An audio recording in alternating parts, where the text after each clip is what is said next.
2, 1.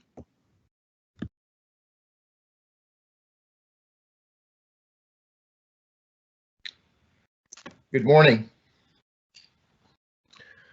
Recognizing a quorum, I'm calling this meeting of the Cannabis Control Commission to order at 10 a.m. on March 11th, 2021. This meeting is being recorded. I want to thank those members of the public that are following this meeting for joining us today, and my best wishes for everybody's health and safety. I want to thank, as always, Matt Giancola, our Director of Government Affairs and Policy, for his work coordinating logistics and production of this meeting. Thank you, Matt. I anticipate a relatively long meeting, so I'm going to keep my opening remarks focused solely on walking through the agenda. Once I do so, I'm going to give an opportunity to any of the other commissioners who wish to make opening comments, and that is something I intend to do at all future meetings, create the opportunity for any commissioner who wishes to make opening comments at these meetings. Because of the length of this meeting, we will absolutely take a lunch break at some appropriate time around noon or maybe a little later. Probably take one break in the other break in the morning and one in the afternoon, but obviously at any time, if any commissioner wishes to take a break, just let me know, and we'll go into recess. Could we get the agenda up, please, Matt? Thank you. We had the agenda up. There we go. Thank you. We have two sets of minutes for approval from October 8th and October 20th of 2020.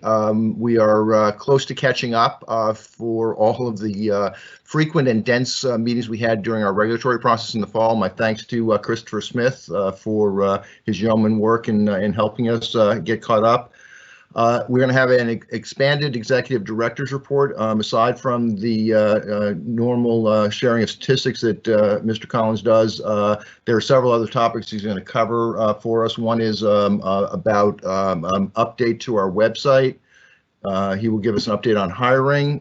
He will give us an update on where we stand in the budget process for fiscal 22, which is live as we're speaking right now, and also give us an update on the advisory board. So thank you, Mr. Collins, in advance for all of that. With respect to our licensing activities, we have 10 changes of ownership to review. If my math is correct, we have 51 adult use renewals and 6 medical treatment center renewals to consider. We have a total of 12 adult use final licenses and 1 MTC final license for consideration, and 20 provisional adult use licenses, as well as 1 provisional MTC license. 3 topics for commission discussion and votes. One is an updated testing protocol that has been updated to reflect the changes in our regulatory or in our regulations that we voted on and approved in the fall.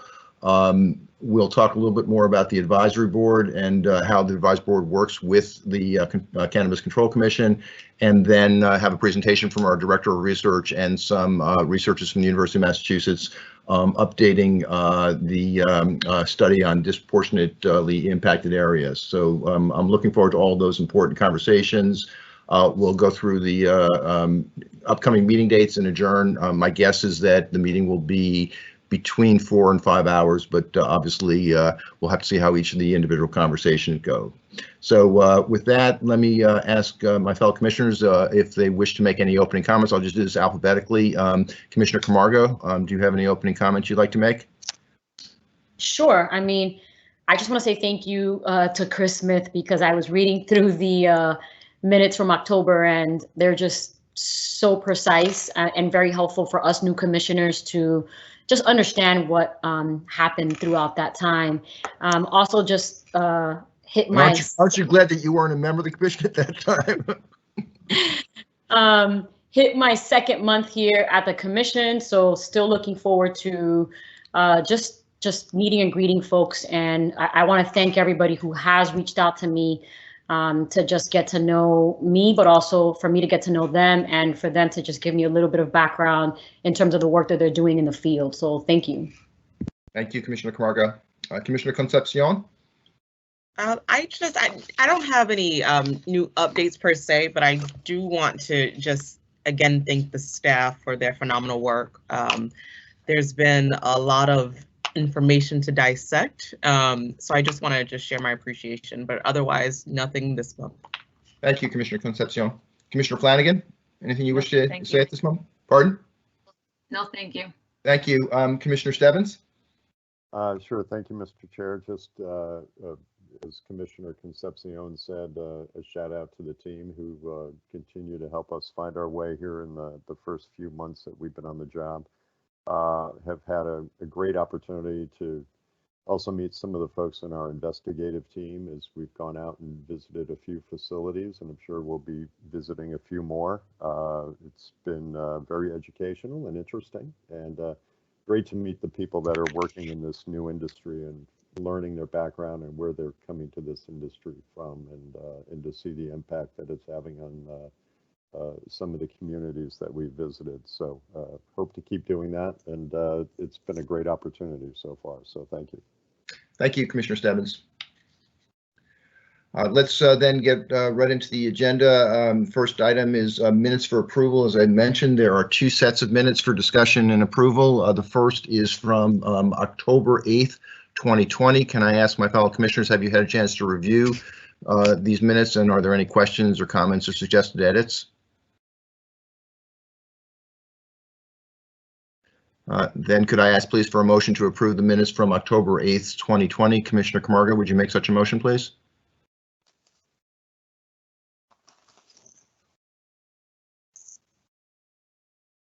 Commissioner Camargo?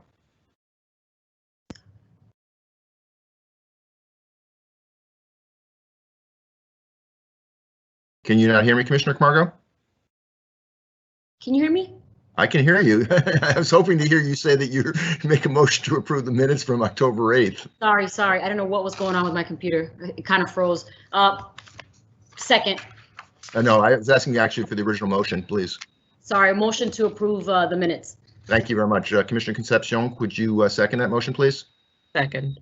Thank you. Let the record show that Commissioner Camargo made the motion to approve, seconded by Commissioner Concepcion. Commissioner Camargo, your vote, please. Aye. Thank you. Commissioner Concepcion? Aye. Thank you. Commissioner Flanagan? Aye. Thank you. Commissioner Stebbins? Aye. Thank you. Commissioner Hoffman? Aye. Let the record show the commission unanimously approved the minutes from October 8th, 2020. Next, let me ask the commission, have you had a chance to review the minutes from October 20th, 2020? And are there any questions or comments or suggested edits? Then could I ask Commissioner Flanagan, would you make a motion, please, to approve the minutes from October 20th, 2020? So moved. Thank you. Commissioner Stebbins, would you second that motion, please? Second. Thank you. Let the record show that Commissioner Flanagan made the motion to approve, seconded by Commissioner Stebbins. Commissioner Camargo, your vote, please. Aye. Thank you. Commissioner Concepcion? Aye. Thank you. Commissioner Flanagan? Aye. Thank you. Commissioner Stebbins? Aye. Thank you. Commissioner Hoffman? Aye. Let the record show the commission unanimously approved the minutes from October 20th, 2020. Again, my thanks to Christopher Smith for his help in this, and I echo the comments of Commissioner Camargo. So thank you very much. Let's move on. Mr. Executive Director, are you ready with your report? I believe that I am. Then please, would you go ahead? Sure, happy to. Thank you, Mr. Chairman, members of the commission. Good morning. I will, as the chairman indicated, go over the usual set of slides and data, and then cover a number of topics afterwards for your information and discussion if necessary. Also just by way of update of some of the ongoing activities here at the agency. So first and foremost, the licensing data highlight from that. A quick overview is that there are currently 15 applications awaiting their first review. This is not uncommon. As I've noted in the past, we are within a work week, business week's time of getting to the initial first review of applications, usually within 3 to 5 days. There are 20 applications awaiting your consideration today. Again, that's becoming a bit of the norm based on the volume we're seeing month to month. There are 30 applications awaiting their third-party response. That third-party response, as a reminder, is either the background check through Creative Services or the municipal response to each city or town within which the entity intends to be located. There are 95,184 certified active patients. I noted last month that we've surpassed 100,000 certified patients in the system for the first time in our history. So certainly good to see that sustained enrollment and certification of our patient population in our medical use of marijuana program. And to date, there have been 270 applications that have enjoyed the benefit of being expedited for their review. and we'll get into some of those applications and the breakdown of those later on in the slide presentation. Thank you. This first slide here is a high-level overview of our licensing portal, the Mass Cannabis Industry Portal, Mass CIP. You'll see here that there are 211 applications that are pending in some way, shape, or form. 795 applications have been withdrawn. The largest number, 6,368, are incomplete, which just means that they're filling out the application or haven't yet submitted it. Again, those numbers are going to be pretty stagnant over time, but folks do work their way through the system. Other folks do begin an application simply to understand what might be required and poke around a little bit. 4 applications have been denied. 59 applications have received pre-certification for delivery only, and 774 applications have received approval by the commission.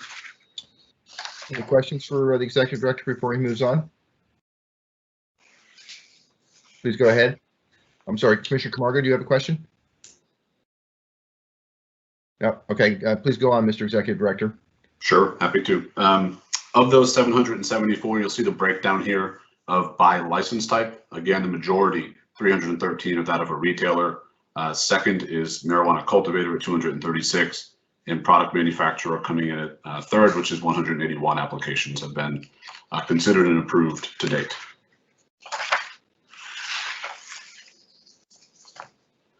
This next slide here is a bit of our workflow as far as licensing is concerned. I mentioned that 59 entities have been pre-certified for delivery only, as well as delivery endorsements for the micro business license type. 110 applications have been provisionally approved. 415 have secured a provisional license. The distinction there is being the payment of a license fee. 39 entities have a final license and are working their way towards commencing their operations. And 210 entities have commenced their operations throughout the Commonwealth. And just of note, these are adult use facilities. Yeah.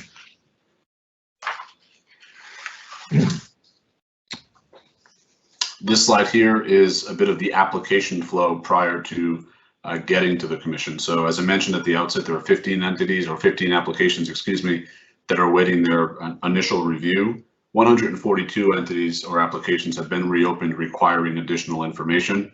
Just for informational purposes and context, we do not put a time frame or a deadline by which an application must be returned to us. It largely depends on what information is outstanding or necessary and the pace of which the entity may respond. So hard to tell when those folks may come back in, but when they do, they hit our queue for additional review and a supplemental review that our staff conducts. 30 entities are awaiting the third-party response. Again, that's background check or municipal response. 20 are before you for your consideration.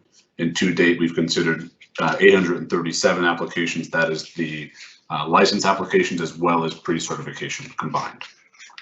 Thank you. Let's pause again. Any questions for the executive director before he moves on? Okay, keep going, please. This next slide indicates the priority expedited or general, and then the expedited is broken down on the right-hand table there. So 252 entities or applications have received MTC priority status and therefore priority review. 60 entities have received economic empowerment certification and therefore priority review. 270 entities, as I noted, have received expedited review. On the right-hand side, you'll see that's by license type, social equity program participant. Their status is a DBE, which could be minority, women, or veteran-owned. And some entities have been expedited based on 2 separate categories. The license types that would be eligible for expedited review are craft marijuana cooperatives, micro businesses, outdoor cultivators, as well as independent testing labs. And then lastly, you'll see that 466 entities have made their way through a licensing process or received a review based on being general applicants in the queue, totaling 1,048 applications.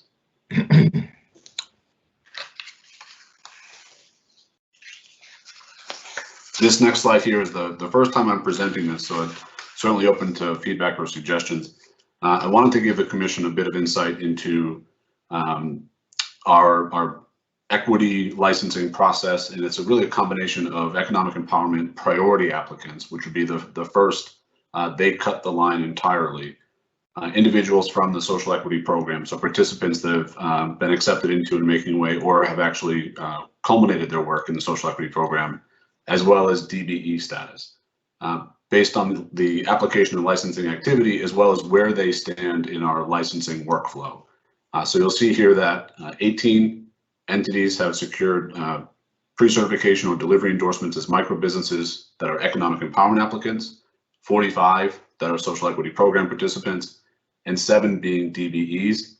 The DBE, I would note, could be a combination of they qualify as both, but might also be a micro business that could be eligible for that pre-certification. You'll see here as well, 8 economic empowerment applicants have been provisionally approved, 11 have secured a provisional license, and 3 entities have commenced their operations, totaling 40 economic empowerment applications making their way through some form or fashion of our licensing process. As far as the social equity program, you'll see that 13 entities or 13 social equity program participants are provisionally approved, 20 provisionally licensed, 1 is a final license, and 4 have commenced their operations. And all the way to the right, you'll see 32 disadvantaged business enterprises, again, minority, women, or veteran-owned, have a provisionally approval. 59 have been provisionally licensed, 4 have a final license, and 15 have commenced their operations. So overall, that represents, I think, about 14% of our total license activity of the 833. So it's a positive sign. I just wanted to present this to the commission. It's also something we'll continue to update you on and keep this as a live slide that gets updated monthly. Thank you, Mr. Executive Director. I think it is really important to share these data, so thank you very much for doing that. Any comments? I'd like to make one, but let me ask if my fellow commissioners have any comments on this slide or questions for the Executive Director. Commissioner Camargo?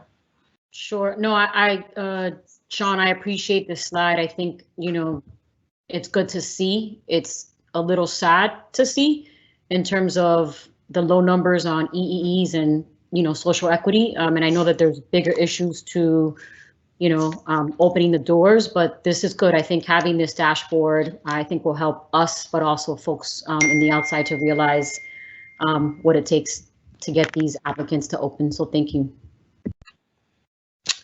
Any other comments or questions?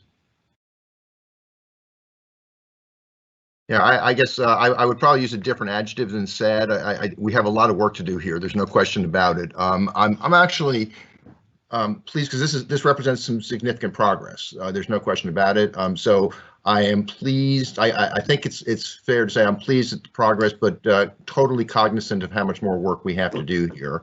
And when we get into the provisional licenses for today, the 20 that we have, at least half of them fall into one of these 3 categories. So I do think it's important to recognize the hard work of everybody on the commission, certainly everyone on staff, and we are making progress while at the same time recognizing we have a long ways to go, and we are absolutely committed to reach our mandates in this area. So again, I really appreciate you sharing these data, Mr. Executive Director, and you have our complete support in terms of our commitment to make these numbers continually improve to where we need them to be. So thank you. Any other comments before then please go, keep going, Mr. Executive Director? Sure, and I want to clear up, I misspoke as well. I mentioned it's 14%, it's actually 28% of total licenses. DBE representing 14%, social equity program representing 9%, and economic empowerment representing 4%. So in total, it's 28% of total licenses or applications that have been considered and approved by the commission. So nonetheless, it is important data to at least acknowledge. It's also important to acknowledge that we have this data and are going to continue to assess it, learn from it, and use it in making any recommendations and obviously informing your policy considerations down the road. Also demonstrating that your policy choices in the past are proving themselves to be effective and hopefully useful. But again, we want to present it for your use as well as the public's full, complete knowledge. Thank you for that, Mr. Executive Director. This next slide is a bit of insight into our medical use of marijuana program. You'll see that there's a total of 156 applications. The majority, though, 150, have expired. That's a snapshot of a larger time span, obviously, predating our agency. We continue, though, to advance folks through the licensing process. You'll see on the right-hand side here, there are 53 provisional licenses from the medical use of marijuana program, 9 final licenses, 77 entities have commenced their operations, and 37 entities have allowed their license to expire. Totally. Is that 37, Mr. Secretary? Is that 37 a subset of 77, or is that in addition to the set? There's 77 operational. Is that correct? There Pardon? are 77 entities that are operational. The 37 are in addition to the 77. Okay, thank you for that clarification. I appreciate it. I think that's the last of your update slides in terms of licensing and operations. Are there any questions for the executive director before we move on to the next topic in his report? Okay, please go ahead, Mr. Executive Director. Sure. So the next presentation you'll receive is actually from our Chief Communications Officer, Cedric Sinclair.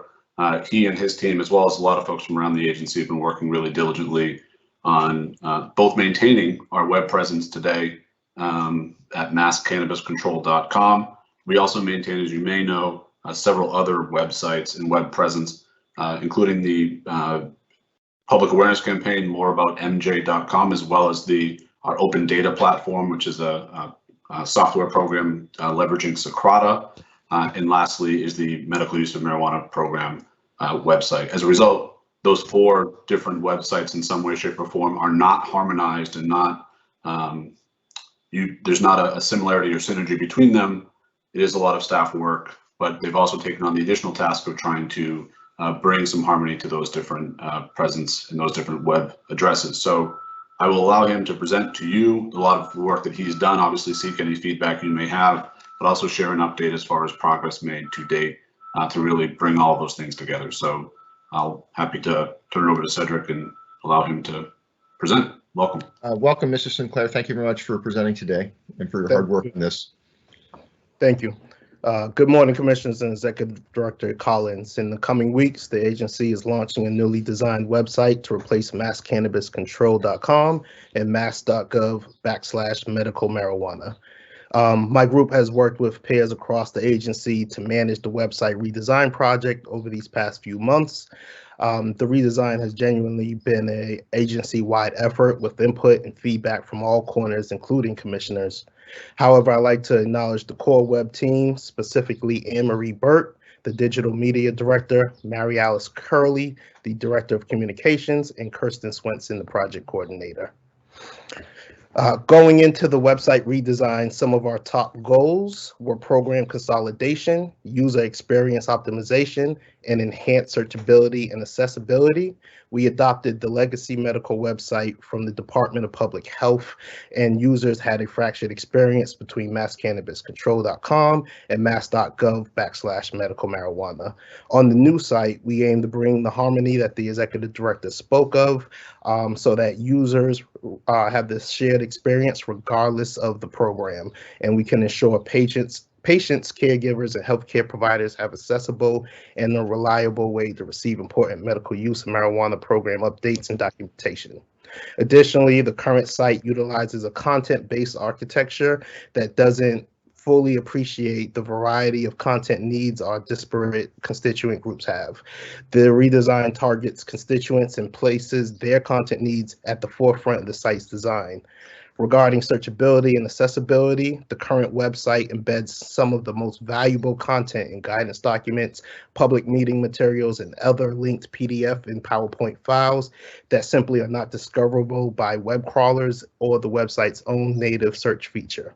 These limitations create a barrier for constituents with visual impairments and those who are less familiar with our website regulations or other resources. So I'll walk you through some of the changes you'll see when the site launches in the coming weeks. As I mentioned, we have departed from the standard content or topic-based architecture in this redesign. Matt, next slide, please. Next slide. All right, so as I mentioned, we have departed from the standard content or topic-based architecture in this design. Content-based architecture organizes the website based on the various topics covered throughout the site. For example, our current site bifurcates the menu into primary and secondary navigation that covers broad topics such as about the commission, equity programs, or licensing. And Matt, I apologize, the previous slide, please. The organizational approach presents a significant challenge for some because the menu structure isn't always intuitive. For example, if I'm a prospective applicant seeking copies of completed applications, I don't have a clear pathway to locate the content. My best guess may be the licensing page, where I would find the licensing tracker, which does link to executive summaries, but I would fall short on my search for the full applications. The Commission can more effectively anticipate a prospective applicant's journey in the new architecture and strategically place content and links along the journey on the secondary and tertiary child pages. As you can see, we've selected patients, caregivers, applicants, licensees, adult consumers, patients, sister agencies, municipalities, and certifying healthcare providers as primary audiences. We've also incorporated all pertinent and relevant medical program web content into the new site under patient and caregivers and certifying healthcare provider verticals. This integration allows us to better serve all constituents through a single outlet with timely content that limits the risk of staggered or inconsistent web updates between the two sites. Additionally, a single site for both programs is more convenient for patients, licensees, and government officials that have responsibilities in the medical and adult use markets and only want to visit a single portal. Upon launch, the existing mass.gov/medical marijuana website will redirect all web traffic to the new masscannabiscontrol.com. And I should note that for sub-constituents featured on patients and caregivers main page, the new website divides all prioritized constituent personas into relevant subgroups with overlapping and exclusive content needs. In the case of patients and caregivers, the journey highlights content that will be more relevant to a constituent based on their status as a new or renewing patient and caregiver. In many cases, their content needs are very similar, so you'll notice that some content remains consistent in either journey. However, the targeted constituent journeys allow a new patient to quickly find critical registration steps that may not apply to a renewing patient who already has a Mass CIP account. It's also important to note that the program's online system will continue to be the portal of record for secure registrations and certification transactions. MassCannabisControl.com's primary use will remain external communication to our constituents. So the new website enhances several resources that currently exist on MassCannabisControl.com or mass.gov, like the MTC locator available on the medical site. In addition to reporting medical marijuana treatment center locations, the locator will now feature adult use retailers and co-located facilities.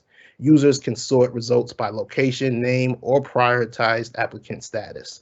So in addition to the apparent patient implications, we hope the feature enhancements will be useful for customers who are looking to identify and support certain prioritized groups like EEA, SEP, or disadvantaged businesses such as certified minority business enterprises. Currently, FAQs appear throughout the entire site, primarily as PDF content, competing with thousands of public documents, and are not discoverable by search engines, which only index HTML content, or HTML content.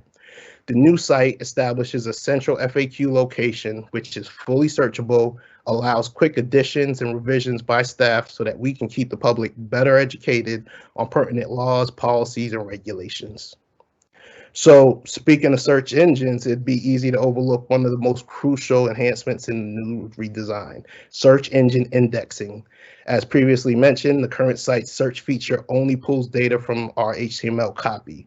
As a result, the search function will not locate content captured inside of a PDF or PowerPoint. The impact for constituents is that they would most likely be unable to quickly find unique content in the thousands of public documents that are posted to our site. For example, it'd be challenging to identify a specific investigative memo about a licensee if I don't know the particular date of the public discussion. Now, constituents can search inside the document for any keyword or phrase and identify all documents on the website where that keyword or phrase is featured. This simple update will dramatically enhance the Commission's transparency and optimize tons of content that are effectively inaccessible despite our best efforts to share with the public.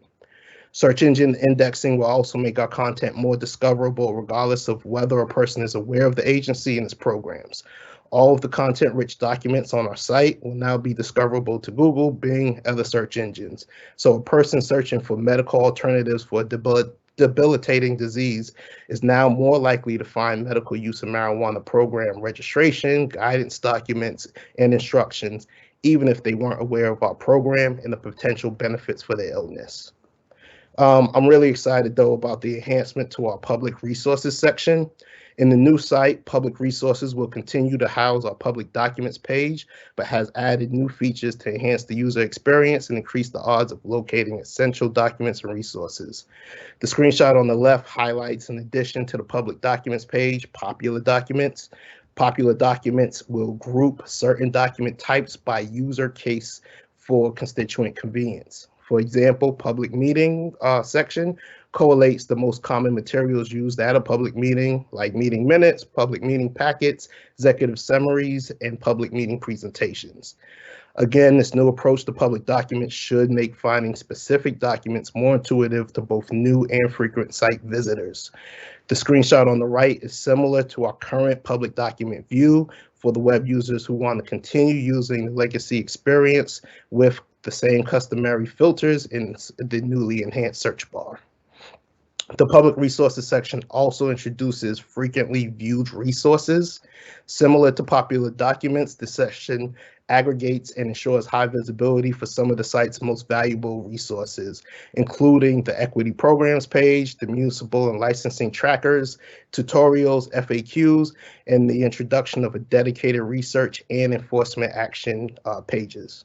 The new research page will evolve over time and serve as a hub of cannabis research, spurring collaboration between academia, government, and industry. Before the redesign, the agency had previously developed a COVID-19 section to provide patients, licensees, and other constituents a dedicated space for the latest news and resources to support public health in the industry during the pandemic. The area hosts a number of enforcement bulletins and has quickly become one of the current site's most visited pages. So we've expanded the concept to account for all enforcement-related activities. Constituents will now find bulletins, FAQs, regulatory interpretations, and other valuable information in this section. This approach ensures the entire industry receives the same timely information, enhancing compliance, public safety, and an equitable outreach approach.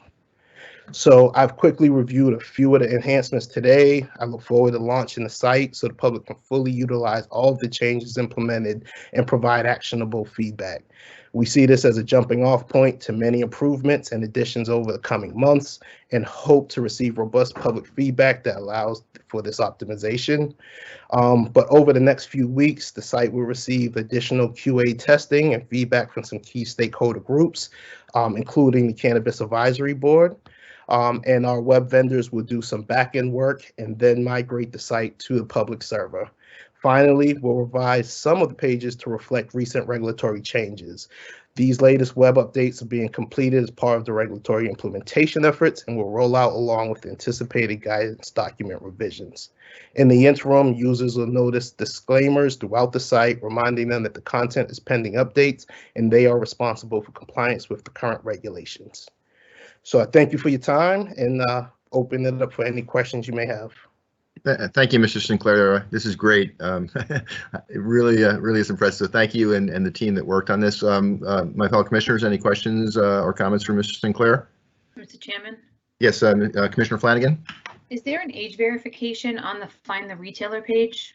Yes, there is. You'll need to verify that you are 21 years of age or older. Okay, thank you. Other questions or comments? All right, thank you. Thank you again, Mr. Sinclair, both for the presentation today, but for the hard work. I've always thought we had a pretty good website to begin with. This clearly represents a significant improvement, so I'm really excited and looking forward to its launch. Thank you very much. Commissioner Camargo? Oh, I'm sorry. Go ahead, It's Commissioner Camargo. It's okay, it's okay. Cedric, is it fair to say that you'll update us again in terms of any feedback that you've received from all the folks that you mentioned that are going to try the website? Will you give us an update next month? I'll work through the executive director to find the appropriate channel, but yes, absolutely. I'll update the commissioners and the public with all information that's appropriate. Okay, thank you. I think that's helpful. Thank you. And nice job. Thank you. Any other comments or questions? Okay, again, thank you, Mr. Sinclair. Mr. Collins, what's next? Believe the advisory board update, if I'm not mistaken. That's correct. Correct. Go ahead, please. Thank you again, Mr. Chairman, and also my thanks to Cedric and his team, as well as everyone in the agency that, including commissioners that offered feedback on this website redesign. Just to close that conversation for a moment, it has been a long time coming. It's been a lot of work going into it, and also a lot of duplicative work as far as maintaining our existing presence and imagining, designing, and now hopefully shortly launching our new presence. So nice to see that project come to fruition and cross this important milestone. So as far as the advisory board, I wanted to give the commission an update as well as have a discussion about what I intend as the chair of the advisory board, how I can further connect and really try to build an ongoing sustainable model that allows for deliberation and conversation and collaboration amongst and between the advisory board and our agency, including the commissioners. So as you may recall, in the earliest days of the commission, prior to even my arrival, the advisory board served a very crucial role in supporting the full commission, the 5 commissioners, in policy development, including a lot of overlap in brainstorming and meeting many times in developing the first round of regulations. Since that time, as the staff of the agency has been built out and supported, as well as since the agency and commissioners have allowed the regulations to implement and take effect, the advisory board has folded into a much more advisory and hands-off role. My goal over the next year or so is to try to again reinvigorate and further integrate the advisory board to the agency, including the introduction of our 3 new commissioners to the various subcommittees and a lot of the activity that occurs there. We met most recently in our last round of regulations in a joint fashion. That was really, I think, due in large part to our remote fashion through COVID and by necessity, where the various subcommittees just could not meet prior to, but still wanted to make sure we had the benefit of the advisory board's opinion and expertise. As a reminder and update for the commission, the advisory board is all volunteer. It's 25 members, including myself. I have the privilege of chairing it. There are 5 subcommittees. There are the industry, market participation, research, public health, and public safety subcommittees. Those 25 members, not including myself, so I guess 24, are scattered throughout the various subcommittees. My goal is to meet quarterly as an advisory board, as a full advisory board, the 25 members, but really bring a lot of the activity and the work to those subcommittees. Those subcommittees will then hopefully generate a work product that can be brought to the full advisory board, which can then be deliberated and discussed amongst them, and ultimately brought to the full Cannabis Control Commission. The objective through that, of course, is to further integrate their work with the new commissioners in particular.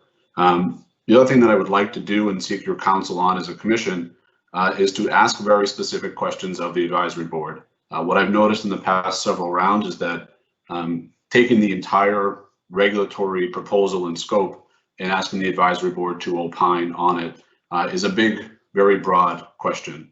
As a result, I think you may end up getting very broad answers and very broad proposals. And I think that can be distracting as well as confusing to the advisory board members who have limited time and resources to volunteer their expertise. So by asking very specific questions, I think what you'll do is target that work, target those answers, and ultimately yield a much more useful and productive product. And again, really allow those cannabis advisory board members to bring their expertise to bear and satisfy their goal and objective of contributing to a lot of your policymaking work. So wanted to provide you that update, also make a recommendation as to a topic that I think could be asked to the advisory board, which is, as you may recall, the last round of regulations did not dive into the topic of vertical integration in the medical use of marijuana program. I think that topic is still big and broad and very diverse. It certainly has a lot of implications, technical and policy, broad policy-based elements to it. At the same time, I think you can take that question and parse it out to the various subcommittees and really benefit from the expertise of that group. So again, the topic I would probably propose and recommend that be brought to the advisory board is what to do about vertical integration, knowing that ultimately it will inform your later discussions that are likely to be had on that same topic. Other things that I think we can certainly leverage the advisory board to help our agency with and really supplement our work is on some of those more strategic conversations that we're having, including the social equity program and a broader equity-based mission. And lastly is, I know all of us are watching our region. We on the East Coast are, other states around us are beginning to introduce or consider adult use programs. That's going to obviously have implications for our marketplace. We have a lot of folks on the advisory board that can bring a perspective to that conversation and making sure that both our policy as well as our marketplace is prepared for any introduction that may occur over the next 2, 3, or 5 years. So those are topics that I've been brainstorming, frankly, with our staff here. I would also seek your counsel and advice on any of those topics that you may agree with, but also anything that you may propose otherwise. But I wanted to at least bring you a conversation on the advisory board and declare my intent at least on meeting quarterly with the full advisory board and having the various subcommittees meet more frequently between those meetings. Thank you, Mr. Executive Director. We're going to talk more about this in the commission discussion and vote section, and including specifically talking about the role of commissioners vis-a-vis the subcommittees that you just described, Mr. Executive Director. But we will have further conversation on this later on today. Are any questions on this or comments for the Executive Director on this topic? Mr. Chairman. Yes, Commissioner Flanagan, please go ahead. Mr. Chairman, I just want to thank Sean for the update. I think just to give the brief history, if we remember correctly, the Cannabis Advisory Board was appointed before the actual inaugural commissioners were. That is correct.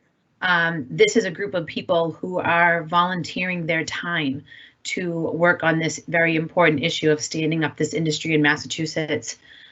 Certainly, there were some bumps along the way over the last 3 years with regards to being able to subcommittees to meet and where those meetings are and for people to attend. But I appreciate those that have stood by us and those that are on the board now. I know that there are some people who have left the advisory board, others who have joined us. Having some new voices might be helpful as they guide us. And at the same time, I really just want to take a moment to just thank them for their service, because volunteering your time is certainly very different than getting paid to do a job. And we appreciate their work and their input as we move forward. Thank you very much, Commissioner Flanagan. I certainly echo your comments. I really appreciate that.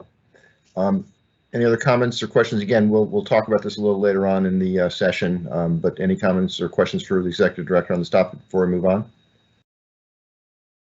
Okay. Thank you then, Mr. Executive Director. Next, hiring or budget? Next is hiring. Okay, please go ahead. Thank you again, Mr. Chairman. To continue updating the commission on some of the activity around the agency. This, I think, will be a standard update for you to consider, or at least for you to have an update on some of our progress relative to hiring. As you know, we had a number of postings throughout the past month that have been advertised as well as closed and are now in a hiring review process. We first have the HR operations coordinator. This is really to support a lot of our ongoing activity between operations, and especially as of late, human resources. And I'll touch on that in a moment. But this position is in its final stages, and we're hoping to make an offer as soon as possible for our candidate. Next up is the role of press secretary, as Cedric indicated.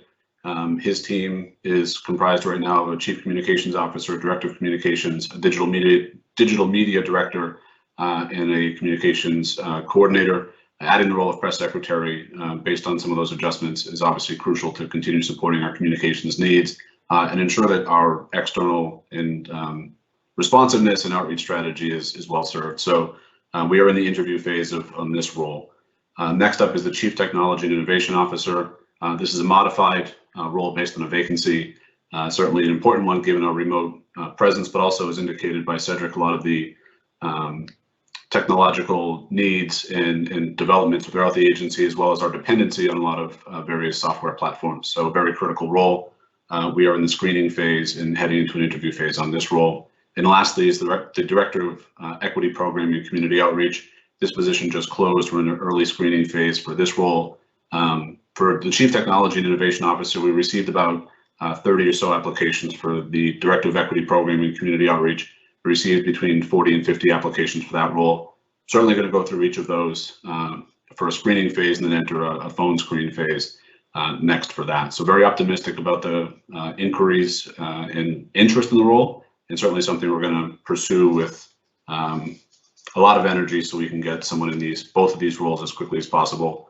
But again, we're we're interviewing pretty regularly, pretty aggressively, and hoping to continue building our staff in the best way possible. So the next slide here, and the reason I highlighted in particular the HR and operations coordinator is we currently have postings right now, and I would encourage anyone to take a look at these roles for both investigator as well as licensing specialist.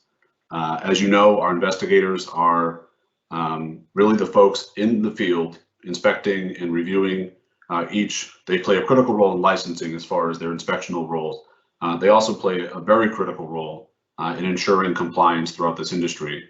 And it's really those dual hats that they wear, in addition to many others for that matter, including reviewing changes of ownership and control, etc. We need to bolster our ranks there. Thankfully, due to the infusion of resources from the legislature, we are now able to do that. And we want to pursue bringing and bolstering those ranks right now with energy. So you'll see that we're looking to hire about 10 investigators. That's what the posting indicates. And so obviously to support that HR need as far as the review, filling that coordinator role is going to be critical. The licensing specialist, I'm very proud of the work that our licensing specialists have done to date, especially in our remote environment, but it's similar to the investigator role. It's important for us to continue adding bandwidth there because their support, obviously, one individual can obviously produce so much, and they're working very diligently. We do not have a licensing backlog. This is really trying to anticipate the variety of changes that are going to come through the door, as well as making sure that our work is spread around to a manageable group. So again, we're looking for 4 licensing specialists, including to get ready for the introduction of these 2 new roles. We also posted internally for 2 roles. One is an investigations manager, the other one is a licensing manager. And that is really, again, to brace for the influx of resources and bandwidth that's going to come. So obviously very proud of the staff we have. It's made a lot of our progress possible. Our obligation as their employer is to make sure they have the support and continued bandwidth they need to be successful. So I'm very excited to announce these 2 roles and these postings. And obviously would encourage anyone to take a look at them and recruit them to join our team because it's a great team to be part of. Thank you, Mr. Executive Director. Before I ask for questions, I want to just amplify something that you said. These are incredibly important positions required to sustain the growth of the industry. And just wanted to thank the legislature once again for their support. This is based upon their approval of our budget request for fiscal 21. We're going to talk in a second about our budget request for fiscal 22. But I just again wanted to thank the legislature for their support that allows us to fill these important positions. And it goes back to day one. We have had support from the legislature for all of our budget requests in previous fiscal years, as well as for the supplemental requests that we made in the fall of 2017 to allow us to get started. So again, my thanks to the legislature for their support. Any questions or comments on this before we move on? And then, Mr. Executive Director, I think I set you up for the next topic, which is fiscal 22 budget. You did, thank you. I also just wanted to touch quickly on, so I mentioned the postings that we're closing and that we have closed that are in process for. That, again, HR Operations Coordinator, Press Secretary, CTIO, and Director of Equity Program and Community Outreach. Our goal is to finish those processes as quickly as possible as well. Again, the goal is also to identify the right candidate to fit with the needs of both the agency as well as the programs they might be working in. We're also imagining and looking and exploring for where do we go next in some of these areas. And the equity one in particular is something that I think is really critical, where we obviously want to support the needs of the social equity program specifically, as well as any other equity programming we have. As you know, you also set a goal for me to evaluate and develop a strategic plan over 3 years for the social equity program, which I do believe encompasses a broader umbrella of equity. And that's something we're engaging on internally. Where we are a unique agency and something I'm very proud of is, as I mentioned in the context of investigator as well as licensing specialist, we have an obligation as an employer to have those conversations internally, but our programming and a lot of our outreach is external. And so I'm working with our staff right now to develop a pathway forward to make sure that that's properly situated in our agency as well. So I wanted to at least be responsive there. And obviously, again, that's a conversation I'll have with commissioners as well in imagining anything. The reason that's relevant for the budgetary purpose is I note here for you that the governor's FY22, so the next fiscal year, which takes effect July 1 of this calendar year, his proposal would grant us 12.4 million in our administrative line item, would continue to not support and eliminate the public awareness campaign, and also level fund at 2.7 million in the medical use of marijuana program. That does represent level funding at our present FY21 levels as far as the operations and medical use of marijuana program. That is consistent with our budget request. We do continue to advocate for the $1 million to continue the public awareness campaign. And just this week, Tuesday of this week, testified the chairman and I before the Joint Ways and Means Committee relative to that. The reason, I think, to add some context here of level funding and representing our request is because of the support we did receive in this round of the FY21 budget. As you know, as you'll recall, they closed out their appropriation, their annual budget late this year. So that support did come only recently, which is also why you'll see our activity on the hiring front ramp up as of late. So we certainly had a need to add investigators throughout this calendar year. Of this fiscal year, we had a need to add to the ranks of licensing specialists. From a planning standpoint, we could not anticipate that funding infusion. We do want to be responsible with our resources. We want to make sure that we are able to budget. We also want to be realistic with what is possible hiring. We've added about 25 staff throughout this year, bearing in mind that the majority of this year, we are now entering a year of COVID-19 impacting our operations. To still be able to add that many bodies, that many resources and individuals to our agency. There are some staff, frankly, that I have not physically met yet. Certainly see them a lot digitally, but I've not had the opportunity to spend any time in person with them. I want to be mindful of our capacity to onboard that many staff. We have a fantastic team as far as HR is concerned. They've done a great job of navigating us through this, but that's also why we're adding the HR operations coordinator role to continue bolstering our ability to bring on that many staff. So again, our request is largely for level funding, except for the $1 million for public awareness. Thank you, Mr. Executive Director. And you know, I continue to appreciate the support of the legislature and am looking forward to working with them on this budget request. So thank you for that update. Any questions or comments on this? It does feel like we just finished 21 and now we're starting on 22. And I think the reason it feels that way is because that's what actually happened here, right? When was the fiscal 21 budget finally finalized, Mr. Executive Director? I believe it was the month of January, if I'm not mistaken. Yeah, and here we are in early March working on fiscal 22. So anyway, thank you for that update. Thank you for your support and your team on this. And again, thank you to the legislature for their support both in the past and going forward. Any questions or comments before we move on? Okay, thank you. Mr. Executive Director, I believe that is the end of your report. Am I correct? I believe it is. Anything else that you'd like to add? Just my thanks to the commission. I think we have, as an agency, as we enter a year of COVID, actually, I checked my email this morning. It is a year tomorrow that we informed our staff they should work from home, quote, until further notice. And they've been very successful in doing that, but they've enjoyed the commission support. And obviously, as you see here from our remote meetings, we've managed to pull it off. So I'm grateful to them as well as to you. That was wise of you to use the phrase until further notice as opposed to making a forecast. And I had to say, while you were talking about the fact that we brought on 25 people, several of whom you have not yet met in person, it's also astonishing to me that we have 3 new commissioners that I have not yet met in person, notwithstanding the fact that we've done plenty of video conferencing. But I appreciate the energy of the new commissioners getting integrated as effectively as they have, given that they are working remotely. But I am very much looking forward to the day when we can actually meet face to face, and hopefully that's not too far down the road. Thank you, Mr. Executive Director. As always, I think that was an incredibly valuable set of presentations and updates, and thank you for your hard work and that of the staff. I don't see Mr. Potvin on the screen. Is he here? Yes, Mr. Chairman. How are you, Mr. Potvin? I'm doing well. Good morning, Mr. Chairman. Good morning, all the commissioners. Nice to see you. Nice to see you as well. Okay, so we'll probably take a break somewhere in the middle of this, but let's get started and we'll see how far we get before I need to clear my head and give you a chance to catch your breath. But why don't we get started? The first set of licensing actions are with respect to changes of ownership. I think as we've typically done in the past, Mr. Potvin, let's just do these one by one.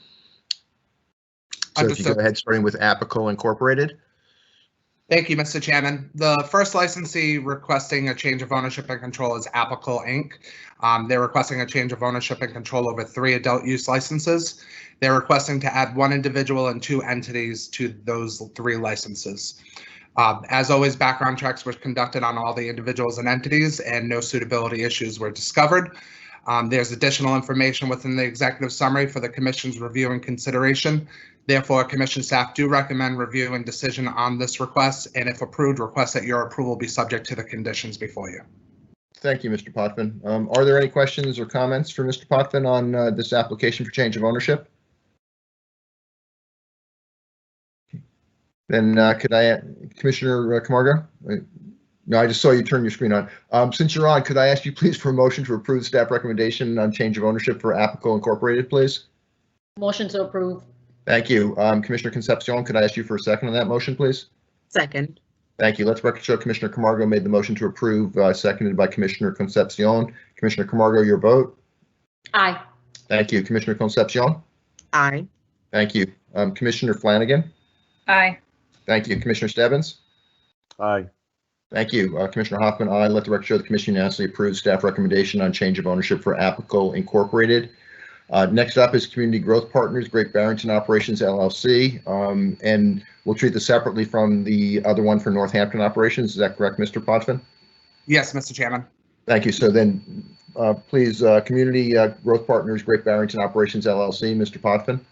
Thank you, Mr. Chairman. The licensee here is Community Growth Partners, Great Barrington Operations, LLC. They're seeking a change of ownership and control over 1 adult use license. They're seeking to add 7 individuals and 1 entity to this license. As always, background checks were conducted on the individuals and the entity disclosed within this application, and no suitability issues were discovered. Additional information is contained within the executive summary for the Commission's review. Therefore, staff do recommend review and decision on this request, and if approved, request that your approval be subject to the conditions before you. Thank you very much, Mr. Potvin. Are there any questions or comments from Mr. Potvin? Thank you. Then could I ask Commissioner Flanagan, would you make a motion to approve the staff recommendation on change of ownership for Community Growth Partners, Great Barrington Operations, LLC, please? So moved. Thank you. Commissioner Stebbins, would you second that motion, please? Second. Thank you. Let's make sure that Commissioner Flanagan made the motion to approve, seconded by Commissioner Stebbins. Commissioner Camargo, your vote, please. Aye. Thank you. Commissioner Concepcion? Aye. Thank you. Commissioner Flanagan? Aye. Thank you. Commissioner Stebbins? Aye. Thank you. Commissioner Hoffman, aye. Let the record show the Commission unanimously approved the staff recommendation on change of ownership for Community Growth Partners, Great Barrington Operations, LLC. Thank you. Next up, Community Growth Partners, Northampton Operations, LLC. Mr. Potvin. Thank you, Mr. Chairman. The licensee here is Community Growth Partners, Northampton Operations, LLC. They're seeking a change of ownership and control over 2 adult use licenses. They're seeking to add 7 individuals and 1 entity to those 2 licenses. Additional information is contained within the executive summary for the Commission's review. Therefore, Commission staff do recommend review and decision on this request, and if approved, request that your approval be subject to the conditions before you. Thank you, Mr. Potvin. Are there any questions or comments? Then could I ask Commissioner Concepcion, would you please make a motion to approve the staff recommendation on change of ownership for Community Growth Partners, Northampton Operations, LLC? So moved. Thank you. Commissioner Camargo, would you second that, please? Second. Thank you. Let the record show Commissioner Concepcion made the motion to approve, seconded by Commissioner Camargo. Commissioner Camargo, your vote, please. Aye. Thank you. Commissioner Concepcion? Aye. Thank you. Commissioner Flanagan? Aye. Thank you. Commissioner Stebbins? Aye. Thank you. Commissioner Hoffman, aye. Let the record show the Commission unanimously approved the staff recommendation on change of ownership for Community Growth Partners, Northampton Operations, LLC. Thank you. Next up, Mr. Potvin, Curaleaf, Massachusetts Incorporated. Thank you, Mr. Chairman. The licensee here is Curaleaf, Massachusetts Incorporated. They're seeking a change of ownership or control over 2 medical marijuana treatment center licenses and 5 adult use licenses. They're seeking to add 2 individuals to these 7 licenses. This information is contained within the executive summary for the Commission's review and consideration. Therefore, Commission staff do recommend review and decision on this request, and if approved, request that your approval be subject to the conditions before you. Thank you very much, Mr. Potvin. Are there questions or comments? Thank you. Could I ask then, Commissioner Stebbins, would you make a motion, please, to approve the staff recommendation on change of ownership for Curaleaf, Massachusetts Incorporated? So moved. Thank you. Commissioner Flanagan, would you second that motion, please? Second. Thank you. Let the record show that Commissioner Stebbins made the motion to approve, seconded by Commissioner Flanagan. Commissioner Camargo, your vote, please. Aye. Thank you. Commissioner Concepcion. Aye. Thank you. Commissioner Flanagan. Aye. Thank you. Commissioner Stebbins. Aye. Thank you. Commissioner Hoffman, aye. Let the record show the Commission unanimously approves staff recommendation on change of ownership for Curaleaf, Massachusetts Incorporated. Next up, Mr. Potvin, Curaleaf North Shore Incorporated. Thank you, Mr. Chairman. The licensee here is Curaleaf North Shore Incorporated. They're seeking a change of ownership and control over 1 medical marijuana treatment center license and 2 adult use licenses. They're seeking to add 2 individuals to those licenses. Additional information is contained within the executive summary for the Commission's review and consideration. Therefore, Commission staff do recommend review and decision on this request, and if approved, request that your approval be subject to the conditions before you. Thank you very much, Mr. Potvin. Are there any questions or comments? Then Commissioner Camargo, could I please ask for a motion to approve the staff recommendation on change of ownership for Curaleaf North Shore Incorporated? So moved. Thank you. Commissioner Concepcion, could I ask you to second that motion, please? Second. Thank you. Let the record show Commissioner Camargo made the motion to approve, seconded by Commissioner Concepcion. Commissioner Camargo, your vote? Aye. Thank you. Commissioner Concepcion? Aye. Thank you. Commissioner Flanagan? Aye. Thank you. Commissioner Stebbins? Aye. Thank you. Commissioner Hoffman, aye. Let the record show the Commission unanimously approved the staff recommendation on change of ownership for Curaleaf North Shore Incorporated. Next up, Mr. Potvin, INSA Incorporated. Thank you, Mr. Chairman. The licensee here is INSA Inc., also known as INSA Inc. They are seeking a change of ownership and control over 2 medical marijuana treatment center licenses and 5 adult use licenses. They are seeking to add 2 individuals to these 7 licenses.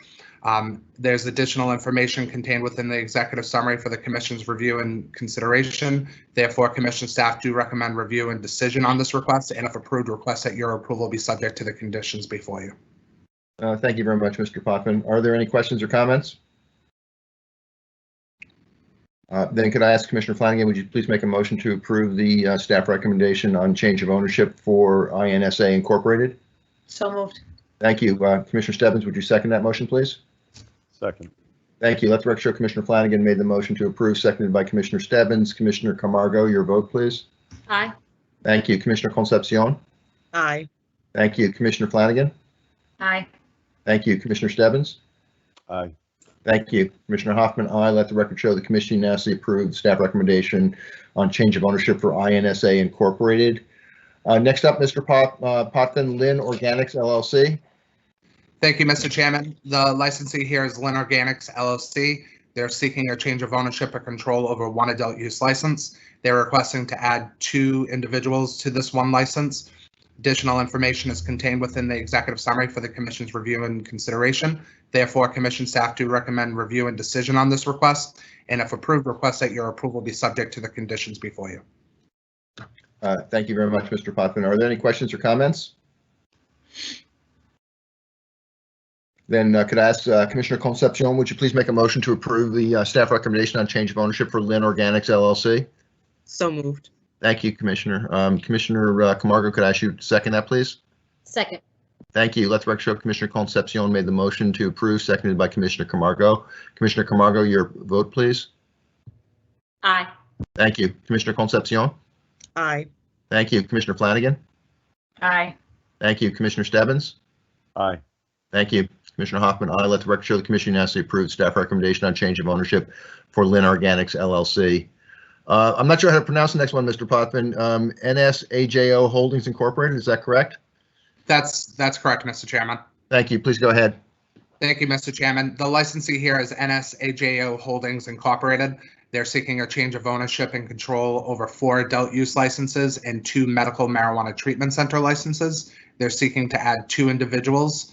Additional information is contained within the executive summary for the Commission's review and consideration. Therefore, staff do recommend review and decision on this request, and if approved, request that your approval will be subject to the conditions before you. Okay, thank you very much, Mr. Potvin. Are there questions or comments? Okay, then could I ask Commissioner Stebbins, would you make a motion to approve staff recommendation on change of ownership for NSAJO Holdings Incorporated? So moved. Thank you. Commissioner Flanagan, would you second that motion, please? Second. Thank you. Let the record show that Commissioner Stebbins made the motion to approve, seconded by Commissioner Flanagan. Commissioner Camargo, your vote, please. Aye. Thank you. Commissioner Concepcion. Aye. Thank you. Commissioner Flanagan. Aye. Thank you. Commissioner Stebbins. Aye. Thank you. Commissioner Hoffman, aye. Let the record show the Commission unanimously approved the staff recommendation on change of ownership for NSAJO Holdings Incorporated. Next up, Mr. Potvin, TDMA Orange LLC. Thank you, Mr. Chairman. The licensee here is TDMA Orange LLC. They're seeking a change of ownership or control over 3 adult use licenses. They're seeking to add 2 individuals and 3 entities to these 3 licenses. Additional information is contained within the executive summary for the Commission's review and consideration. Therefore, Commission staff do recommend review and decision on this request, and if approved, request that your approval be subject to the conditions before you. Thank you, Mr. Potvin. Are there any questions or comments?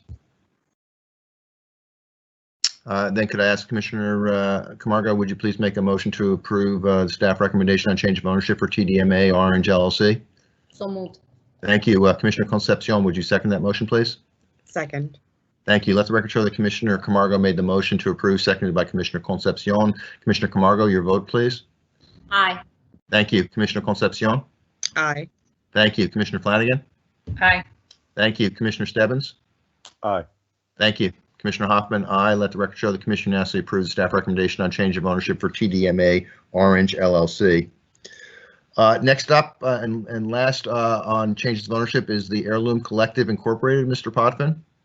Thank you, Mr. Chairman. The licensee here is the Heirloom Collective Incorporated. They are seeking a change of ownership and control over 1 medical marijuana treatment center license and 3 adult use licenses. They're seeking to add 2 individuals and 4 entities to those 4 licenses. Additional information is contained within the executive summary for the Commission's review and consideration. Therefore, Commission staff do recommend review and decision on this request, and if approved, request that your approval be subject to the conditions before you. Thank you very much, Mr. Potvin. Are there any questions or comments? Then could I ask Commissioner Flanagan, would you please make a motion to approve the staff recommendation on change of ownership for the Heirloom Collective Incorporated? So moved. Thank you. Commissioner Stebbins, would you second that motion, please? A second. Thank you. Let the record show that Commissioner Flanagan made the motion to approve, seconded by Commissioner Stebbins. Commissioner Camargo, your vote, please. Aye. Thank you. Commissioner Concepcion. Aye. Thank you. Commissioner Flanagan. Aye. Thank you. Commissioner Stebbins. Aye. Thank you. Commissioner Hoffman, aye. Let the record show the Commission unanimously approved staff recommendation on change of ownership for the Heirloom Collective Incorporated. Mr. Potvin, is that it for changes of ownership at this point in time? Yes, Mr. Chairman. Okay, thank you very much. Let's move on to renewals, please. As we have in the past, we'll treat this as a roster, or actually 2 rosters. The adult use renewals are item A through item XX on the next slide. No need to change it yet, Matt. Well, thank you. And then the second roster will be double Y through DDD, which are medical marijuana treatment centers. So let's start with the roster that is item A through XX. Mr. Potvin. Thank you, Mr. Chairman. There are 50 adult use licensees, I believe, that are here and listed for your review and consideration, seeking renewal of their license. They have all submitted renewal applications pursuant to the Commission's regulations. They have all paid their applicable annual license fee, and they, when applicable, they have been inspected over the previous year. Therefore, Commission staff certified that, to the best of our knowledge, no information has been found that would prevent renewal of these licenses. Therefore, Commission staff do recommend review and decision on these renewals, and if approved, request that your approval be subject to the conditions before you. Thank you, Mr. Potvin. And once again, I think this has been the case for the last few months, but included in those conditions are the conditions that have historically been requested by Commissioner Flanagan. Is that correct, Commissioner Flanagan? Yes. Okay. Are there questions or comments before I ask for a vote on this roster, or a motion and then a vote on the roster? Okay, thank you. Then I would like to ask, please, for a motion to approve the staff recommendation on renewals for entities A through XX on this roster. Could I have such a motion, please, Commissioner Concepcion? So moved. Thank you. Could I have a second, please, Commissioner Camargo? Second. Thank you. Let the record show that Commissioner Concepcion made the motion to approve, seconded by Commissioner Camargo. Commissioner Camargo, your vote, please. Aye. Thank you. Commissioner Concepcion? Aye. Thank you. Commissioner Flanagan? Aye. Thank you. Commissioner Stebbins? Aye. Thank you. Commissioner Hoffman, aye. Let the record show the Commission unanimously approves staff recommendation on renewals for entities A through XX on this roster. Thank you very much. Next up are 1, 2, 3, 4, if I'm correct, Mr. Potvin, 6 medical marijuana treatment centers that are up for renewal. Entities Y through D on this roster. Is that correct, Mr. Potvin? That's my count as well, Mr. Chairman. Good. Nice to know my math is still working. Anyway, go ahead, please, Mr. Potvin. Thank you, Mr. Chairman. There are 6 medical marijuana treatment center licensees seeking renewal of their medical marijuana treatment center license. They've complied with all the regulatory requirements in seeking that renewal. Therefore, Commission staff do recommend review and decision on these renewal requests. And if approved, I don't believe there's any additional conditions. So if approved, would be approved as is. Thank you, sir. Are there any questions or comments on these renewal applications? Okay, then could I ask please for a motion to approve the staff recommendation on renewals for entities Y through D on this roster? Could I have such a motion, please, Commissioner Flanagan? So moved. Thank you. Could I have a second, please, Commissioner Stebbins? Second. Thank you. Let the record show that Commissioner Flanagan made the motion to approve, seconded by Commissioner Stebbins. Commissioner Camargo, your vote, please. Aye. Thank you. Commissioner Concepcion? Aye. Thank you. Commissioner Flanagan? Aye. Thank you. Commissioner Stebbins? Aye. Thank you. Commissioner Hoffman, aye. Let the record show the Commission unanimously approved the staff recommendation on renewals for entities Y through D on this roster.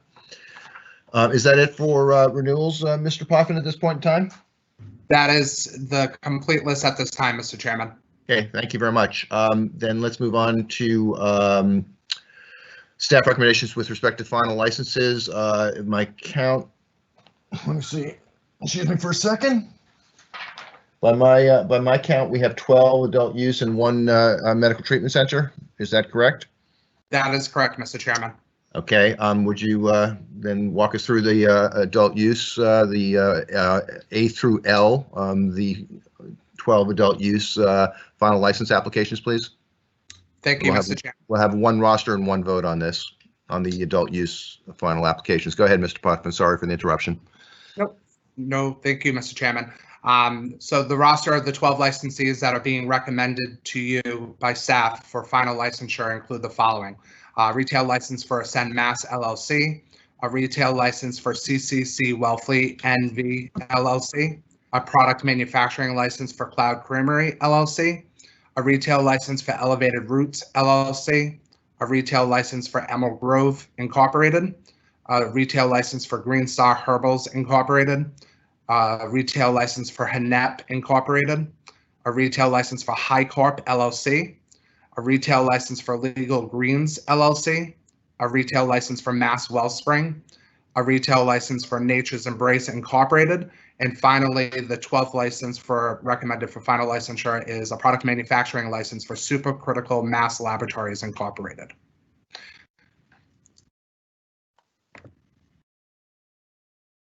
Mr. Potvin, any comments before I ask for a motion? Just that staff do recommend these 12 licensees for final licensure, subject to all the information and the conditions listed on the executive summaries that are before you, Mr. Chairman. Thank you very much. Are there comments or questions on any of these 12 final license applications in the adult use industry? Chairman, I would like to make a comment Yes. after we After we vote or before? After we vote. Okay, sure, no problem, Commissioner. While you're on the screen, could I ask then, please, for a motion to approve the staff recommendation to issue final licenses to entities A through L on this roster? So moved. Thank you. Commissioner Stebbins, would you second that motion, please? Second. Thank you. Let the record show that Commissioner Camargo made the motion to approve, seconded by Commissioner Stebbins. Commissioner Camargo, your vote, please. Aye. Thank you. Commissioner Concepcion? Aye. Thank you. Commissioner Flanagan? Aye. Thank you. Commissioner Stebbins? Aye. Commissioner Hoffman? Aye. Let the record show that the Commission unanimously approves staff recommendation on final licenses for entities A through L on this roster. Do you want to make a comment now, or should we go through the medical treatment center renewal first? Commissioner Camargo? I'll make my comment. Please go ahead then. Yeah. Thank you. I just wanted to bring folks' attention to legal greens. In doing some research and some reading, the young woman, Vanessa Jean-Baptiste, will be, I believe she'll be on track to be one of the first Black or African-American owners in the state. And I believe she's an economic empowerment applicant as well. So I think that, our dashboard will continue to go up. So I just wanted to make that quick comment. Thank you very much, Commissioner Camargo. There's one medical marijuana treatment center that has staff recommendation for final license issuance, Act Natural Incorporated, MPC 1627. Mr. Potvin. Thank you, Mr. Chairman. The licensee here is Act Natural Incorporated. As a note, they are located on Nantucket. There's additional information contained within the executive summary for the Commission's review and consideration. One additional point that I would emphasize here is that based on the fact that they're located on Nantucket, this licensee did have to submit their alternative testing protocols pursuant to the Commission's regulations. So the Commission will see additional conditions here regarding their alternative testing protocols as it comes to testing marijuana and medical marijuana products. With that, Commission staff do recommend final licensure based with the conditions before you. Thank you, Mr. Potvin. Before I ask for comments and questions and the motion, would you mind, just for the benefit of our three new commissioners, just expanding a little bit on the alternative testing protocol that you mentioned? Absolutely, Mr. Chairman. For our licensees who operate or choose to operate on the islands of Martha's Vineyard or Nantucket, the Commission's regulations and Chapter 94G do allow for the Commission to provide for alternative testing protocols because they're unable to actually transport marijuana and marijuana products to any of our licensed independent testing labs on mainland Massachusetts. Therefore, they do have to supply protocols, and they do have to have machinery involved in testing of certain marijuana and marijuana products on site at their licensed facility to ensure that they are complying with the testing protocols that are listed in our regulations or some abridged version of them. Therefore, once this licensee is approved for final licensure and they're allowed to start cultivating, producing marijuana, our investigators will go back out along with our laboratory and testing analyst, Genevieve Hall-Friesen, and they will actually do an additional section of their investigation that's regarding just the testing protocols and their procedures and the machinery that's involved in that. Thank you. And then also, is it true that not only are they allowed to employ this alternative testing protocol, but they have labeling requirements to reflect the fact that they're doing so? Is that correct? I believe so. Yes, Mr. Chairman, I believe that's the case. Okay, thank you. Any comments or questions on this final license recommendation from staff? Okay, thank you. Then Commissioner Flanagan, could I ask you please to make a motion to approve staff recommendation to issue a final license to Act Natural Incorporated, MTC 1627? So moved. Thank you. Commissioner Stebbins, would you second that motion, please? Second. Thank you. Let the record show that Commissioner Flanagan made the motion to approve, seconded by Commissioner Stebbins. Commissioner Camargo, your vote, please. Aye. Thank you. Commissioner Concepcion? Aye. Thank you. Commissioner Flanagan? Aye. Thank you. Commissioner Stebbins? Aye. Thank you. And Commissioner Hoffman, aye. Let the record show the Commission unanimously approved the staff recommendation for final license for Act Natural Incorporated, MTC 1627. Thank you. Is that it for final license at this point in time, Mr. Potvin? That is it at this time, Mr. Chairman. Thank you very much. I'm going to propose we have one set of licenses to review, which is the provisional licenses. Those typically take us a little longer because we go through them one by one. It is 11:20. I would propose that we take a break until 11:30, go through all the provisional licenses, and then probably take a break after we get done with the provisional licenses for lunch. But I would appreciate it if the commission would allow for a 10-minute break right now, and we'll reconvene at 11:30. Is there any objection to that? Okay, then we are on break till in recess until 11:30. Thank you very much.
Aye, Chairman. Hello.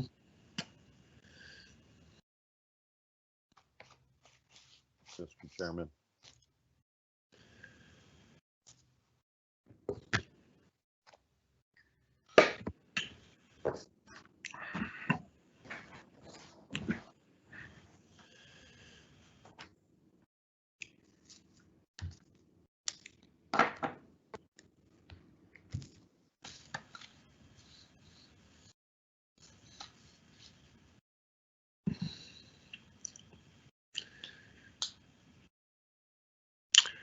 Okay, it's 11:30. Can I just hear from my fellow commissioners? Commissioner Concepcion, you're back. I am back. Thank you, Commissioner Camargo. Commissioner Flanagan. Yep, I can see you. And Commissioner Stebbins. I'm back. Thank you. Okay, thank you. We are back in session at 11:30 a.m. Next up are 20 provisional adult use licenses and 1 MTC provisional license. As has been our tradition, we'll go through these one by one. There are multiple conditions that have been requested by my fellow commissioners, so we'll talk through all those commissions. There might be some overlap, given that each of the commissioners came up with these conditions independently, but we'll work through them one by one. I do want to re-emphasize something I said earlier during the executive director's presentation. As I look through these 21 provisional licenses, at least half of them are either prioritized due to economic empowerment status or expedited due to license type, social equity program participants, disadvantaged business enterprises. So again, I think this reflects the hard work of the entire commission in terms of ensuring that we have a diverse and equitable industry. Again, certainly emphasizing that we have a lot more work to do, but it's pleasing to see this progress. That being said, let's get started. Mr. Potvin, first up is 311 Page Boulevard, LLC, MRN 282714. Commissioner Stebbins, my understanding is that you are recusing yourself from this conversation. Is that correct? That is correct. Okay, thank you. Mr. Potvin, please go ahead then. 311 Page Boulevard, LLC, product manufacturer. Thank you, Mr. Chairman. The applicant here is 311 Page Boulevard LLC, proposing to do business at 311 Page Boulevard in Springfield. They are in fact seeking a retail license. This applicant was a general applicant. Additional information is contained within the executive summary for the commission's review and consideration. Therefore, commission staff do recommend the issuance of a provisional license subject to the conditions before you. Thank you, Mr. Potvin. Commissioner Flanagan, I have a request from you for an additional condition on this license, specifically clarification on how a donation will directly impact residents of Springfield. Yes. Are there other questions, comments, or requests for additional conditions on this application? Then could I ask, please, Commissioner Camargo, would you make a motion to approve staff recommendation issue a provisional license to 311 Page Boulevard LLC, subject to the additional condition requested by Commissioner Flanagan? So moved. Thank you. Commissioner Concepcion, would you second that motion, please? Second. Thank you. Let's make sure that Commissioner Camargo made the motion to approve, seconded by Commissioner Concepcion. Commissioner Camargo, your vote, please. Aye. Thank you. Commissioner Concepcion? Aye. Thank you. Commissioner Flanagan? Aye. Commissioner Hoffman? Aye. Let the record show the commission approve the staff recommendation to issue a provisional license to 311 Page Boulevard LLC with a vote of 4 in favor. Commissioners Camargo, Concepcion, Flanagan, and Hoffman, and Commissioner Stebbins was recused. Thank you very much. Next up is Charlemont Farmworks LLC, MCN 283116, which is Tier 11 outdoor cultivation. This was expedited based upon the type of license, outdoor cultivation. Mr. Potvin. Thank you, Mr. Chairman. The applicant here is Charlemont Farmworks LLC. They're proposing to do business at 1947 Route 2 in Charlemont. They are seeking a Tier 11 outdoor cultivation license, and based on the fact that they are applying for an outdoor cultivation license, this application did receive expedited review. Additional information is contained within the executive summary for the commission's review and consideration. Therefore, commission staff do recommend the issuance of a provisional license subject to the conditions before you. Thank you very much, Mr. Potvin. I have requests for additional conditions from both Commissioners Camargo and Commissioner Stebbins. I believe they're identical, but let me read them. From Commissioner Camargo, prior to final licensure, confirm your training and recruitment partners of their eligibility to support your activities. And from Commissioner Stebbins, prior to final licensure, contact CCC Licensing Division for an update to confirm your training and recruiting partners' eligibility to support your activity. So I think those are identical, other than the phrase contact CCC Licensing Division. So is it okay, Commissioner Camargo, if we just go with Commissioner Stebbins' requested condition here? Absolutely. Thank you. Are there any other comments, questions, or requests for additional conditions on this license? Okay, then could I ask please for a motion, Commissioner Flanagan, to approve the staff recommendation to issue a provisional license? And you and I are not pronouncing this the same way. I'm not sure who's right or who's wrong, but Charlemont Farmworks LLC, MCN 283116, subject to the additional condition requested by Commissioner Stebbins. Could I have such a motion, please, Commissioner Flanagan? So moved. Thank you. Commissioner Stebbins, would you second that motion, please? Second. Thank you. Let the record show that Commissioner Flanagan made the motion to approve, seconded by Commissioner Stebbins. Commissioner Camargo, your vote, please. Aye. Thank you. Commissioner Concepcion. Aye.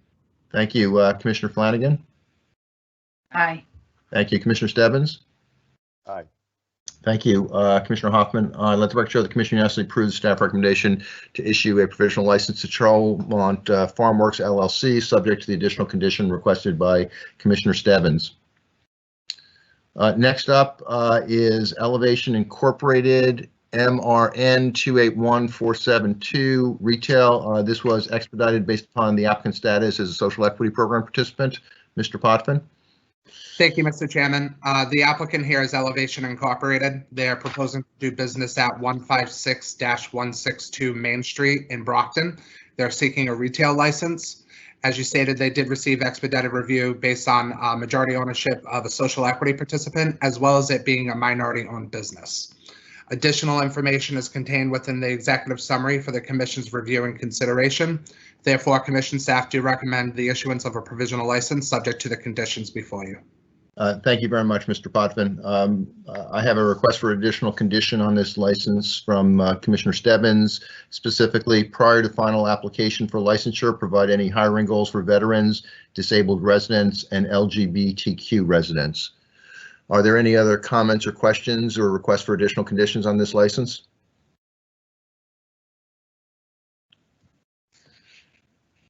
Then could I ask Commissioner Concepcion, please, for a motion to approve the staff recommendation to issue a provisional license to Elevation Incorporated, subject to the additional condition requested by Commissioner Stebbins? So moved. Thank you. Commissioner Camargo, would you second that motion, please? Second. Thank you. Let the record show that Commissioner Concepcion made the motion to approve, seconded by Commissioner Camargo. Commissioner Camargo, your vote, please. Aye. Thank you. Commissioner Concepcion. Aye. Thank you. Commissioner Flanagan. Aye.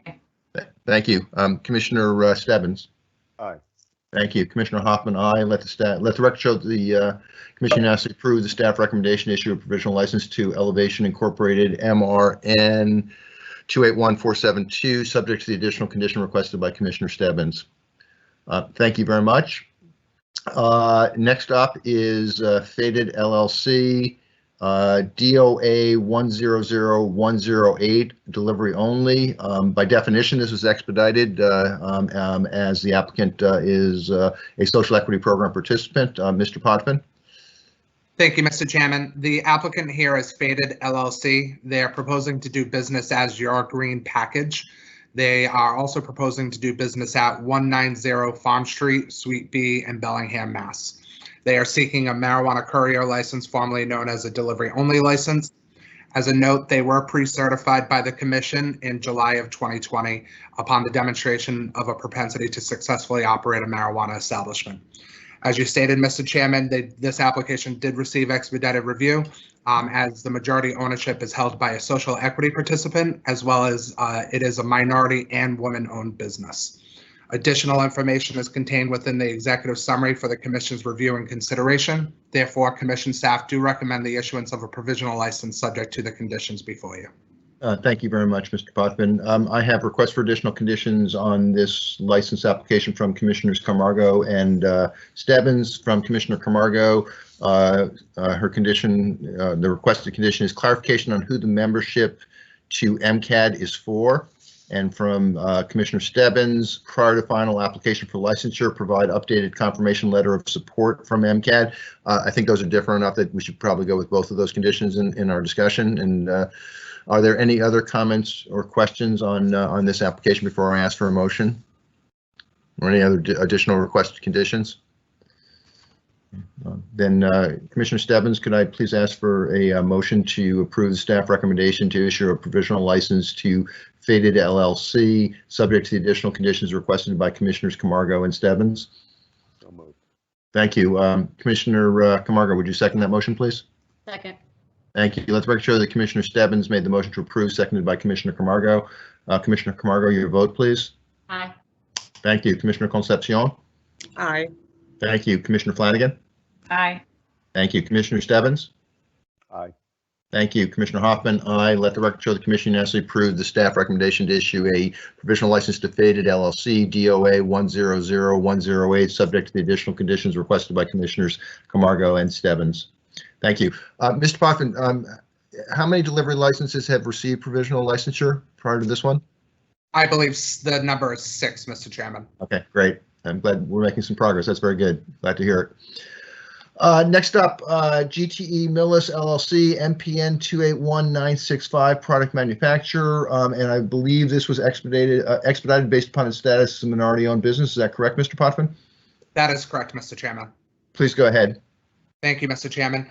The applicant here is GTE Millis LLC. They're proposing to do business at 1480 Main Street, located in Millis. As you stated, they are seeking our product manufacturing license.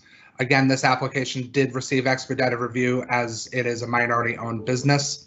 Additional information is contained within the executive summary for the Commission's review and consideration. Therefore, Commission staff do recommend the issuance of a provisional license subject to the conditions before you.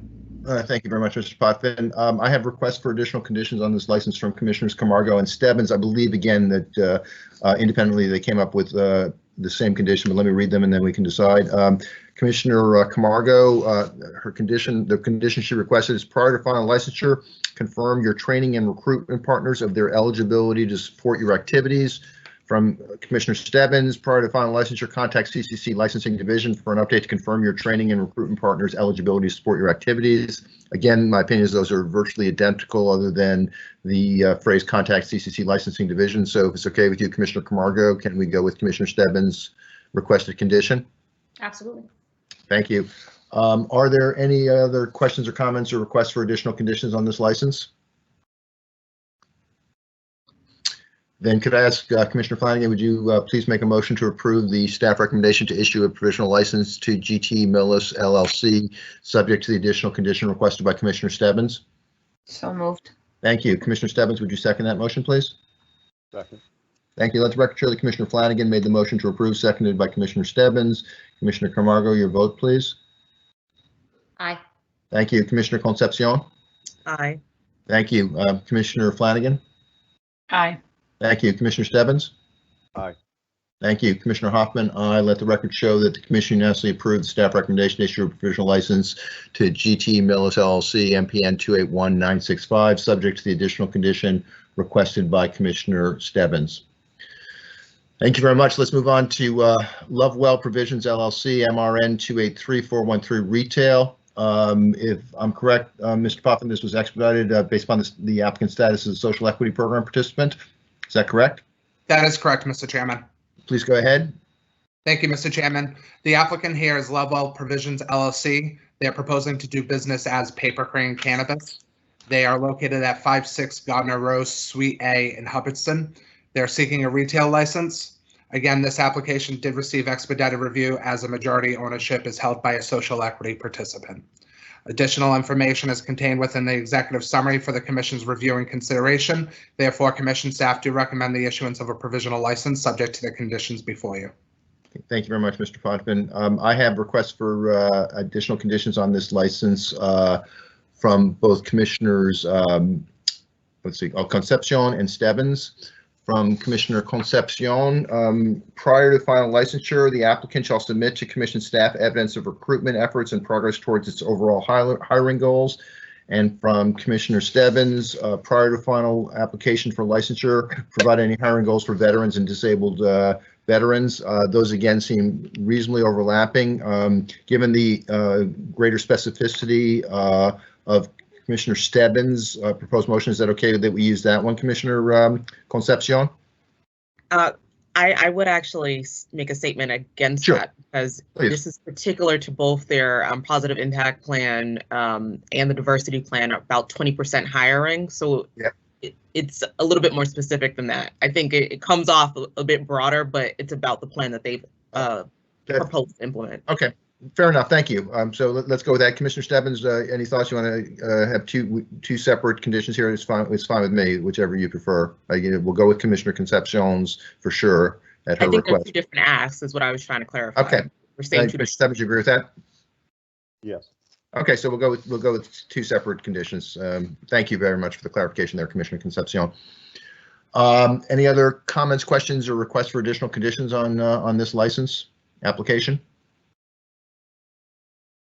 Then could I ask Commissioner Stebbins, would you please make a motion to approve the staff recommendation to issue a provisional license to Lovewell Provisions LLC, subject to the additional conditions requested by Commissioners Concepcion and Stebbins? So moved. Thank you. Commissioner Concepcion, would you second that motion, please? Second. Thank you. Let the record show that Commissioner Stebbins made the motion to approve, seconded by Commissioner Concepcion. Commissioner Camargo, your vote, please. Aye. Thank you. Commissioner Concepcion. Aye. Thank you. Commissioner Flanagan. Aye. Thank you. Commissioner Stebbins. Aye. Aye. Thank you. Commissioner Hoffman. Aye. Let the record show the commission unanimously approves staff recommendation to issue a provisional license to Lovewell Provisions LLC, MRN 283413, subject to the additional conditions requested by Commissioners Concepcion and Stebbins. Thank you. Next up is Noble Manna Incorporated, MRN 282984 Retail. This was an expedited application based upon the applicant status as a veteran. Mr. Poffman, is that correct? That is correct, Mr. Chairman. Please go ahead. Thank you, Mr. Chairman. The applicant here is Noble Manna Incorporated. The proposed location is 47 Milford Street, located in Mendon. They are seeking a retail license. Again, this application did receive expedited review as it is held by a veteran-owned business. Additional information is contained within the executive summary for the commission's review and consideration. Therefore, commission staff do recommend the issuance of a provisional license subject to the conditions before you. Thank you very much, Mr. Potvin. I am aware of a request for an additional condition from Commissioner Stebbins, specifically prior to final application for licensure, provide any hiring goals for women, veterans, disabled residents, and LGBTQ residents. Are there any other comments or questions or requests for additional conditions on this license? Then could I ask Commissioner Camargo, would you please make a motion to approve the staff recommendation to issue a provisional license to Noble Manna Incorporated, subject to the additional condition requested by Commissioner Stebbins? So moved. Thank you. Commissioner Stebbins, would you second that motion, please? Second. Thank you. Let's make sure that Commissioner Camargo made the motion to approve, seconded by Commissioner Stebbins. Commissioner Camargo, your vote, please. Aye. Thank you. Commissioner Concepcion. Aye. Thank you. Commissioner Flanagan. Aye. Thank you. Commissioner Stebbins. Aye. Thank you. Commissioner Hoffman, I let the record show that the commission unanimously approves staff recommendation to issue a provisional license to Noble Manna Incorporated, MRN 282984, subject to the additional condition requested by Commissioner Stebbins. Thank you very much. Next up is Nuestra LLC, MRN 281469 Retail. This was a priority application based upon the applicant status as an economic empowerment applicant. Mr. Potvin. That is correct, Mr. Chairman. Please go ahead. Thank you. The applicant here is Nuestra LLC. They're proposing to do business as the Boston Garden. They're located at 200 Monsignor O'Brien Highway in Cambridge. The Boston Garden? Yeah. Isn't there like a copyright or a trademark there? I guess since it got demolished, it doesn't matter. That's not our job. I'm sorry for the interruption. Please go ahead, Mr. Potvin. No, thank you, Mr. Chairman. It definitely brings back memories. It doesn't it? You know, those, you ever sit in the rafters, you know, and you're like looking straight down at the game? I mean, what an amazing place that was. A lot of Go fun ahead. memories. Thank you, Mr. Chairman. This applicant is seeking a retail license. Again, as you stated, Mr. Chairman, this application did receive priority review as the majority ownership is held by economic empowerment applicants. Additional information is contained within the executive summary for the Commission's review and consideration. Therefore, Commission staff do recommend the issuance of a provisional license subject to the conditions before you. Thank you very much, Mr. Potvin. I have a request for an additional condition from Commissioner Stebbins, specifically review positive impact plan for outreach to other areas of disproportionate impact, including identified census tracts in Boston. Are there other comments or questions or requests for additional conditions on this application? Then could I ask Commissioner Stebbins, would you please make a motion to approve the staff recommendation to issue a provisional license to Nuestra LLC, subject to the additional condition requested by Commissioner Stebbins? So moved. Thank you. Could I have a second, please, Commissioner Concepcion? Second. Thank you. Let's make sure that Commissioner Stebbins made the motion to approve, seconded by Commissioner Concepcion. Commissioner Camargo, your vote, please. Aye. Thank you. Commissioner Concepcion? Aye. Thank you. Commissioner Flanagan? Aye. Thank you. Commissioner Stebbins? Aye. Thank you. Commissioner Hoffman, aye. Let the record show the Commission unanimously approves staff recommendation to issue a provisional license to Nuestra LLC, subject to the additional condition requested by Commissioner Stebbins. Thank you very much. We have two applications from Paper Crane Provisions LLC, MCN 282687, Tier 3 Indoor Cultivation, and MPN 281904, Product Manufacturer. These are co-located, if I am correct, Mr. Potvin? That's correct, Mr. Chairman. And they are also, both applications had expedited status based upon the applicant status as a social equity program participant. Is that correct? That is correct. Thank you. Please go ahead. Thank you, Mr. Chairman. The applicant here is Paper Crane Provisions LLC, proposing to do business at 56 Gardner Road, Suite B in Hubbardston. They are seeking a Tier 3 indoor cultivation license as well as a product manufacturing license. Both applications did receive expedited review as the majority of its ownership is held by a social equity participant. Additional information is contained within the executive summary for the Commission's review and consideration. Therefore, Commission staff do recommend the issuance of two provisional licenses subject to the conditions before you. Okay, thank you very much. We'll take separate votes, but thank you for going through that at once. I have requests for additional conditions from both Commissioner Stebbins and Concepcion, and my understanding in both cases is that they apply to both licenses. Is that correct, Commissioner Stebbins and Commissioner Concepcion? Yes. Commissioner Yes. Concepcion, is that correct? That's correct. Okay, thank you. Commissioner Stebbins requested condition prior to final application for licensure, provide any hiring goals for veterans and disabled residents.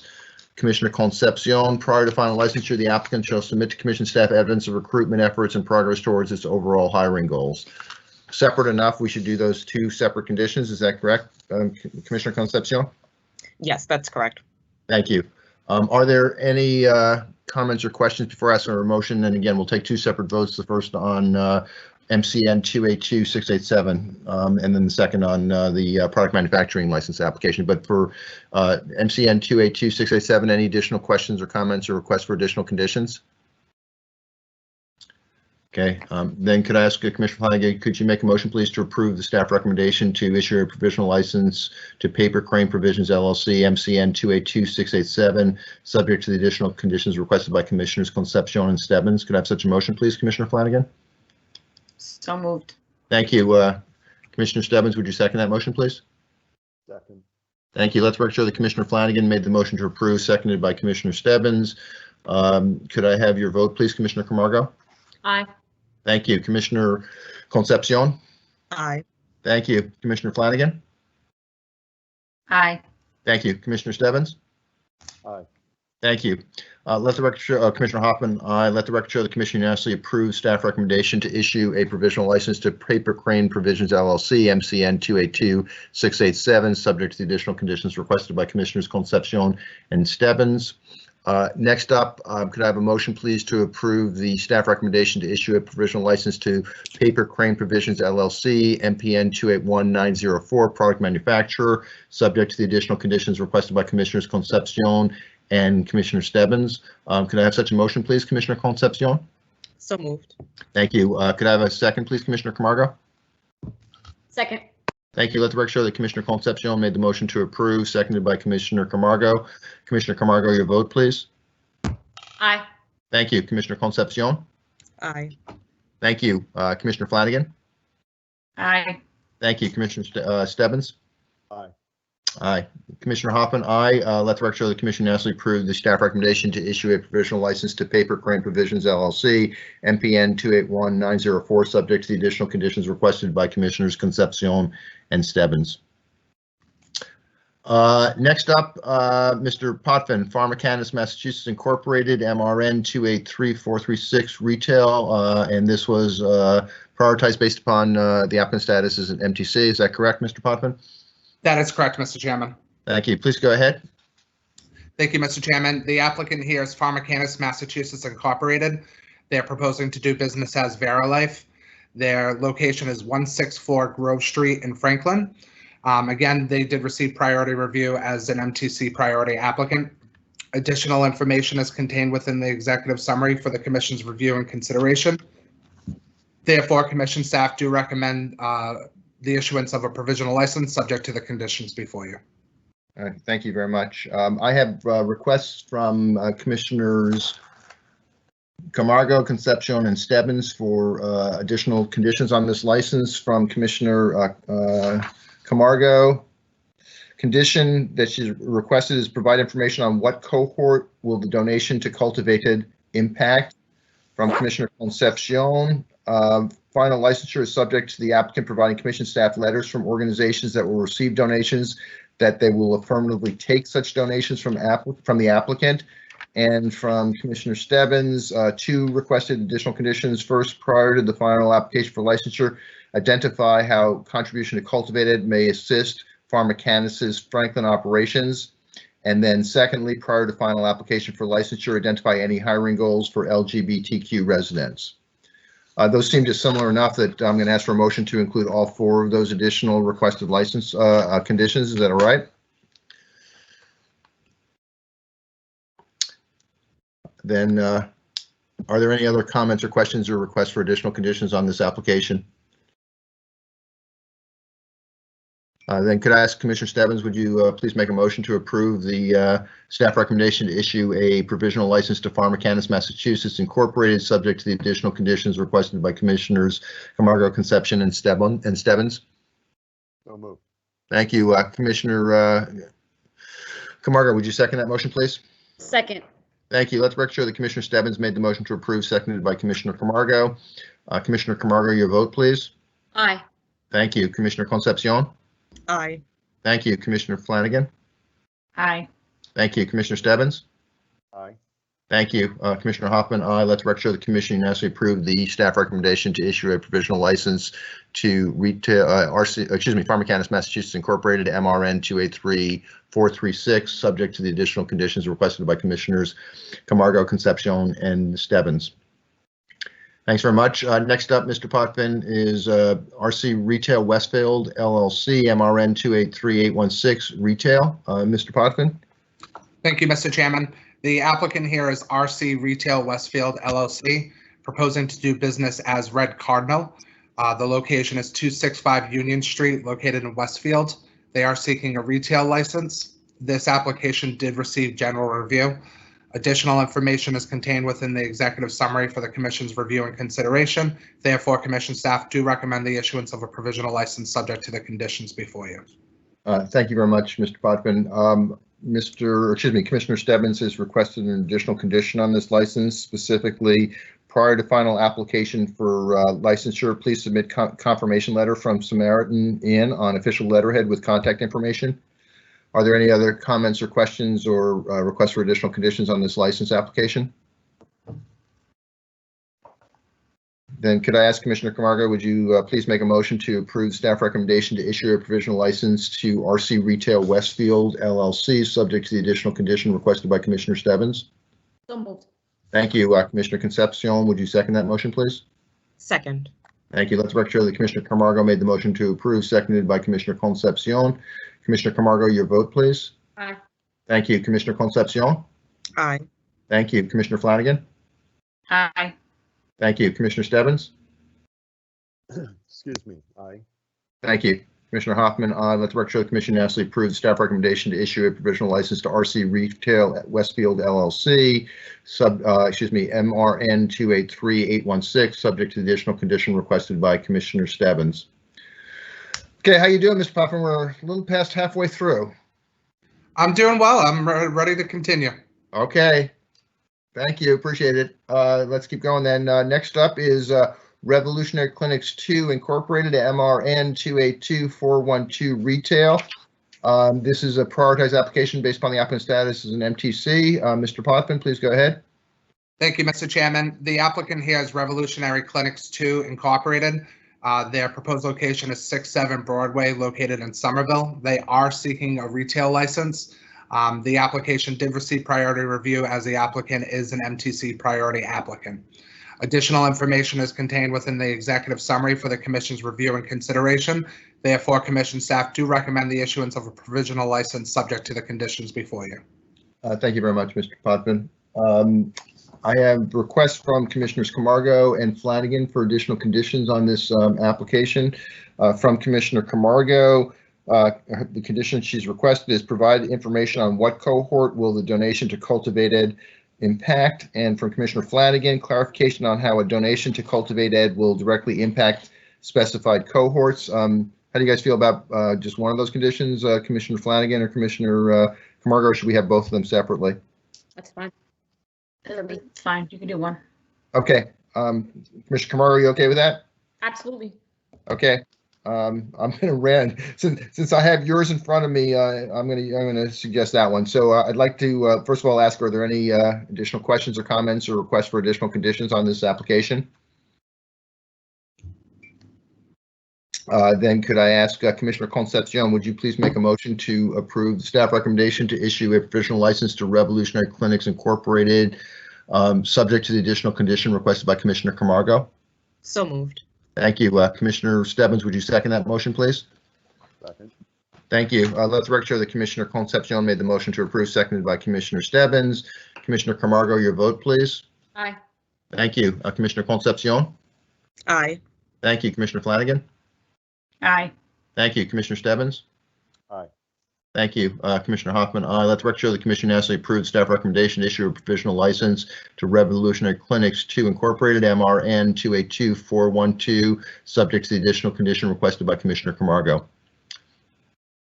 Thank you. Next up is Royal Sun Farm LLC, MCN 282001, which is Tier 6 outdoor cultivation, expedited both because of its license type as outdoor cultivation as well as the status, the applicant status as a social equity program participant. Mr. Potvin.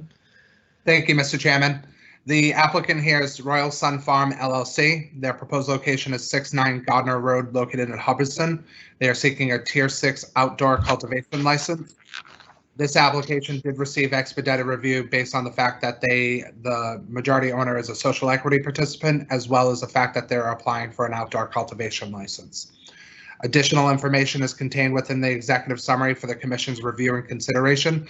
Therefore, commission staff do recommend the issuance of a provisional license subject to the conditions before you. Thank you very much, Mr. Potvin. I have a request from Commissioner Stebbins for an additional condition on this license application, specifically prior to final application for licensure, provide any hiring goals for LGBTQ residents.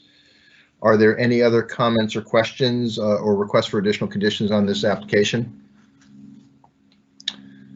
Then Commissioner Flanagan, could I ask you please for a motion to approve the staff recommendation to issue a provisional license to Royal Sun Farm LLC, subject to the additional condition requested by Commissioner Stebbins? So moved. Thank you. Commissioner Stebbins, would you second that motion, please? Second. Thank you. Let the record show that Commissioner Flanagan made the motion to approve, seconded by Commissioner Stebbins. Commissioner Camargo, your vote, please. Aye. Thank you. Commissioner Concepcion. Aye. Thank you. Commissioner Flanagan. Aye. Thank you. Commissioner Stebbins? Aye.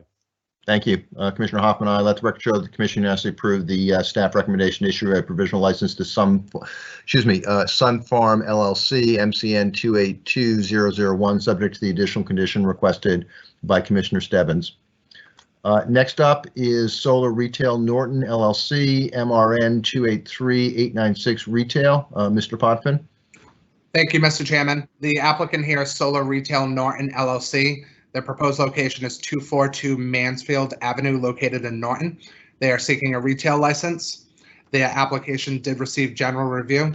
Additional information is contained within the executive summary for the commission's review and consideration. Therefore, commission staff do recommend the issuance of a provisional license subject to the conditions before you. Thank you very much, Mr. Potvin. I have a request from Commissioner Stebbins for an additional condition on this license, specifically prior to, I'm sorry, we're on Solar Retail Norton, correct? So prior to final application for licensure, review diversity hiring goals and projected number of employees. Are there any other comments or questions or requests for additional conditions on this license? And could I ask Commissioner Stebbins, would you please make a motion to approve the staff recommendation to issue a provisional license to Solar Retail Norton LLC, subject to the additional condition requested by Commissioner Stebbins? So moved. Thank you. Commissioner Camargo, would you second that motion, please? Second. Thank you. Let the record show that Commissioner Stebbins made the motion to approve, seconded by Commissioner Camargo. Commissioner Camargo, your vote, please. Aye. Thank you. Commissioner Concepcion? Aye. Thank you. Commissioner Flanagan? Aye. Thank you. Commissioner Stebbins? Aye. Thank you. Commissioner Hoffman, aye. Let the record show the commission unanimously approves staff recommendation to issue a provisional license to Solar Retail Norton LLC, MRN 283896, subject to the additional condition requested by Commissioner Stebbins. Thank you. Next up, Mr. Potvin, is Sunhouse Mass LLC, MCN 283027, Tier 6 Indoor Cultivation. Mr. Potvin. Thank you, Mr. Chairman. The applicant here is Sunhouse Mass LLC. Their proposed location is 428 Merrill Road, located in Pittsfield. They are seeking a Tier 6 indoor cultivation license. The applicant here was a general applicant. Additional information is contained within the executive summary for the commission's review and consideration. Therefore, commission staff do recommend the issuance of a provisional license subject to the conditions before you. Thank you very much, Mr. Potvin. I have a request from Commissioner Concepcion for an additional condition on this license, specifically final license subject to commission approval of any third-party platform to ensure compliance with 935 CMR 500-00 or .000 as applicable. Are there any other comments or questions or requests for additional conditions on this application? Okay, thank you. Then could I ask Commissioner Flanagan, would you make a motion, please, to approve the staff recommendation to issue a provisional license to Sunhouse Mass LLC, subject to the additional condition requested by Commissioner Concepcion? So moved. Thank you. Commissioner Camargo, would you second that motion, please? Second. Thank you. Let the record show that Commissioner Flanagan made the motion to approve, seconded by Commissioner Camargo. Commissioner Camargo, your vote, please. Aye. Thank you. Commissioner Concepcion. Aye. Thank you. Commissioner Flanagan. Aye. Thank you. Commissioner Stebbins. Aye. Thank you. Commissioner Hoffman, I let the record show that the commission unanimously approved the staff recommendation to issue a provisional license to Sunhouse Mass LLC, MCN 283027, subject to the additional condition requested by Commissioner Concepcion. Next up, there are 3 applications from Thrive Cultivation and Dispensary LLC. I believe they are co-located. Is that correct, Mr. Potvin? That is correct, Mr. Chairman. So if you could give us one overview, and then we'll have 3 separate votes, but please go ahead. Thank you, Mr. Chairman. The applicant here is Thrive Cultivation and Dispensary LLC. Their proposed location is 114 Lancaster Road, located in Shirley. They are seeking a Tier 3 indoor cultivation license, a product manufacturing license, and a retail license. All 3 applications were considered to be general applications. Additional information is contained within the executive summary for the commission's review and consideration. Therefore, commission staff do recommend the issuance of 3 provisional licenses subject to the conditions before you. Okay, thank you very much, Mr. Potvin. I am not aware of any requests for additional conditions on any of these 3 licenses, but are there comments, questions, or requests for additional conditions before I ask for a motion?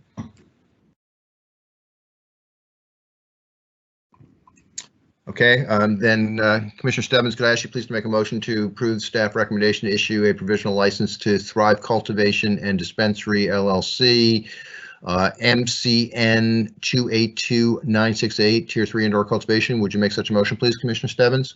So moved. Thank you. Commissioner Flanagan, would you second that motion, please? Second. Thank you. Let the record show that Commissioner Stebbins made the motion to approve, seconded by Commissioner Flanagan. Commissioner Camargo, your vote, please. Aye. Thank you. Commissioner Concepcion. Aye. Thank you. Commissioner Flanagan. Aye. Thank you. Commissioner Stebbins. Aye. Thank you. Excuse me. Let the record show the Commission unanimously approve. Commissioner Hoffman, aye. Let the record show the Commission unanimously approve the staff recommendation to issue a provisional license to Thrive Cultivation and Dispensary LLC, MCN 282968. Next up, I'd like to ask for a motion, please, to approve the staff recommendation to issue a provisional license to Thrive Cultivation and Dispensary LLC, MPN 281928, product manufacturer. Could I have such a motion, please, Commissioner Flanagan? So moved. Thank you. Could I have a second, please, Commissioner Camargo? Second. Thank you. Let the record show that Commissioner Flanagan made the motion to approve, seconded by Commissioner Camargo. Commissioner Camargo, your vote, please. Aye. Thank you. Commissioner Concepcion. Aye. Thank you. Commissioner Flanagan. Aye. Thank you. Commissioner Stebbins. Aye. Thank you. Commissioner Hoffman, aye. Let the record show the Commission unanimously approved staff recommendation to issue a provisional license to Thrive Cultivation and Dispensary LLC, MPN 281928.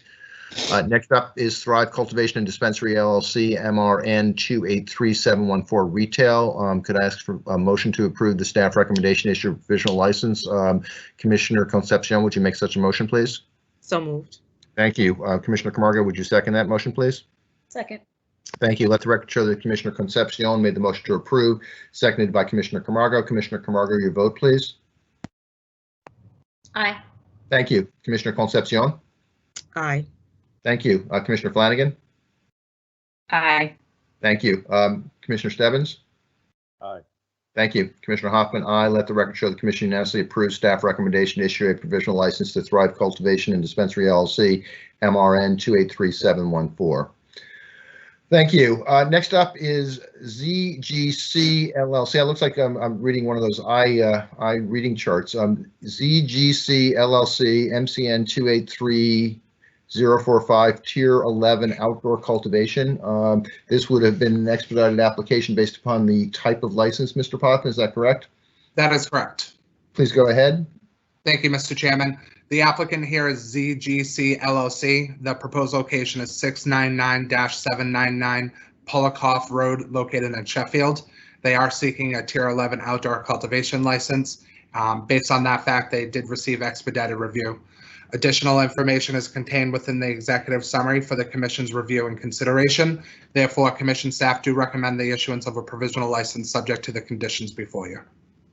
Thank you very much, Mr. Potvin. I have a request from Commissioner Stebbins for an additional condition on this license, specifically prior to final application for licensures, identify any hiring goals for LGBTQ residents.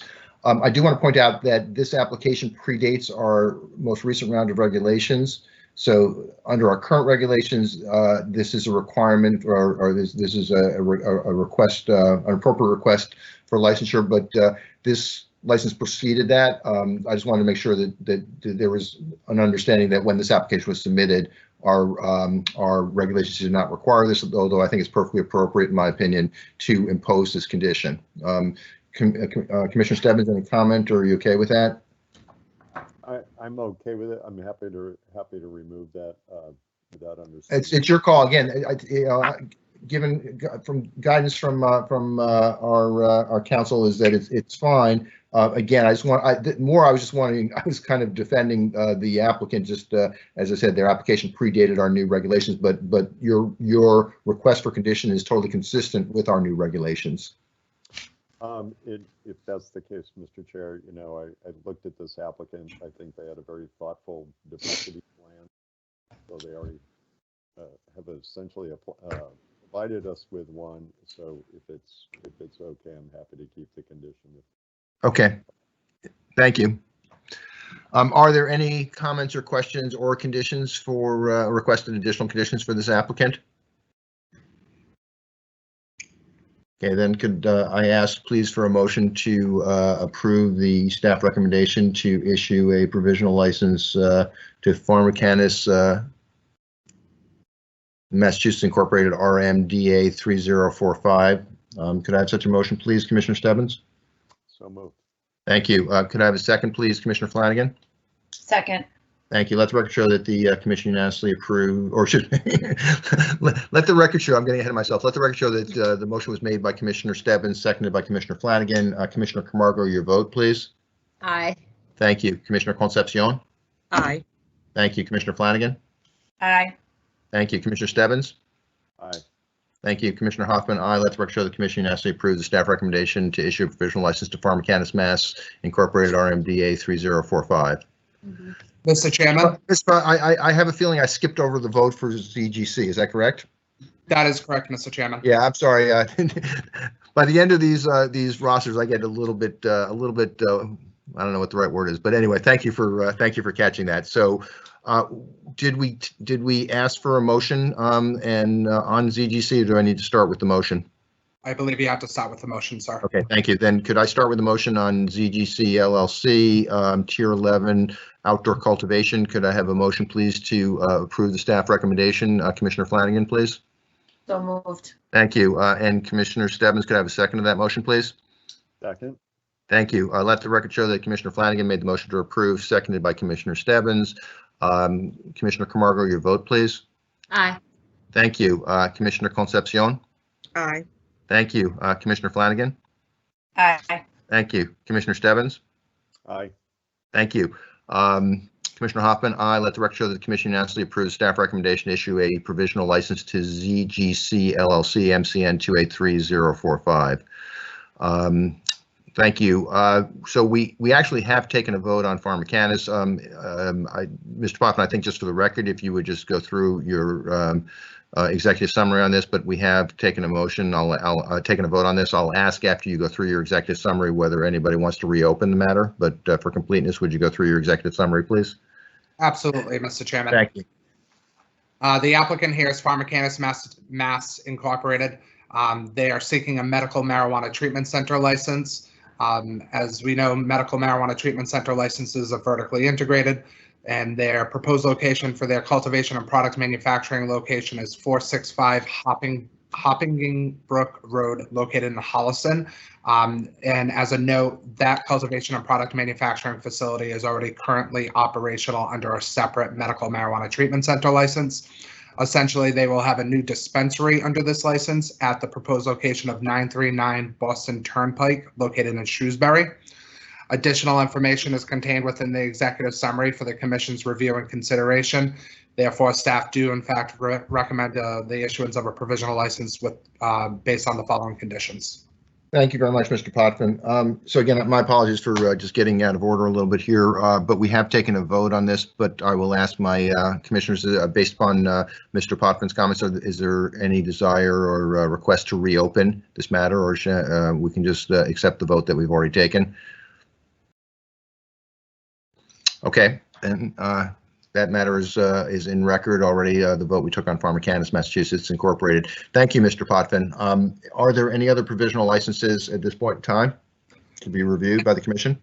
Not at this time, Mr. Chairman. Okay. Well, thank you very much. Once again, every time we do this, I feel an obligation to just thank you and your staff for all the hard work and diligent work that goes into this. We're processing a very, very large number of applications, and I think all of us on the commission are grateful for your leadership and the hard work of you and the rest of the staff involved in this. So thank you.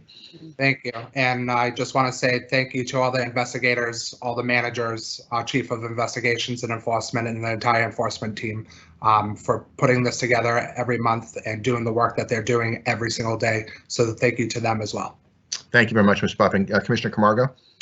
Yeah, I just wanted to take a quick moment to just a couple of comments. I know that we now have the slide that our executive director presented in the beginning, but it was really good to see how many applicants were expedited. I counted about 3 or 4 SEPs here, right. One vet, one economic empowerment, which is really nice. I wanted to quickly just point out Royal Sun Farms, and one of their goals, they talked about training, mentoring, and helping launch a business for an SEP applicant. I know not everyone can do that, but I think it's very gracious of them to be able to do that. I also want to just kind of remind folks that our office, the CCC, is here to be helpful. I know that we are working on diversity guidelines, but I just want to really push applicants to call us in terms of positive impact plans or diversity plans.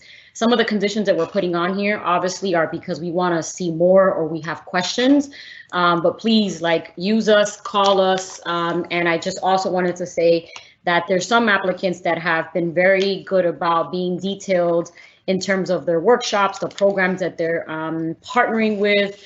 Just want to remind people to keep it simple, but also give us the details that you are actually trying to, give us part of the goal. Make it very clear. I'm sorry, make it very clear in the goals of what you're trying to reach. So I just wanted to say that. And again, Kyle, and to your team, thank you so much. This is definitely labor of love. Thank you very much. Any other comments or questions before we move on? Again, Ms. Potvin, thank you very much for everything. Appreciate it. Look forward to re-engaging with you next month. I would like to suggest that we take a lunch break at this point in time. It is 20 minutes past 12. If we take a recess until 1 o'clock, does that give my fellow commissioners adequate time to grab a bite and do whatever else they need to before we reconvene at 1 o'clock? Is that okay with everybody? Yes. Yes. Yes. Okay, then we are in recess then till 1 p.m. Thank you very much and see you then. Bye-bye.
Okay, it's 1 o'clock. Can I just take a roll call? Commissioner Camargo, are you back?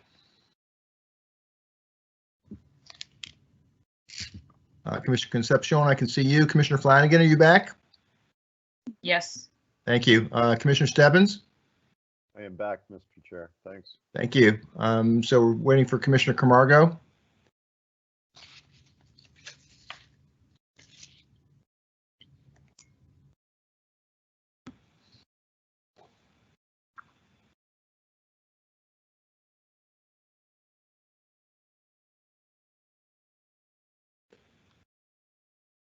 Matt, could you text Commissioner Camargo, please? I'm here. Oh, you're here. I'm sorry. You didn't respond before, or at least I didn't hear your response. So you're back. So we're good to go. Matt, we're ready to go again.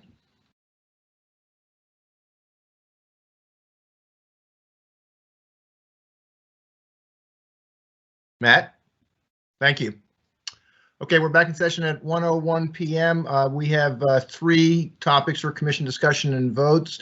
Updated testing protocols will be the first topic. I'll follow up a little bit on Executive Director Collins' comments about the advisory board and talk about commissioner liaison to the subcommittees.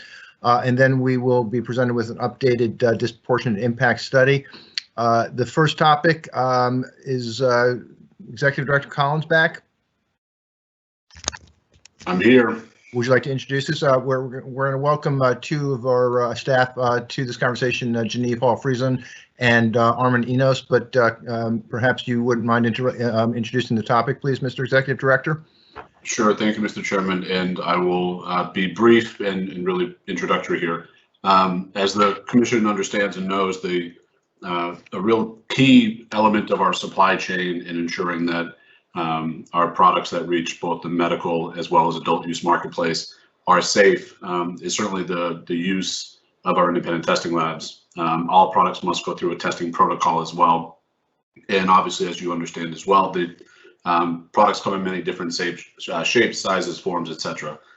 So this protocol is really the backbone of our legalized industry and ensuring that consumers and patients have confidence in their products that ultimately end up on store shelves and in dispensaries. So not too long ago, really coinciding with the regulatory process, the Commission undertook a review of those testing protocols led by previous Commissioner, former Commissioner McBride, but also really driven by our staff, in particular Armand and Genevieve, Genevieve serving as our lab and testing analyst. So she, Armand, as well as the previous Commissioner, former Commissioner, put together a draft. It was released to the public, again, alongside our draft regulations. We sought public comment and feedback, and they're now bringing back to you some revisions to that testing protocol.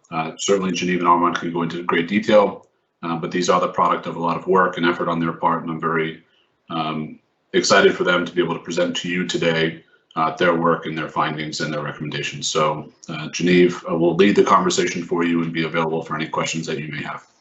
Thank you very much, Mr. Executive Director, and Genevieve and Norman, thank you very much. We're looking forward to this. So Good Genevieve, afternoon. please go ahead, Genevieve. Good afternoon, commissioners and chairman and executive director and everyone that's listening. So the exact name of the protocol that I'll be speaking of today is called the Protocol for Sampling and Analysis of Finished Marijuana Products and Marijuana Products for Marijuana Establishments, Medical Marijuana Treatment Centers, and co-located marijuana operations. And we revised this recently, and I'm just going to go into the purpose and why we're here and the changes that we've made. So I'll be addressing the protocol, as I just said, and it's referenced in the regulations. And the point of this protocol is basically to provide the Commission's licensee with guidance on laboratory operations and basically describe the acceptable approaches for meeting the Commission's testing requirements, right? So within this protocol, the licensees are provided an overview of the marijuana production practices, sample analysis, the sample program design, testing and result reporting requirements. And on that same path, it also provides guidance to product retesting, remediation, and sample representativeness. So this document is limited in scope, right? It's according to our subject matter to address ingredients, labeling, testing, sourcing, manufacturers, and consumption.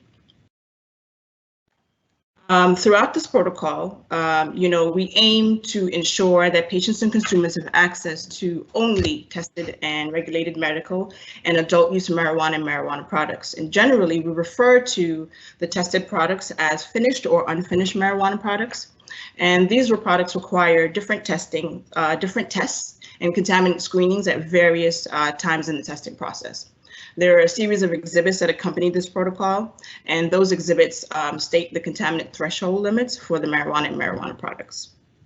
So throughout this protocol, you have different definitions, and it will clarify the terms for you as you move along throughout the document.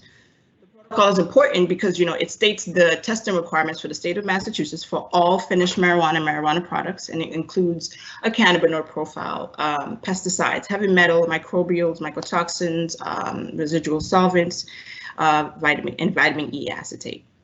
So I'll just jump into the specific changes that were made to this protocol and the importance of all those changes.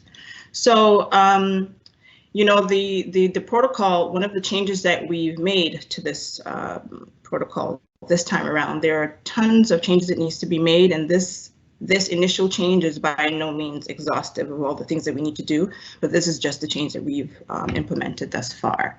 So one of the big changes is that the protocol acknowledges the testing challenges and the unknown factors and variables, and overall the issues associated with the long-term use of vape products and the need for stability studies. And in response to the outbreak and the ban on vaporizer products, right, I guess we can characterize that as the eval, which is e-cigarettes, vaping, and lung-associated illnesses. When we went through that period a year and a half ago, and we had the ban by the governor and DPH and all the other relevant agencies, we developed an internal emergency testing process. And that was basically an effort to pinpoint the issues associated with our vaping products, our THC vaping products that we regulate. And in the process of assessing this issue, the vitamin E acetate became the culprit. And the good news is, after repeated testing, led by the commission and used the licensee's testing facilities, we found no evidence of vitamin E acetate. But in the process of assessing the additives and the ingredient component to the vaping devices, heavy metal accumulation within the vape products became a particular concern when assessing the potential health risk associated with these vape products. And so the commission, we conducted a series of internal testing, and in some instances we did find elevated levels of heavy metals in our vape products. And the leaching of heavy metals, into our vape products may be due to a series of factors, right, including time, device composition, temperature, usage, and time was significant because it was unknown, and it remains unknown to a great extent how long leaching occurs after vape devices are filled in the cannabis oil. Keep in mind that some devices are single-use devices, so using these devices as intended by the manufacturer is like vital, right? So in the absence of sufficient information that has been developed over time regarding these long-term studies and all the potential contributing factors that impact the leaching of metals into the vape products, we continue to monitor what's going on in the industry in these vape devices by collecting information and being basically very open with our testing facilities to exchange information so that we can continue to work towards getting an answer. Because, in the process of testing, we did not find what exactly was the issue. We just know what was not the issue. So we do want the industry and the consumers to know that we continue this effort and we work towards a resolution regarding the stability studies. And ultimately, it provides us the information we need to have a more informed protocol and ensure that our vape products are adequately tested.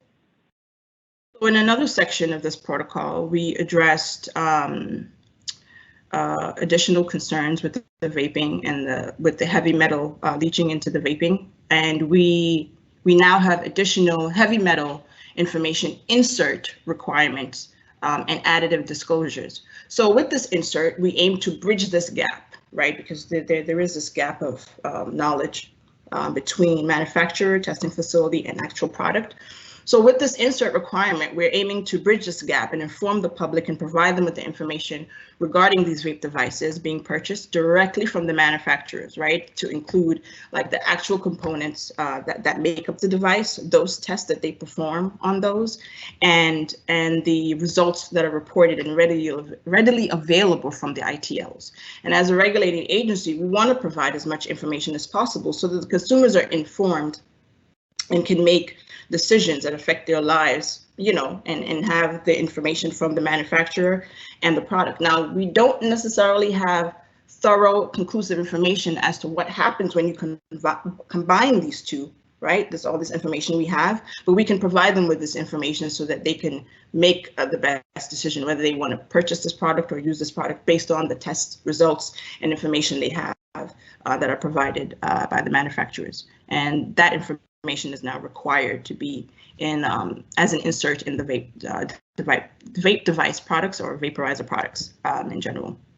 And then in another section, we have in section 7.6, we have emphasized the requirement that all vaporizer products, finished vaporizer products, have to be tested now for vitamin E acetate, and they have to receive a second heavy metal screening.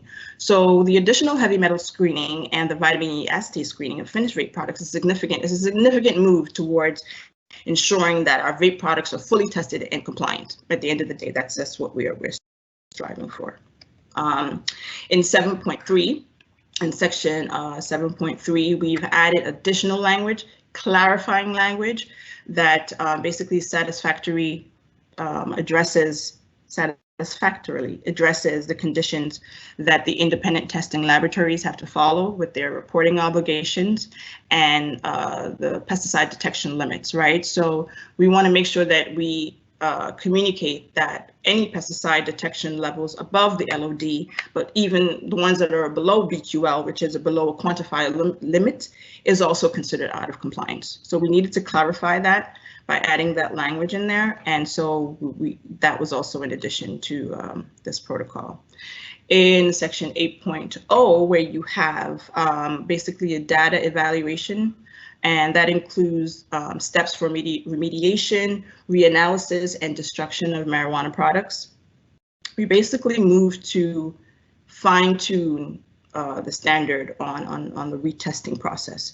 You know, we always want the trajectory of a gold standard, right, in regards to testing. And we want to move in a direction that balances the optimal testing practices while providing safe and adequately tested marijuana products.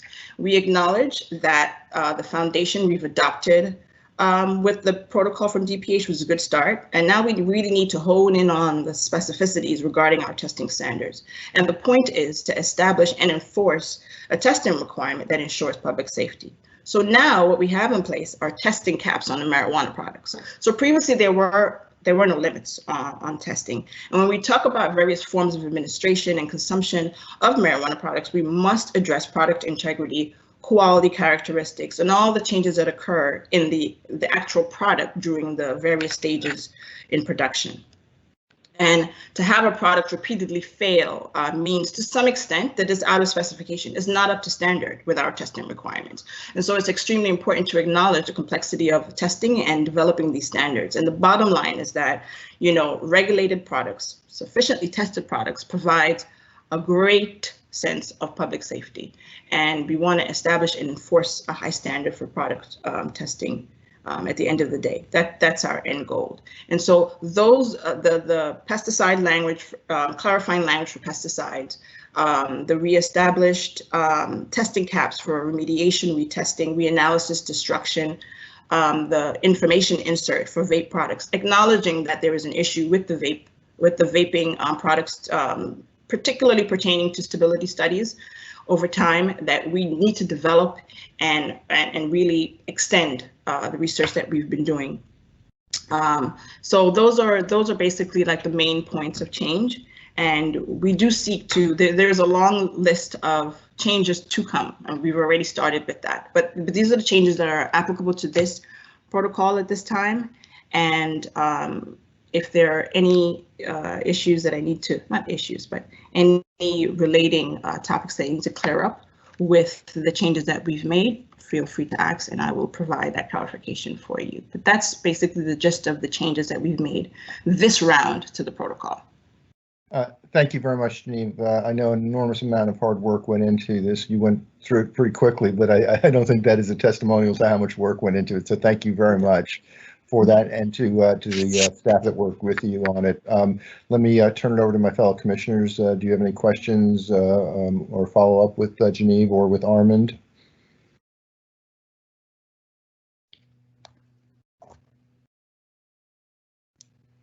Chairman, Flanagan? Go ahead.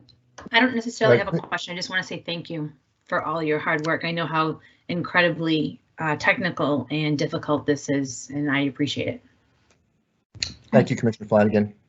Did I hear Commissioner Camargo ask for the floor? Yes, thank you. Please go ahead. Yeah, I just want to, I definitely want to echo Commissioner Flanagan's comments. We met a few days ago to kind of have a pre-conversation a little bit, just to get to know a little bit of testing protocols. But so congratulations on all the work that you're doing. I guess my question, I have a few questions. One is, how does this impact or does it impact outside growers? And then also, I believe there was some public testimony, and I believe there was a constituent who reached out, and there was a petition that kind of started around some of this work. I kind of see it in the thing. So if you could elaborate a little bit on that. Okay, well, how these particular changes directly impact the ITLs because we are basically imposing more testing for vape products, and it impacts the licensees as well, because if you provide vape products, then you have additional testing. But it's a good and a beneficial. It's good and beneficial to consumers, because to have an additional testing requirement means that our products are upholding a particular standard. So that's good. And although we are adding testing to the requirements, it's in good faith, and it's in protecting public safety and ensuring that even though we don't have all the information to fill in the gaps with these vape products or any other products that we're assessing, that we're moving in a direction where we want to make sure that everything is sufficiently tested. So I think it's good for consumers, and it's good for us as a regulating agency to impose these changes, but they mainly affect the laboratories and the producers of vape products at this time, mainly. Okay. And then regarding the petition, so the petition I believe that you're speaking of is the petition addressing outdoor cultivators. Mm-hmm. And am I correct with that? That's what you're yeah, addressing? I think so. I think some clarification will be helpful too. Okay, so basically, we are aware, we acknowledge that our current protocol does not address particular processes geared towards outdoor cultivation. We are aware that our protocol only addresses indoor cultivation, because at the time when this protocol was authored, it was only requiring indoor, which is greenhouse cultivation of marijuana. And we know that marijuana may be exposed to microbial contaminants in an outside environment that may not be typically found indoors. And so addressing this distinction and this difference is definitely our priority. And we're moving towards a working group to incorporate outside insight and give us that feedback, like directly from the cultivators and all the constituents that are involved in farming outdoor. We are going to form working groups and bring ourselves together, right, with this working group internally, and receive information as much as possible and come up with a solution for an alternative testing protocol, because we do need to address this and provide a suitable protocol for both outdoor and indoor cultivators. Thank you. Yeah, I mean, I would definitely love to keep me in the loop in terms of the group that is formed, in terms of just what comes out of it, and if maybe in a few months, you know, once you guys are done some work, then maybe, you know, we can get an update on that. So thank you. Thank you, Commissioner Camargo. Commissioner Stebbins, Commissioner Concepcion, any questions for Genevieve or for Armand?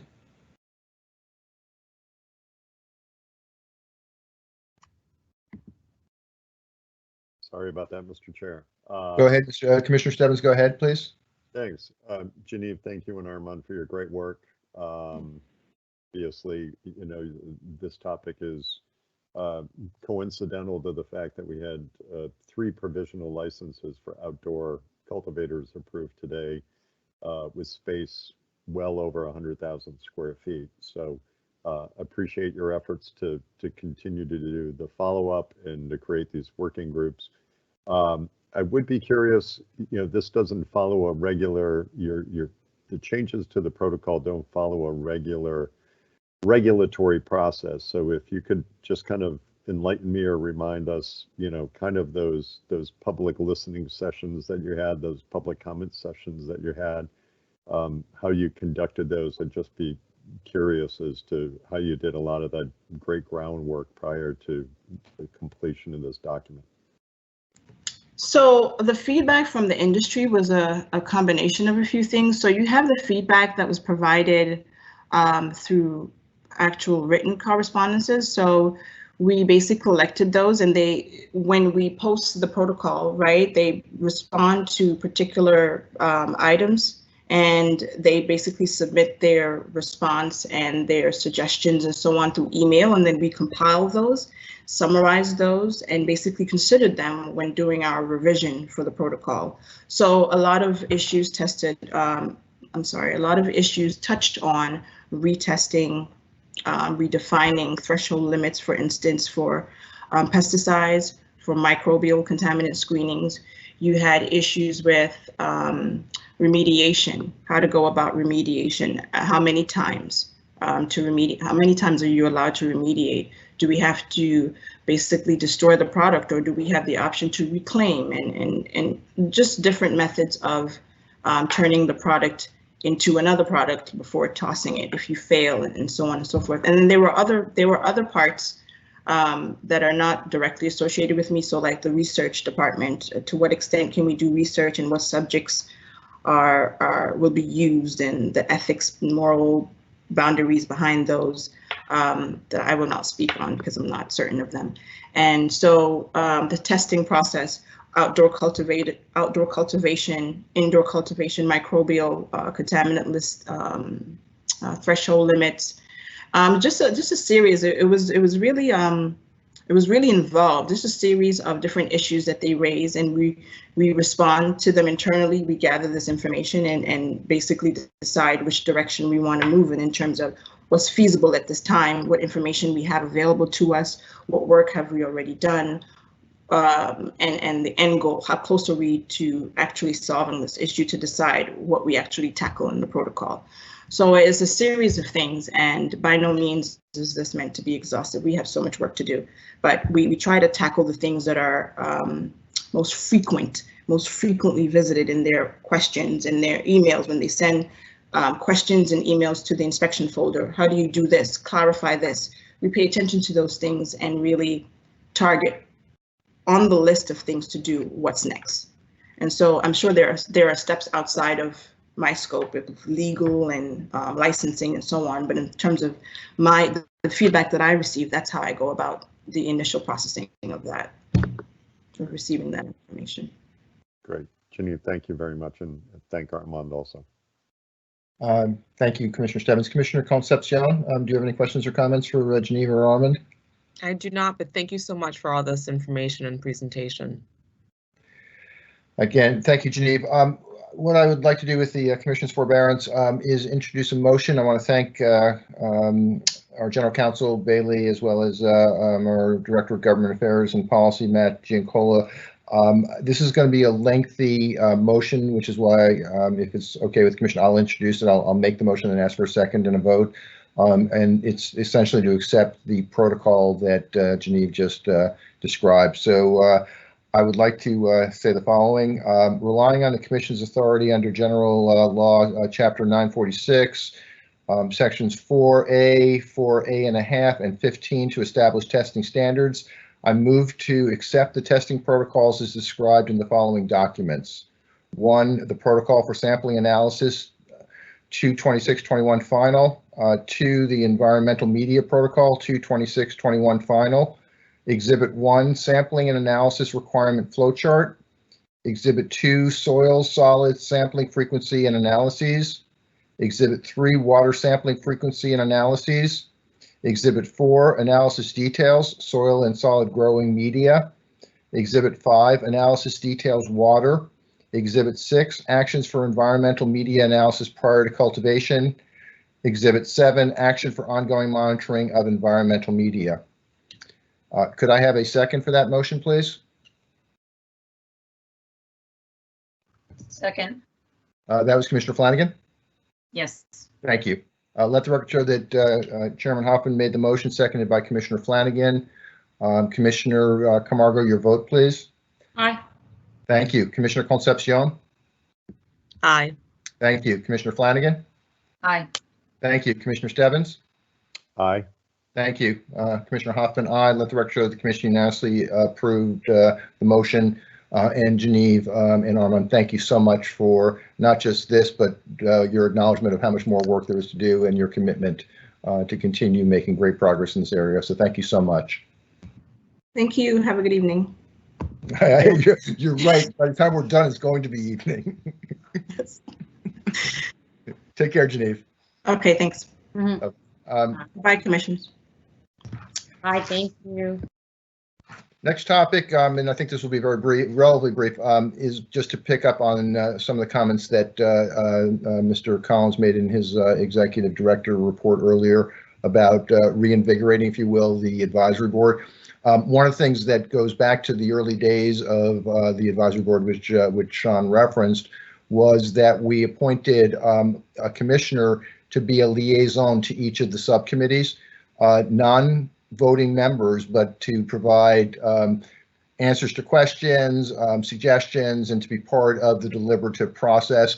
I think that worked very well in the initial go-round when we got a lot of valuable input from the advisory board that I think informed to a great extent our initial round of regulations that we promulgated in March of 2018. Excuse me. And in discussions with the executive director in his role as chairman of the advisory board, we both agreed that it made sense to kind of reinstate that role of commissioner liaison to the subcommittees. So what I would like to do is propose the following assignments. I don't think we need a vote on this, but I just wanted to make sure that each of the commissioners was comfortable with the assignment of liaison. I would ask once we're done with this, and if everybody is comfortable with their assignment in terms of liaison, to reach out to Sean, talk about how to get access to the chairperson of the relevant subcommittee and begin the dialogue. So what I'm proposing is for the market participation subcommittee that Commissioner Stebbins is the liaison. For the industry subcommittee, Commissioner Camargo is the liaison. For public health, the liaison would be Commissioner Concepcion, and for public safety, the liaison would be Commissioner Flanagan. Those are the 4 subcommittees that are required by law. The 5th subcommittee was something that was created in the early days of the advisory board, which is a research subcommittee, and I'm proposing that I would be the commission liaison to that subcommittee. So again, I don't believe we need a vote, but this is the time, if anybody's uncomfortable with either the liaison process that I'm suggesting or the specific liaison assignments, to please raise that so we can get this finalized. I'm going to presume by silence that everybody's okay, but let me pause here and see if there are any concerns or questions about this.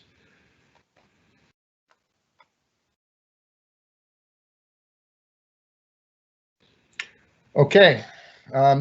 Thank you in advance for your role in playing these liaison roles with respect to the subcommittees. I think that is a really important part of revitalizing the relationship between the Cannabis Control Commission and the Cannabis Advisory Board, as well as ensuring that we're benefiting from the various expertise various kinds of expertise that are prevalent across the advisory board. So thank you for that.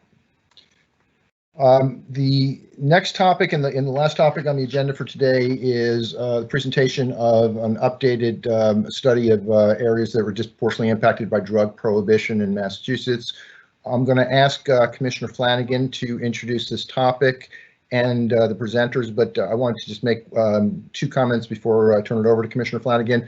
One is today is not a policy conversation. Today is to review the research and the presentation of data and analysis, and to allow the commission to ask questions of the analysts who perform the work. We will have a policy conversation subsequently about the implications of this research, but today it is about just the research and allowing commissioners to ask questions about the research, and that's I'm going to make sure we focus on that. 2, before turning it over to Commissioner Flanagan, I just want to thank her for her leadership. She has been pushing appropriately, in my opinion, for an update to our original DIA study, which goes back to the early part of 2018 or maybe even late 2017. I don't remember exactly, but it's a while ago. It's absolutely appropriate for us to update, apply more rigorous methodology to this. And I just really wanted to thank and appreciate the leadership of Commissioner Flanagan in making that happen. So thank you, Commissioner Flanagan. Let me turn it over to you to introduce the topic and the presenters. Thank you, Mr. Chairman, and really thank you to the Commission for not only reading the study, because I understand that quite a few commissioners have, but also understanding why this is absolutely necessary, and I thought it was necessary.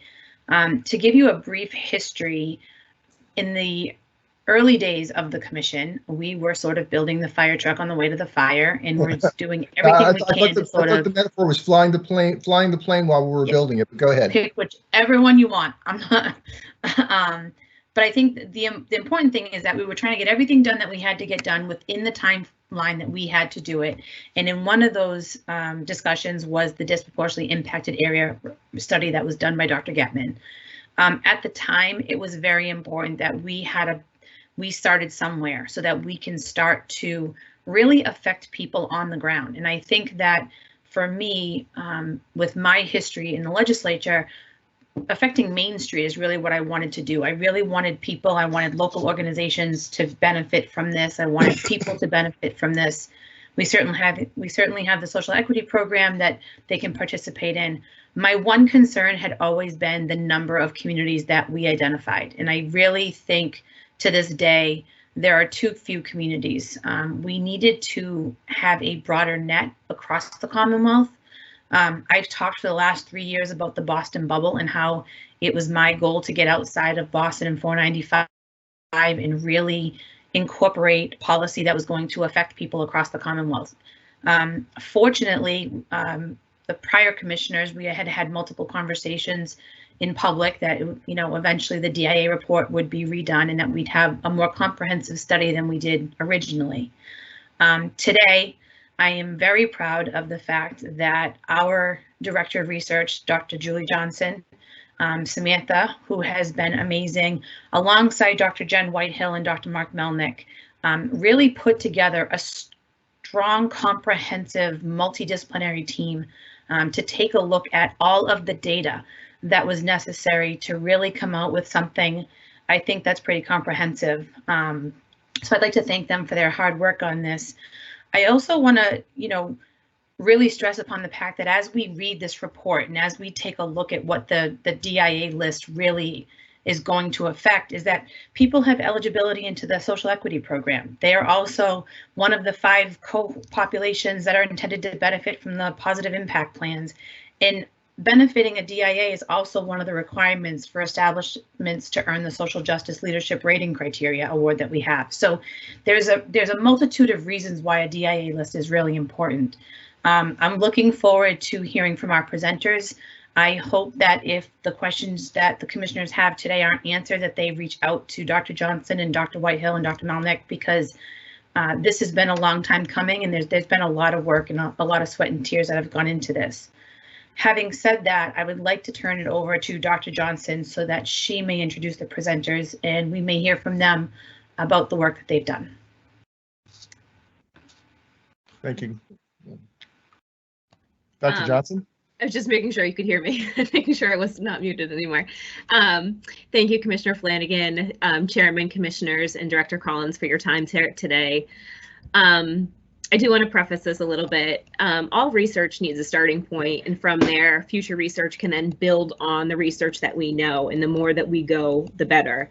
I commend the Commonwealth and the Commissioners and the Commission as a whole for leading the way, both legislatively and regulatory, on social equity, and further allowing, encouraging, and funding this work as a starting point for research on the effects of discriminatory drug policies here in Massachusetts. Identifying and dismantling both systemic and systematic racism is actually in all of us, and especially in the research profession. Systemic racism in research is most prominent in the public eye with the 1932 Tuskegee study in Alabama, which was the impetus for actually starting ethics training in research. Although, given those changes, major equities still persist. In this presentation and report, we outline the study's limitations, as the lead authors today will further describe. All studies should be interpreted within the study methodological scope and in light of all of its limitations. I want to preface this introduction and study by saying that as a research team and a team dedicated to social equity, I am both proud of this study and hold the utmost gratitude for the team's perseverance to get the most comprehensive criminal justice data available, creating such a great multidisciplinary team of experts, making hard decisions given data limitations, and filling in critical gaps from the previous baseline disproportionate impact study. My hope is that the information presented today remains understood within the context of the study's strengths and limitations, remembering that this is not a policy document, but an informational resource. We welcome critical questions, and we provide time throughout for commissioners for you to ensure that you understand the work, the rationale behind important decisions that were made, and why and where limitations exist in the study. Some questions may be best answered by a member of the team not presenting today, as it was a 9-person team, in which we will follow up with a memo post-meeting if you do have follow-up questions that cannot be answered today. With that, I will now turn the mic over and introduce the two principal investigators of this study, Drs. Mark Melnick and Dr. Jennifer Whitehill. Dr. Melnick is the Director of Economic and Public Policy Research at the Donahue Institute. He specializes in socioeconomic and labor market issues and leads a 15-person team working on a variety of economic and public policy research projects. Dr. Whitehill is an associate professor at UMass Amherst School of Public Health and Health Sciences, where she specializes in substance abuse and injury prevention. And with that. Thank you, Dr. Johnson, and welcome, Dr. Melnick, Dr. Whitehill. We're very much looking forward to your presentation. Okay, I hope everyone can hear me. Okay. We're good. Great. So thank you, commissioners, staff, and Dr. Johnson. Dr. Melnick and I are presenting the recently completed study that's entitled Identifying Massachusetts Areas Disproportionately Impacted by Drug Prohibition. We are really grateful for the opportunity to conduct this study that can inform the Commission as it seeks to improve equity within the cannabis industry and attempts to ameliorate some of the deep and persistent challenges from structural racism and cannabis and drug prohibition. It's been rewarding to work on the study, both as researchers and as Massachusetts citizens who recognize the urgency of improving equity. We know that a study that uses secondary data to assess impacts of drug prohibition cannot capture the lived experiences of the people and communities who have suffered greatly from these policies and practices. But we just want to take a minute to respectfully acknowledge that. We're presenting on behalf of a large study team that we assembled to bring together the necessary expertise for this type of study. We'll share the names and affiliations of everyone on the whole team at the end, but I want to acknowledge the valuable contributions of our team members and note their expertise in drug policy, racial and ethnic health disparities, criminology, sociology, and urban planning that all came together for this study. Next slide, please. So our task, as outlined in the request for proposals from the Commission, was to develop a method to empirically assess the historical impact of cannabis prohibition and the war on drugs on Massachusetts communities. I want to be really clear here that we know that community can mean a lot of different things. There are demographic communities and geographic communities, and this study focused on geographic areas, both municipalities and census tracts. We know that area boundaries that are used, which are based on common tools in sociology, public health, and demography, those boundaries may not always align with interpretations of borders of geographic communities or neighborhoods. So we're going to say areas in this presentation to be most precise. As Dr. Johnson mentioned, and Commissioner Flanagan as well, we were building on a study that was conducted in 2017 and updated in 2018 by Dr. John Getman that looked at several indicators of drug arrests as well as economic status for 160 Massachusetts municipalities. But with 305 municipalities in the Commonwealth, it was important to try and expand the number of municipalities that could be included in this assessment. So our task was to develop a method to generate what we call a disproportionate impact score, or DI score, and calculate a value for as many places in Massachusetts as possible. And then we used that score to rank the areas and identify those that were most negatively impacted by cannabis criminalization and the war on drugs. It's important to note that while we would have liked to include all 305 municipalities, we could only include places in our analysis that had necessary drug arrest data available.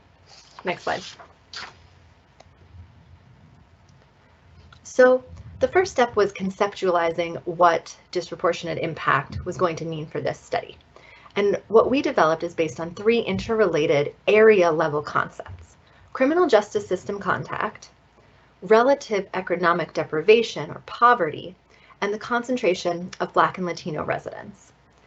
These are not the only factors that capture the impact of the war on drugs, but we needed to capture the broad concept of disproportionate impacts from drug prohibition using data that would be available on the necessary timeline for this study and be comparable for as many places in Massachusetts as possible. Next slide. Okay, so we used 4 data sources for the analysis, and I'll quickly talk through them. We used the US Census and the American Community Survey to provide demographic and socioeconomic data. And then the criminal justice data came from the National Incident-Based Reporting System, which has incident level arrest data for most of Massachusetts.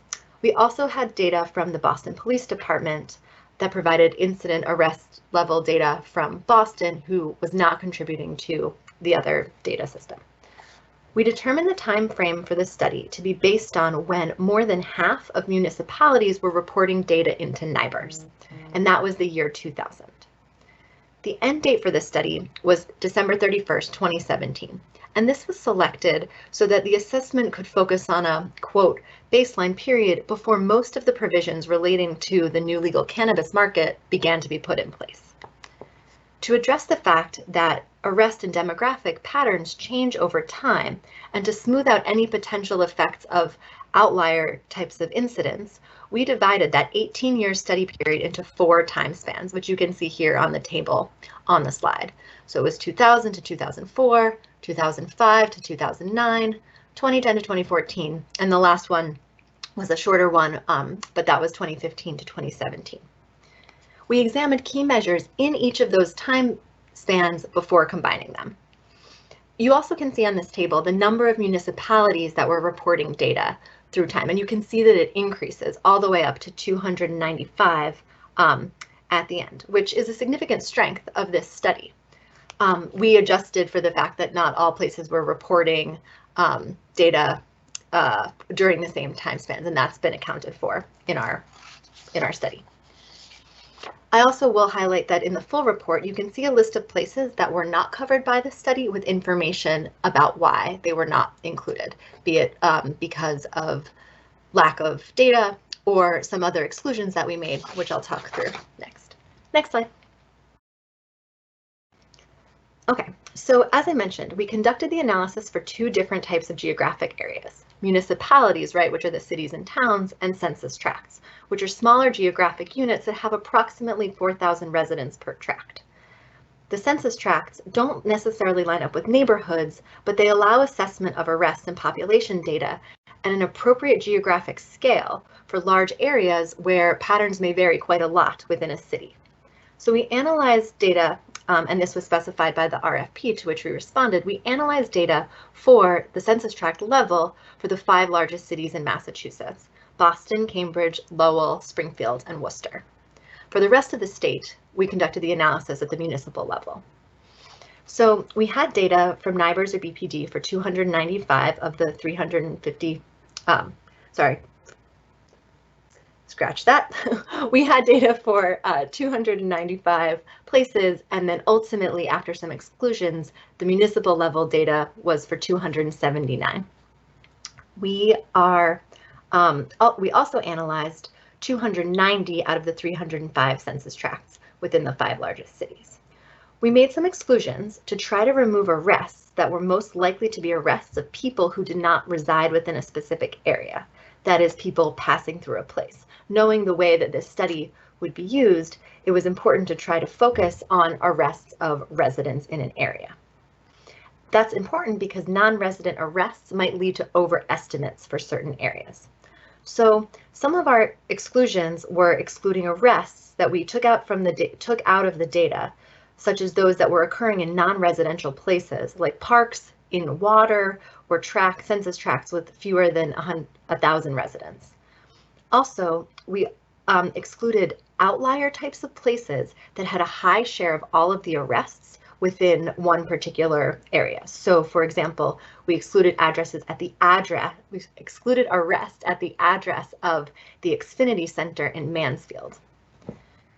So then at our final ranking stage, which we'll describe a little bit later, we also made some exclusions that were based on arrests due to non-residents that were students or seasonal visitors in vacation destinations. I'll talk about that a little bit more on the next slide, but I can pause here for some questions if anything's coming up at this point.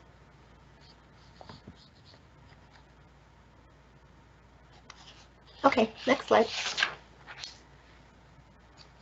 All right, so we sought to develop a straightforward model for the DI score and yet also capture the complex reality that cannabis criminalization set the stage for punitive drug policy and systems imbued with structural racism that led to significant over-policing of Black and Brown people. We decided to have 4 components in the DI score. The first 2 were the number of drug-related arrests and the rate of drug arrests per 100,000 residents in an area. These 2 factors are important because they capture the contact with the criminal justice system, both on an absolute level and relative to population size. We include both because the number of drug arrests reflects in part the fact that where there are more people, there are more arrests. We also wanted to account for places where a larger proportion of the residents of the population had contact with the criminal justice system, and that's reflected in that rate per 100,000 residents. I'll note here that we used all drug arrests, excuse me, not just cannabis arrests, because cannabis criminalization is so intertwined with the war on drugs and the over-policing of minority communities that it was most comprehensive to look at the impact of all drug arrests. We also include in our model the percent of Black and/or Latino residents in an area, since as we've mentioned several times, we know that race and ethnicity have played such a role in the policing of drugs. And finally, we include poverty in our model, and specifically the percent of people living below the federal poverty level. This is included because economic deprivation interacts with and compounds the impacts of drug criminalization and structural racism. On the next slide, we'll talk about the way these indicators were combined in our ultimate scoring equation, but this is another good point to pause for questions.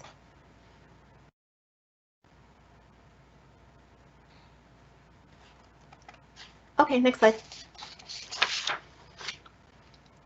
All right, so to generate the disproportionate impact score, we created an equation that added together those DI score components that I just talked through, and we sorted each measure from highest to lowest values and assigned the highest value to the place with the highest number, right? So once we had identified where in the rank order each location, and we did this separately for municipalities and separately for census tracts, then we combined those rankings using this equation you see here. So when you see a 0.5 in this equation, it means that we multiplied the rank on that measure by 0.5 before adding it to the other components. 3 components, the average annual number of drug arrests, the percent of people in poverty, and the percent of Black and Latino residents, those were all given equal weight in the model. The rate of arrests per 100,000 was weighted higher. We thought this was appropriate because the count of arrests, as I mentioned before, is linked to population size, with more people meaning there are generally more arrests. But using the rate treats all areas equally. Areas where a high proportion of people, not just a high number of people are arrested, get the most weight in our equation. We know that our choice of weighting expresses an opinion here, and our opinion was that the rate of drug arrest was really important because it reflects what's happening to the population as a whole. Arrests relative to the population size are a big share being arrested for drugs. So we believe that is a strong measure of disproportionate impact. We applied this equation that you see to all areas and for each of our 4 time spans separately, and then we combine them together. And on the next slide, I'll talk through an example of our calculations. Next slide. Okay, so this is a lot of math and usually not the best thing for public presentations, but we want to be really transparent about all of the calculations that went into our scores. And in terms of like statistical analysis and things of that nature, this one is straightforward enough that we can talk it through. So I'm going to use the place that scored the highest, Holyoke, as an example. The table here shows 2 different time spans, right? The row that says 2000 represents the 2000 to 2004 time span, and the row that says 2015 represents the 2015 to 2017 data. So in that first time period, and this is where like, I wish I would be live and have a pointer, you know, or control of the slides to move my mouse. So in that first time period, Holyoke, you can see, had an average of 486 drug arrests per year. That was the count. And that put them at number 242 out of possible 246 places, right? So that's the 4th highest on that measure. Then, in terms of arrests per 100,000, Holyoke was also up at the very top. It was 246. It also had the highest poverty rank, 246. And it was the 3rd highest, number 244, with regard to the percent of Black and Latino residents. So below the table, you'll see how we plugged those ranking values into our equation. And then we divided by 2.5, which was the sum of our weighting factors, 0.5 plus 0.5 plus 0.5 plus 1, to normalize the time span DI score, right? And allow us comparability if we were checking to see which version of our model performed appropriately.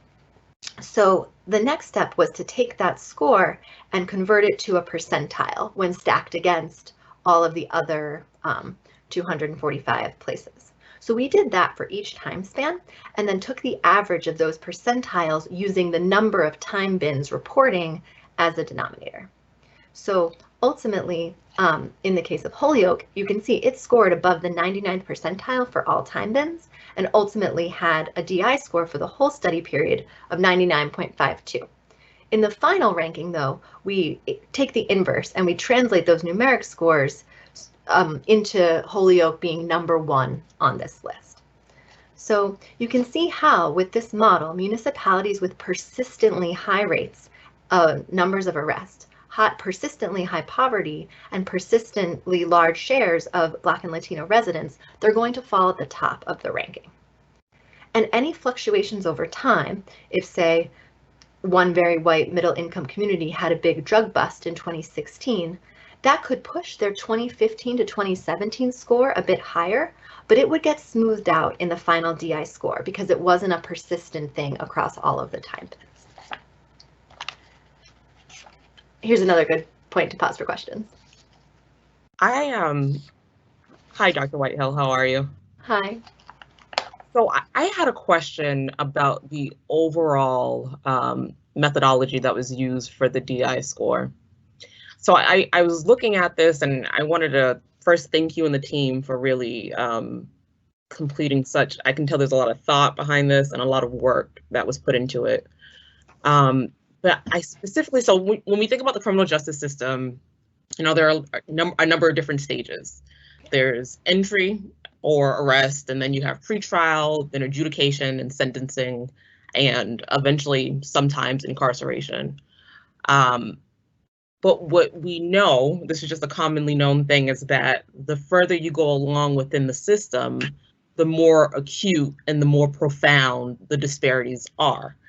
And in the research that was cited within this study, it was stated in several different times, several different points, that the most acute and the people who've been most impacted, who are most disproportionately impacted, are those from low income communities who have past cannabis convictions.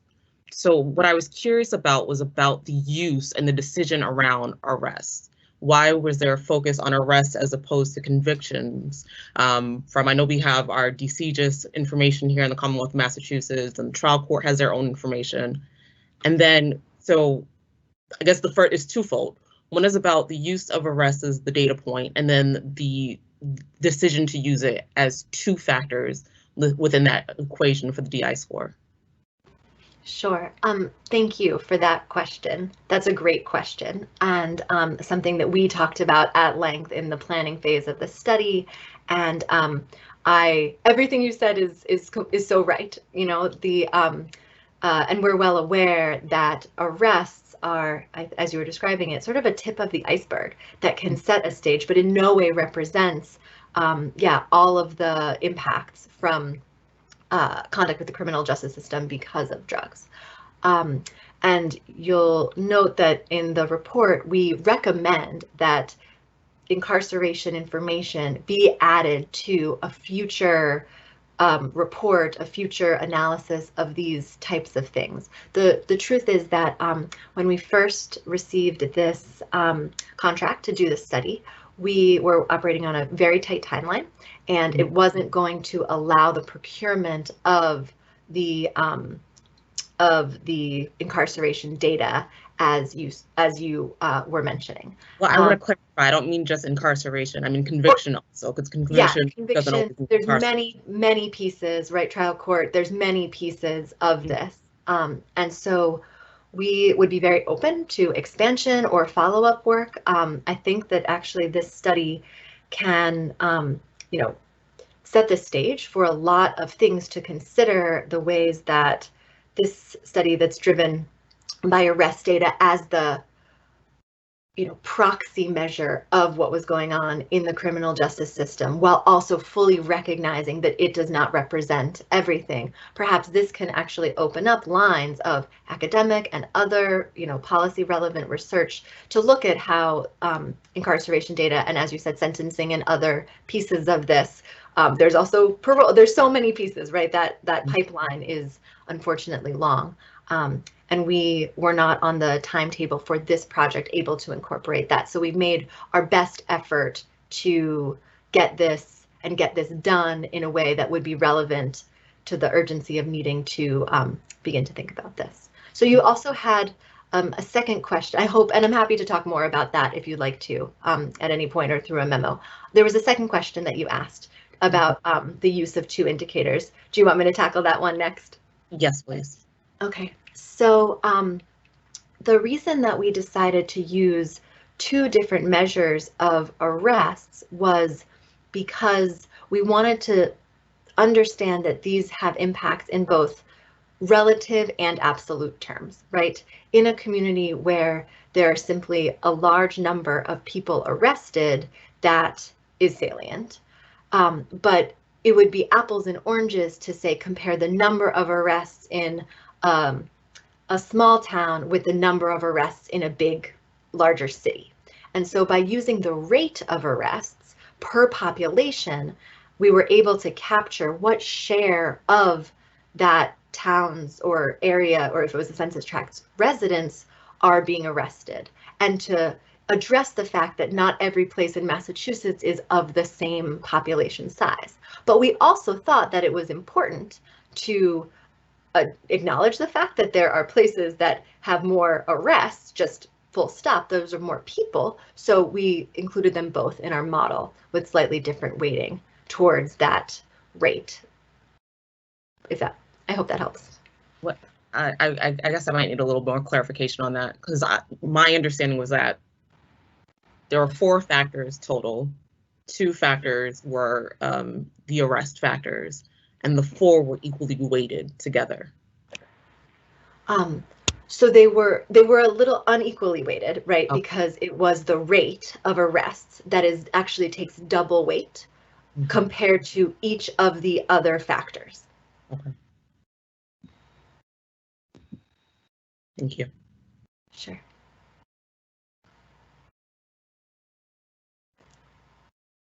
Okay. Other questions there? Those are really good questions. And again, any analysis like this has so many important decisions that we really sat with and wrestled with and looked at things some different ways and came to this conclusion. But the idea of extending this to include additional pieces of contact with the criminal justice system, I 100% support that.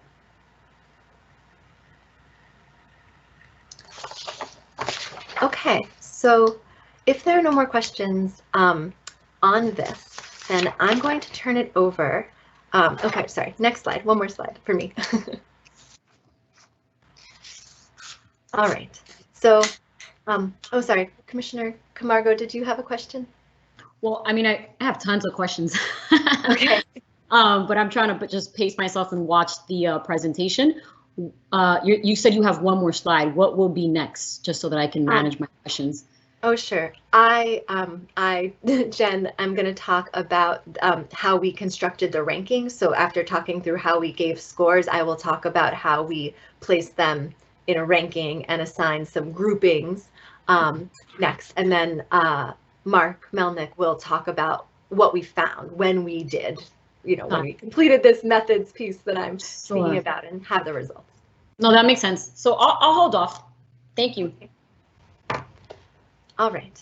So after generating the scores, as we just talked about on the last slide, we put them into tiers based on percentiles. And for our municipal ranking, we excluded the 5 big cities because they were also treated separately at the census tract level.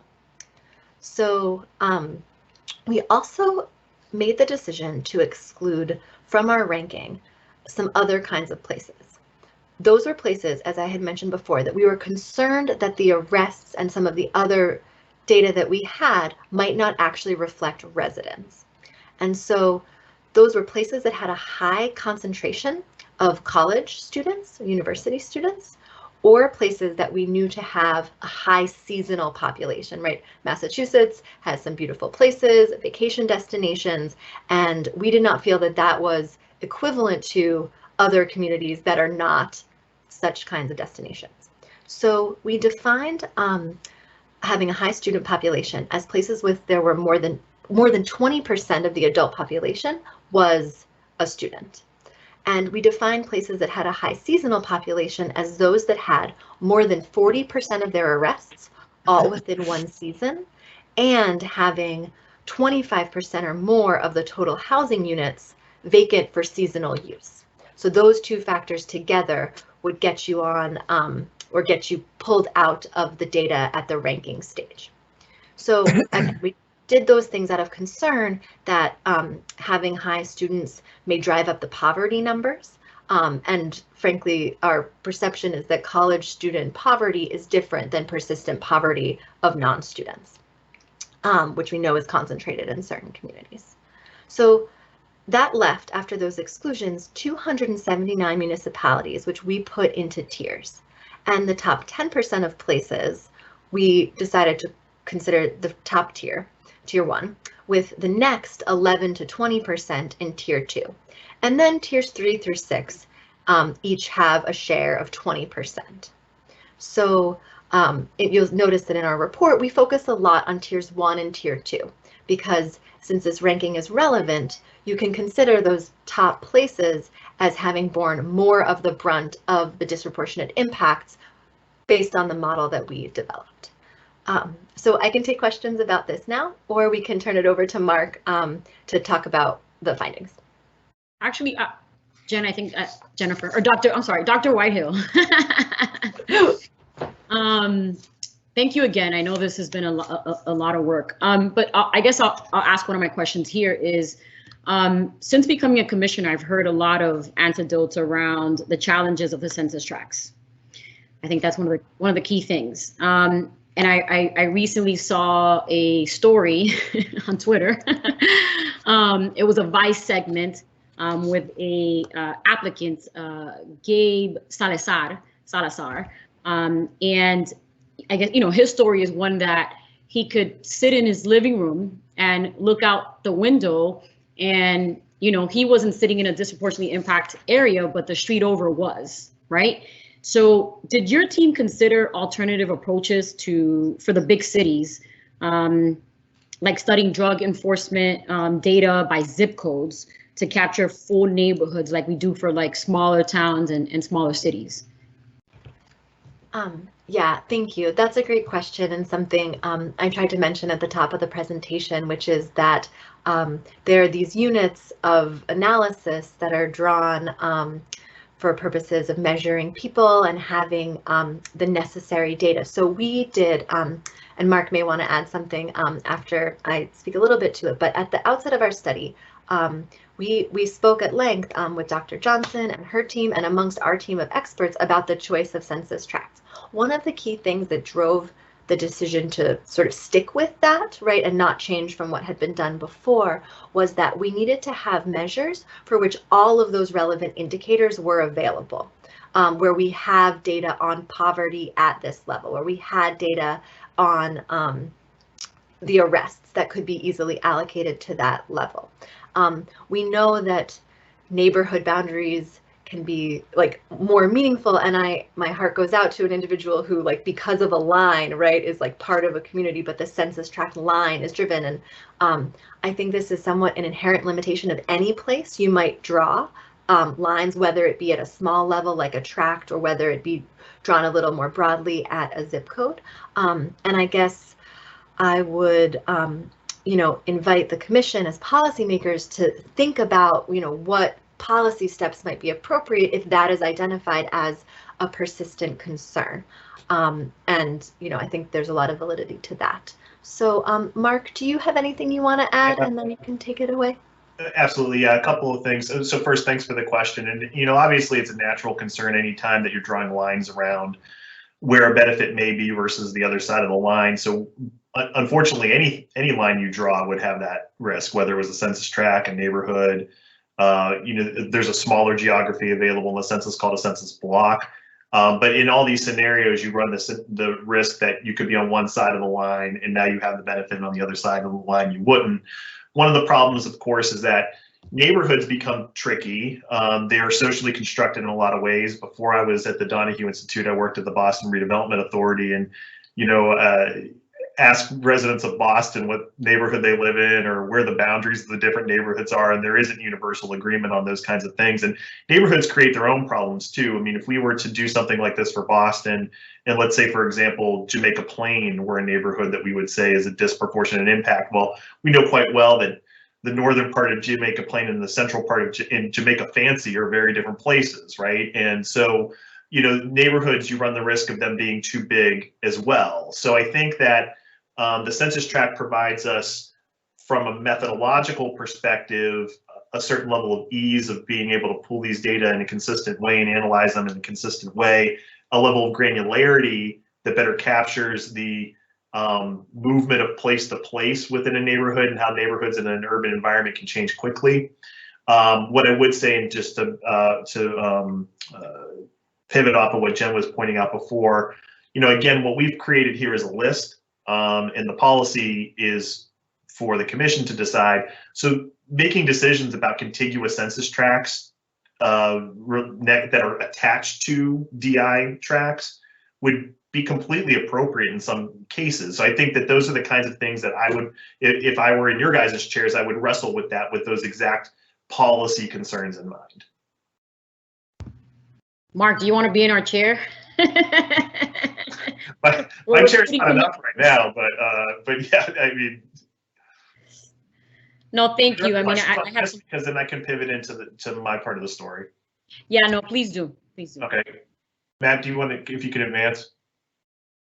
So I got to warm up talk already, but first, before I get into it, I just wanted to say good afternoon to Chairperson Hoffman and all the rest of the commissioners, and thank Jen for doing the eating your vegetables portion of our presentation with the methods, the logic of what we had been doing along the way. I just want to echo what Jen said at the beginning, though, about what an honor it was to be able to engage in this project. And for my group in economic and public policy research at the Donahue Institute, we do a wide array of public policy studies around the state, New England, other states, national. The number of times staff members of mine had commented about how excited they were about this project because they could see the direct public policy implications from the work and how motivating and rewarding that was for them. So I just thank you guys for that opportunity and for Jen's leadership and partnership in this work, and then obviously Dr. Johnson also. It really was a labor of love and a really enjoyable project. So I got the honor of doing the fun stuff, which is talking about the lists and showing a bit about where the data led us. I welcome interruptions for this section because what we'll be doing here is showing some lists, showing some numbers, and showing some images about where we see different disproportionately impacted places around Massachusetts. So again, I welcome any kind of questions and feedback that folks see along the way. A couple of critical things that Jen noted during her presentation that I want to bring up again, though, is that it's important when we look at these data to recognize the relative nature of these impact scores. That one of the assets of the work that we've done is the number of municipalities that we've studied.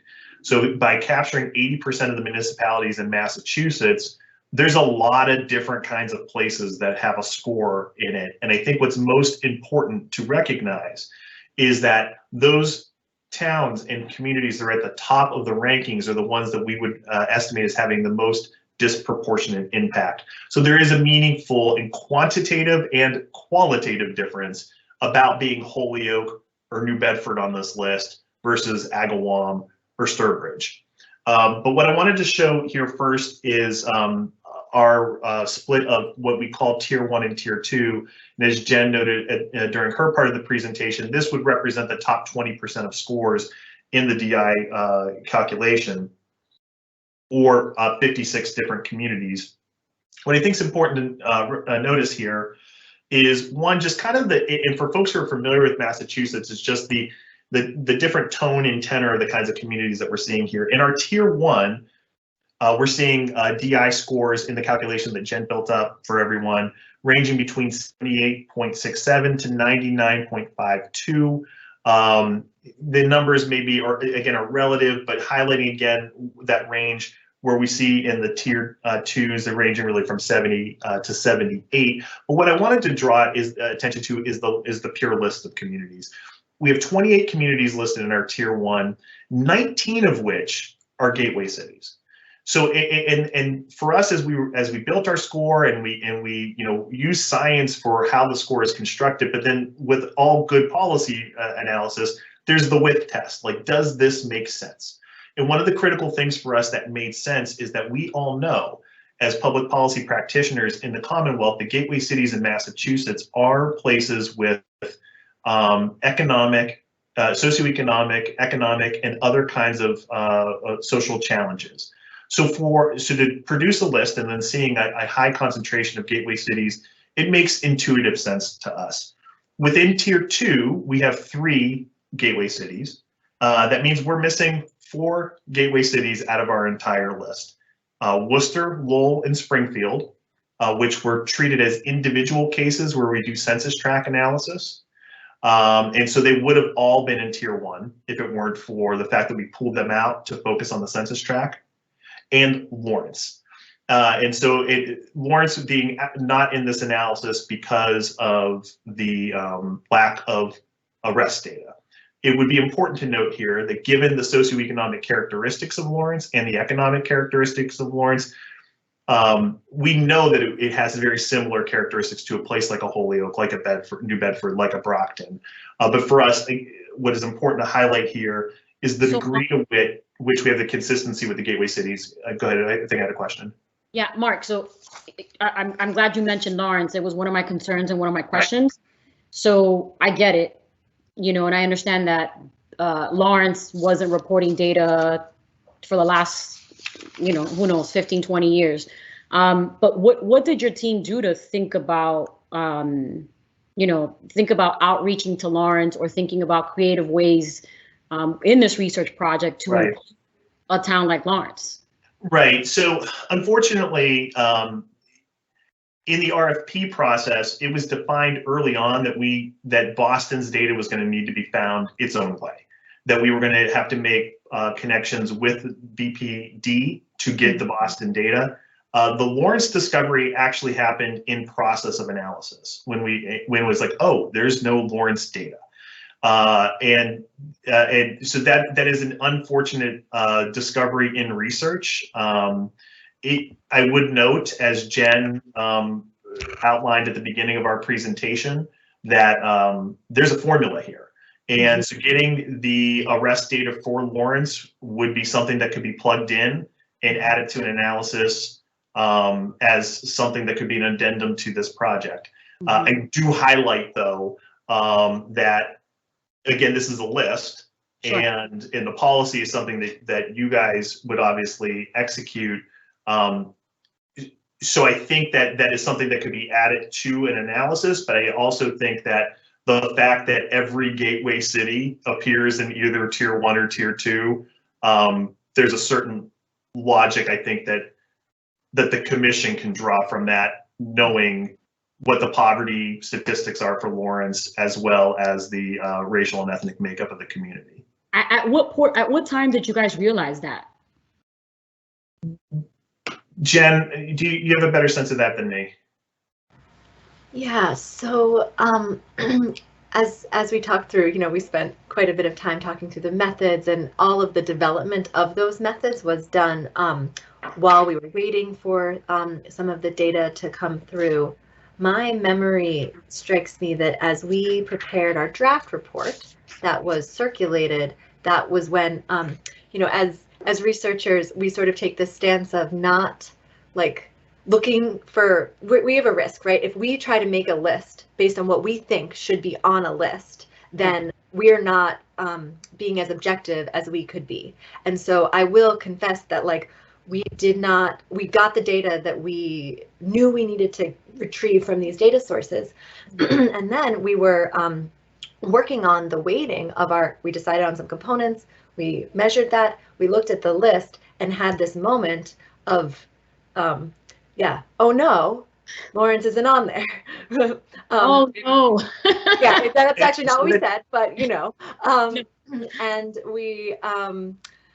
and then we took a few steps, because we recognize that is a community that has a lot in common with other places that were falling high on our list. So we also examined not only whether Lawrence data was available in the NIBRS data that we looked at, we assessed another data source, the Uniform Crime Report data, and it wasn't there either.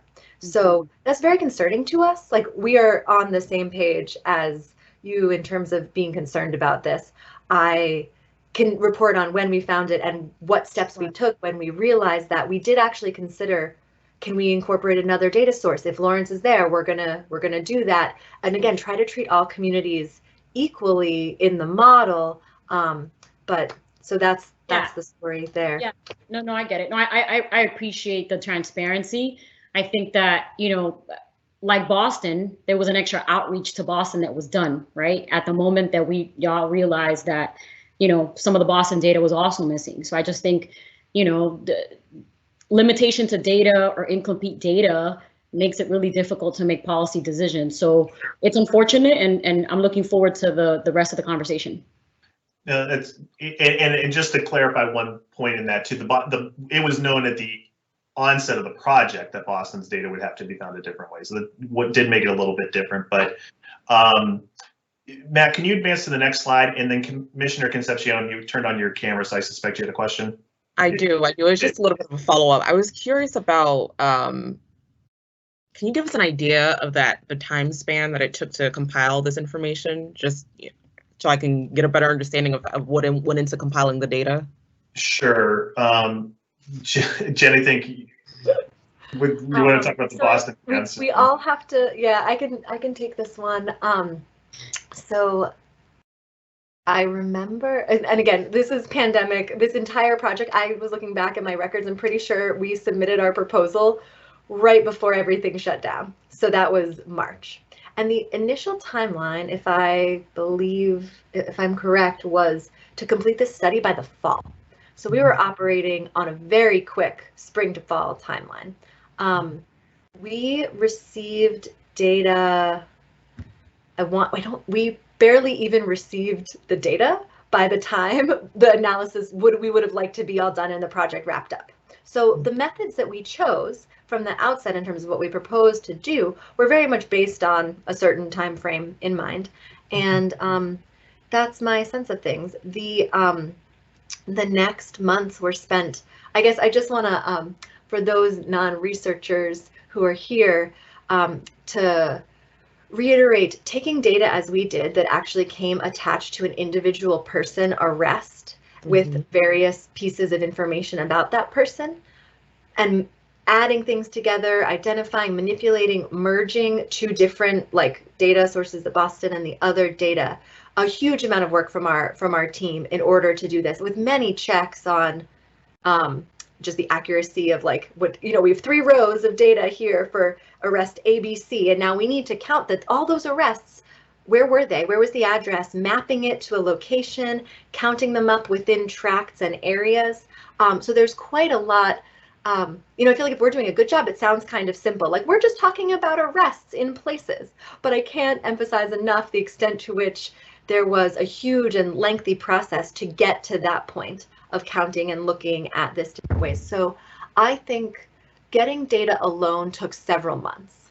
I want to say, just to clarify that too, is that we didn't have the Boston data until October, or I think it was October, November, and then all arrest data needs to be geocoded, to the point that Jen was making. So then, as you imagine, arrest data comes in rows of information, but what we needed to do is create a spot in the world where that arrest took place, and then match that to census tracts so that we can tie it back to the other data sources. So there's a lot of grunt labor that goes into that.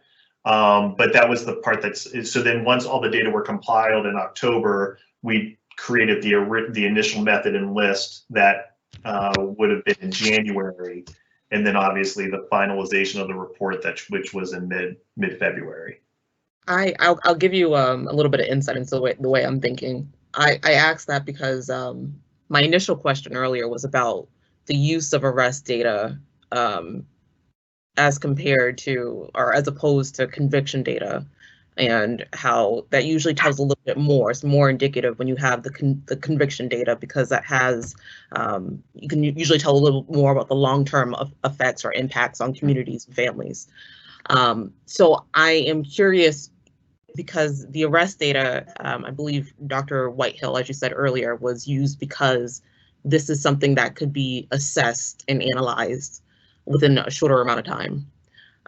So then I'm curious also if there was ever an attempt to then connect with DCGIS or someone at the state level to then look at, if in fact that was true. Sure, I can take that question. And as in so many things, I think it would be an oversimplification to say decisions were made simply because of a timeline. There are some other major factors with regard to the pursuit. In the initial conceptualization, we very much wanted to include some of that other incarceration or other types of information that you're so rightly thinking about and concerned about. One thing that I'll note here is that we analyzed information about arrest locations, not people's addresses.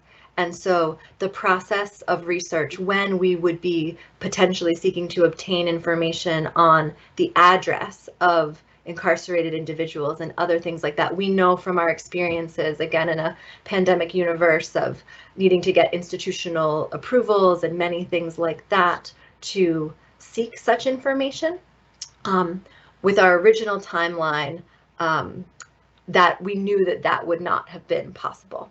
And we stuck with the plan that we had formulated and budgeted for and accounted for our original thing. I think I appreciate what you're saying, which is okay, when you realized it was taking a long time, why didn't you go back and try to do this? Potentially that's what really, sorry, I really want to get a better understanding about that decision. So I think maybe I got what you said earlier misconstrued, because I thought that it was because of the time component.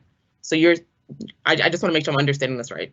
There was more behind that beyond time limitations with analyzing or choosing to analyze arrests as opposed to convictions.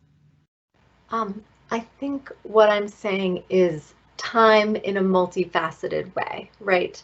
Not just, oh, if we request the data, the process of requesting the data, not just, hey, can we have it and how long does it take for you to prepare it for me, but the entire process of procuring that, given some of the sensitivities of obtaining address level information for people. I saw Julie, do you want to chime in here? Because we made all of these decisions together with Dr. Johnson and her team and our large team. So I do feel like it would be appropriate to, you know, have our collaborators chime in as well.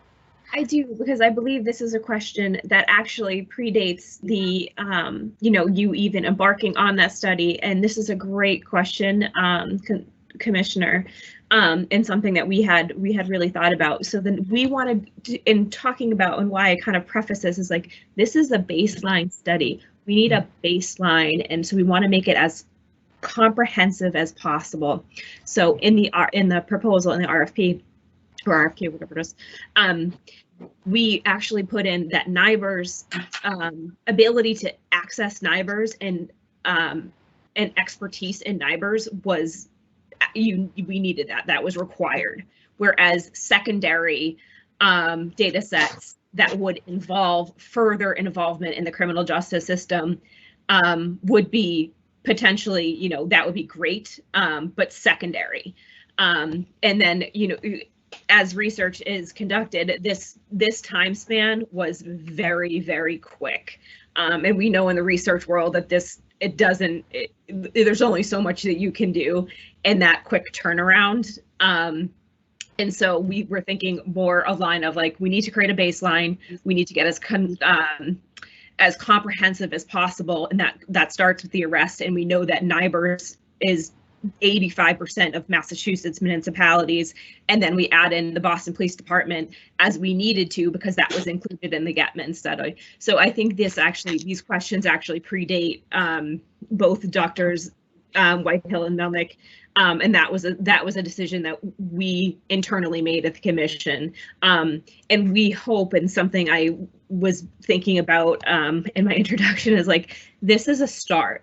This is not the end all be all. We want to include, we want to build on this. We want to include juveniles that unfortunately wasn't able to. We want to look at probation data. We want to look at that. And from our own experience in the research team, that data is really hard to get and sometimes does not speak to one another. And so we need to figure out a different way to use that data.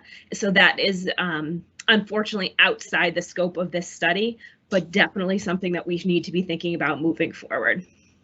Thank you, Julie.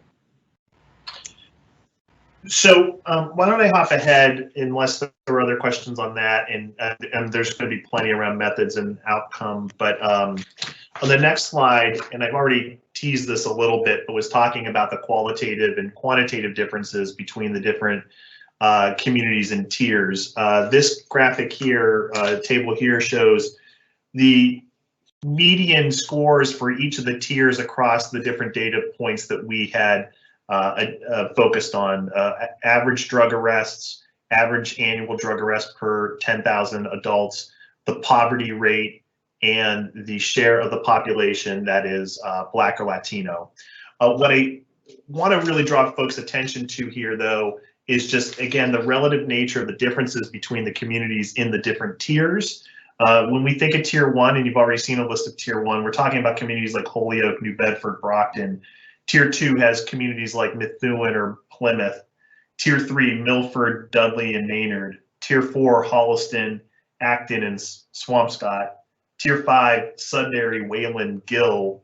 So, we know that a very tangible way in which the differences that we see in these communities. But the part I really want to focus a lot of attention on here, and what I think it's highlighted in some of these data, is the nature of residential and racial segregation in Massachusetts in general. What we see is in our tier 1 communities, the median percentage of the population that is Black or Latino is 23%. Comparatively to all our tier 2 through tier 6, it's 6% or lower.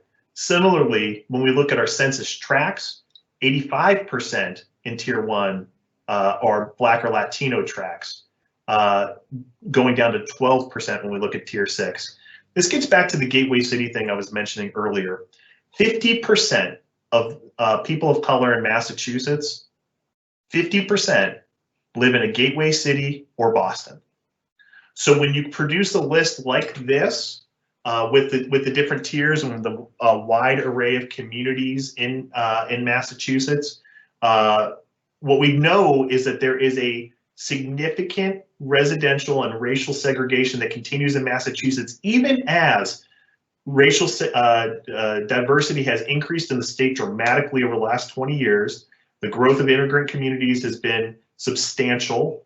In 1990, we had no majority cities of color in Massachusetts. We have 12 today, but all those cities are gateway cities. And so this highlights, I think, in large order, the connection between place, social determinants of health more broadly, and our communities of color and their connection to the gateway cities in Massachusetts in general. Matt, if you can advance from here. The next graphic, I think, captures well what Commissioner Flanagan was highlighting early in the presentation, and the desire to have data that represents more parts of Massachusetts than just the greater Boston area and breaking the Boston bubble. That was one of the purposes of our research. And this graphic here of the map just shows the distribution of tiers around Massachusetts. It's not terribly surprising for folks who are familiar with our state. We have a lot of our blue areas, which are tier 1 and tier 2. Again, I've mentioned gateway cities several times already, and you can see the gateway cities on this map.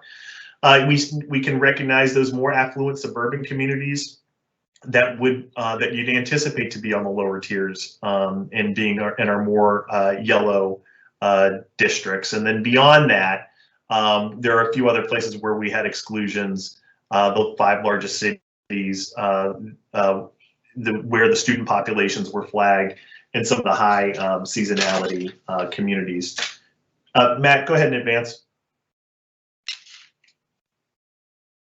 So I'm going to cheat a little bit and use some notes for this next section, but we're going to dig in some and look at some of our 5 largest cities in Massachusetts and what the distributions of tier 1 and tier 2 census tracts might look like, and where concentrated disproportionate impact may occur. As everybody on this Teams meeting would be familiar, every urban area is a series of small ecosystems of themselves. Moving from one neighborhood to a next, one city block to a next, could change the socioeconomics, demographics, and character of place, and those places change over time.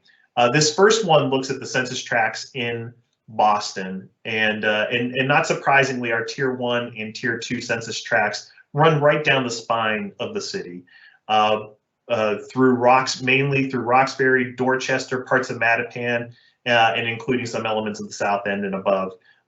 These are traditionally Black and brown neighborhoods in Boston, ones that have had a lot of concentration of whether it's public housing, low-income housing, communities of color, but also police enforcement. And so many maps that we see in Boston will have different concentrations of this. I used to work for the city years ago and worked on the census response maps, and there was always this was the area of the city that was less likely to respond to the census.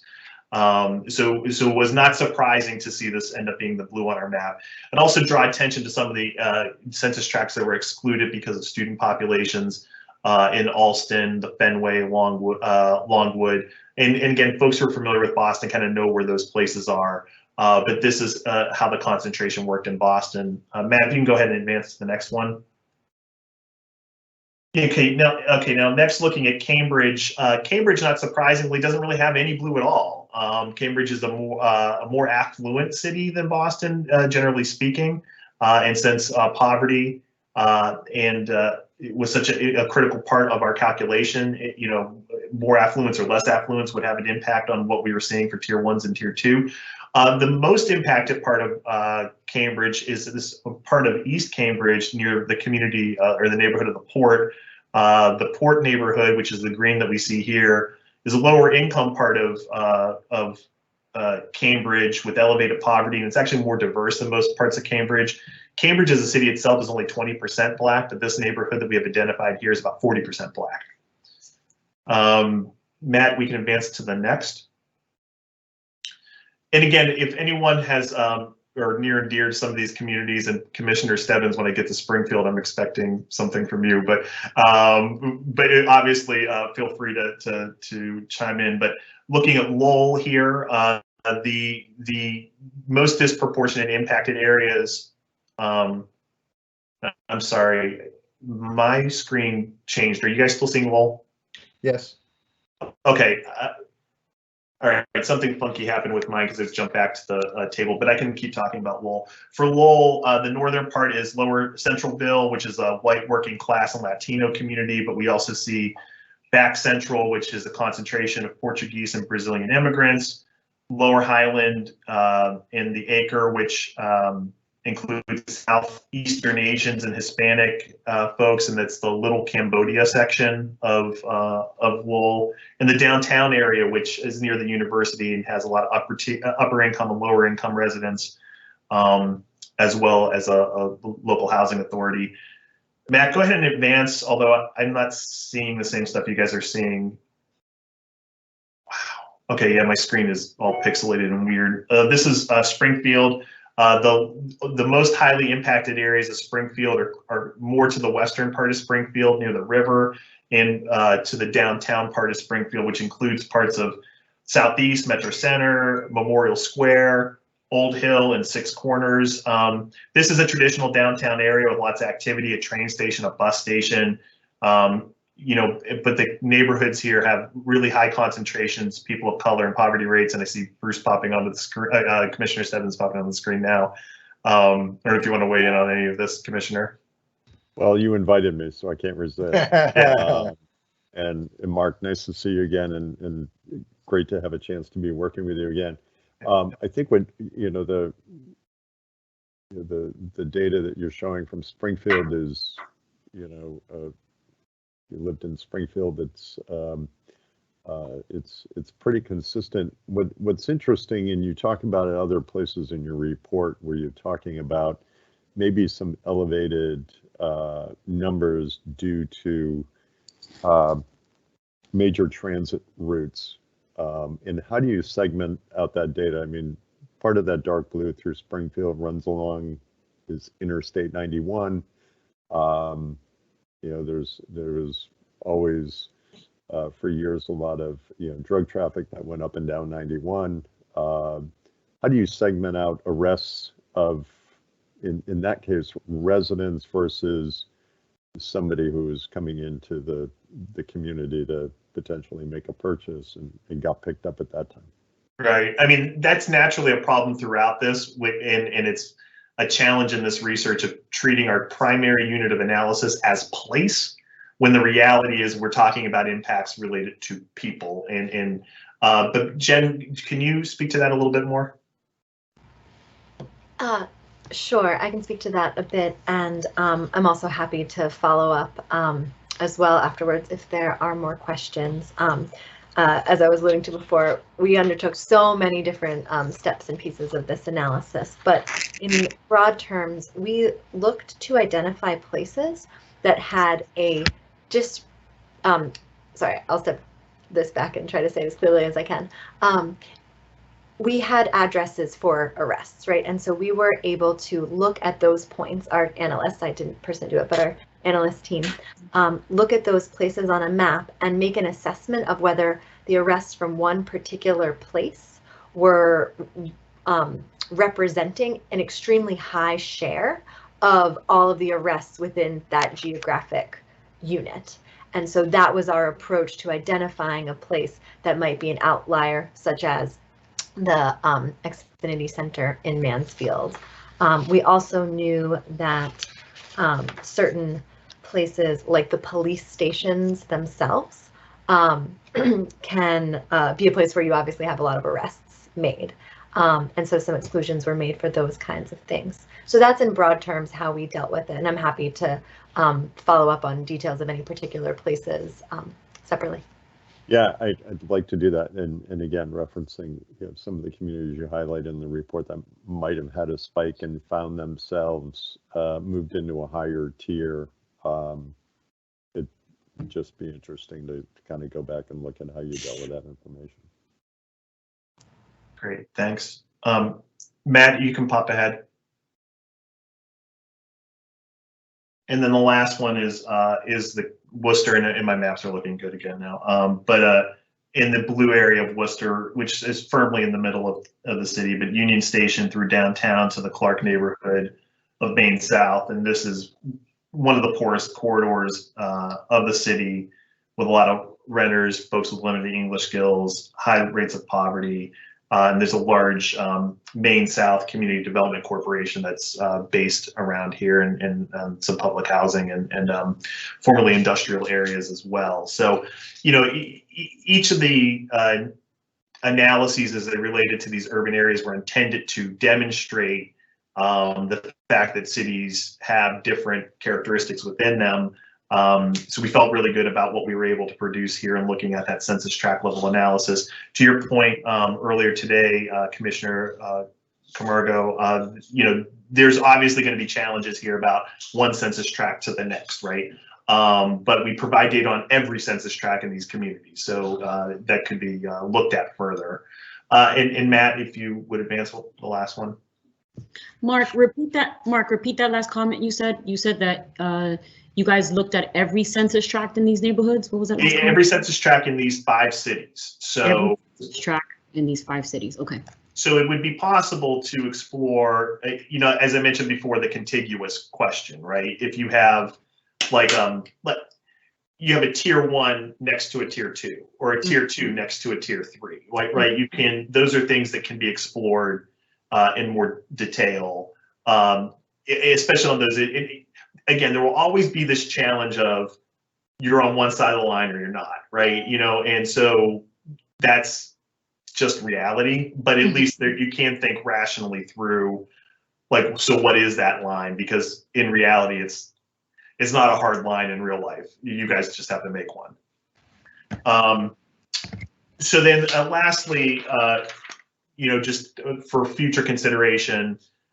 Drug prohibition and enforcement has impacted communities in many ways. In this study, we defined disproportionate impact, and I talked about this, and Jen talked about this a lot when we would meet with our team, about the 3-legged stool of our analysis. So we wanted contact with the criminal justice system as one leg, economic deprivation as the other leg, and then some measure of whether it be segregation or recognizing the fact that race is a key story in disproportionate impact, that we were capturing an element of the racial dynamic in the community. And so for us, again, it was the arrest data, poverty for economic deprivation, and the present Black and Latinx as the third leg.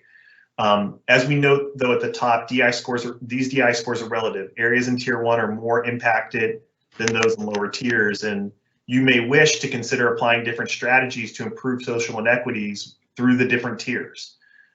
Disproportionate impact of drug policy enforcement occurs alongside a wide range of economic and social problems. So one of the things that we try to avoid talking about here is saying that the war on drugs caused these things. The reality is that there is a symbiotic relationship between economic deprivation, the war on drugs, housing prices, deindustrialization. There's so many things that feed into each other that are symbiotic. And I think this commission obviously is aware of this, but I think it's an important part of this kind of work. The social world is not an easy place to do experiments in.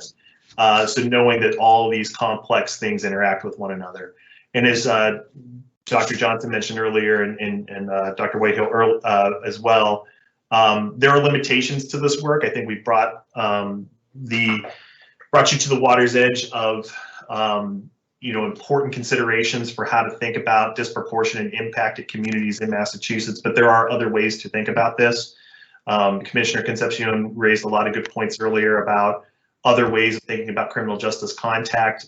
We recognize within our own analysis, needing, considering further juvenile populations or incarcerated populations. So we don't, while we are quite proud of what we've done here and we think it is comprehensive, we recognize this is a very complicated issue and that there are other ways to examine it in the future. And we'd love to talk more with you all about that. So with that, and Matt, maybe just to the last slide.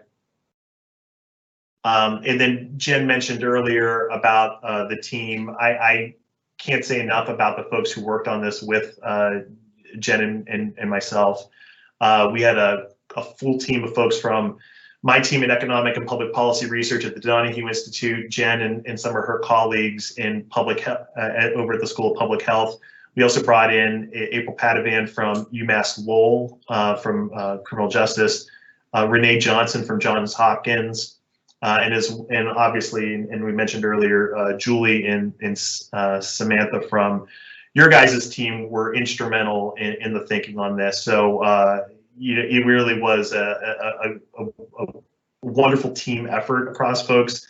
So Jen and I both get to sit in the hot seat today with you all, but also get the shine. But there's a lot of these folks, all these folks deserve credit. Jen and I guess blame, but anyway, I wanted to acknowledge those folks. So with that, I'm happy to take more questions from everyone. Let me, excuse me, Commissioner Camargo, excuse me. So first of all, I want to thank you, Drs. Melnick and Whitehall. I would like to allow a little more time for questioning, but I want to get to the point about what we do as a commission next. So to the extent that there's deep questions that are going to require follow-up, I think that's fine, and we'll talk about how to accommodate those in the next steps. But let me ask that we not get too far down the rabbit hole here, because I know there's going to be a lot of questions, and we're not going to get to closure today. So let me create a little bit more opportunity for people to ask some questions of Drs. Melnick and Whitehall. But I do, as I said, want to leave time for us as a commission to discuss, okay, what's the next step here? So I'm sorry to interrupt you, Commissioner Camargo. Please go ahead. No worries. First of all, I just want to say thank you. And Mark, you mentioned being in the hot seat. You guys are doing really well. I know this has been a lot of work and a lot of factors, play into this. So I know we all appreciate it, because this is important work and it needs to get done. And this is, I'm going to make some general comments, right? So this industry, last year, we regulated over $1 billion in sales in this industry. And it is on track to probably generate $200 million in revenue for local and state government. Last year, we licensed about 663 individual marijuana establishments in Massachusetts, and we created about 11,620 unique jobs for the Commonwealth. The findings today will have a major impact on cannabis policy, and I know that we're not talking policy yet today because we have a lot of work to do, but it will determine who sits at the table in these cities, right? And who's invited to the party, and who gets to eat a slice of the $200 million pie, right? I think that's a big deal. We all know, from rich history that local and federal governments have skewed data in the past to affect inequitable policies. And we have a moral responsibility to look at research, including today's report, with a very meticulous eye for racial equity. And, I think this kind of goes back a little bit, to the beginning, and I didn't want to ask it because you guys were such on a roll and I know you wanted to kind of get out of it. But when this first started, what was the definition that the CCC put in place to you all around the war on drugs? And Mark, you touched on it a little bit, but it would be just good to hear how that in the beginning was defined. And maybe not, Mark, but you had mentioned. Yeah, I think Jen's better for that one, or Julie, but whichever one you guys want to start. Yeah, Well, Julie, yeah, maybe you should take it in terms of some of those conversations, because you're right, it's a concept that needs a definition. Yeah, both Mark and I coming from a sociological background to some extent. So if we're talking racial discrimination and systematic racism, that actually started way back in the 1920s with political hysteria that was cannabis specific.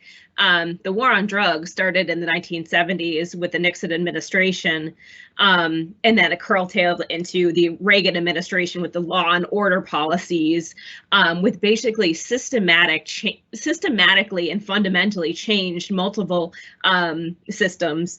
But most, when we're talking about this today, the criminal justice system, and the nuances of that aren't necessarily something that you can empirically assess with data, and disentangle all of these really complex things that, as Mark mentioned, are all intricately related with poverty, housing crisis, different recessions that were happening. And so we mentioned it as the start of the 1970s because that's when kind of it systematically became part of our policy and our criminal justice system. Dr. Johnson, sorry to interrupt you, just for clarification, I'm sorry. And yes, I hear exactly what you're saying. My question, and if I wasn't clear, was what was the definition provided from the CCC to the UMass research team? I think we worded it as, and I can give you the exact RFP, was the war on drugs, and which started in the 1970s. So 1970s further, and that includes, that's when it all started. What we think about is with the war on drugs and law and order policies that changed our system. But I'm not sure the exact wording. Besides above and beyond the war on drugs that started in the 1970s, I'm not sure, but I will follow up with you and send that to you.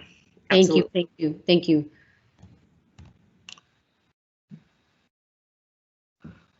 Can I have comments from other commissioners? Or last questions for our friends from UMass?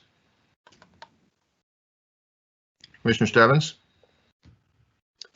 Just to echo, great work by the team, and a very thoughtful report, and leaves a lot of questions for us, as you pointed out, Mr. Chairman. Thank you. Commissioner Flanagan?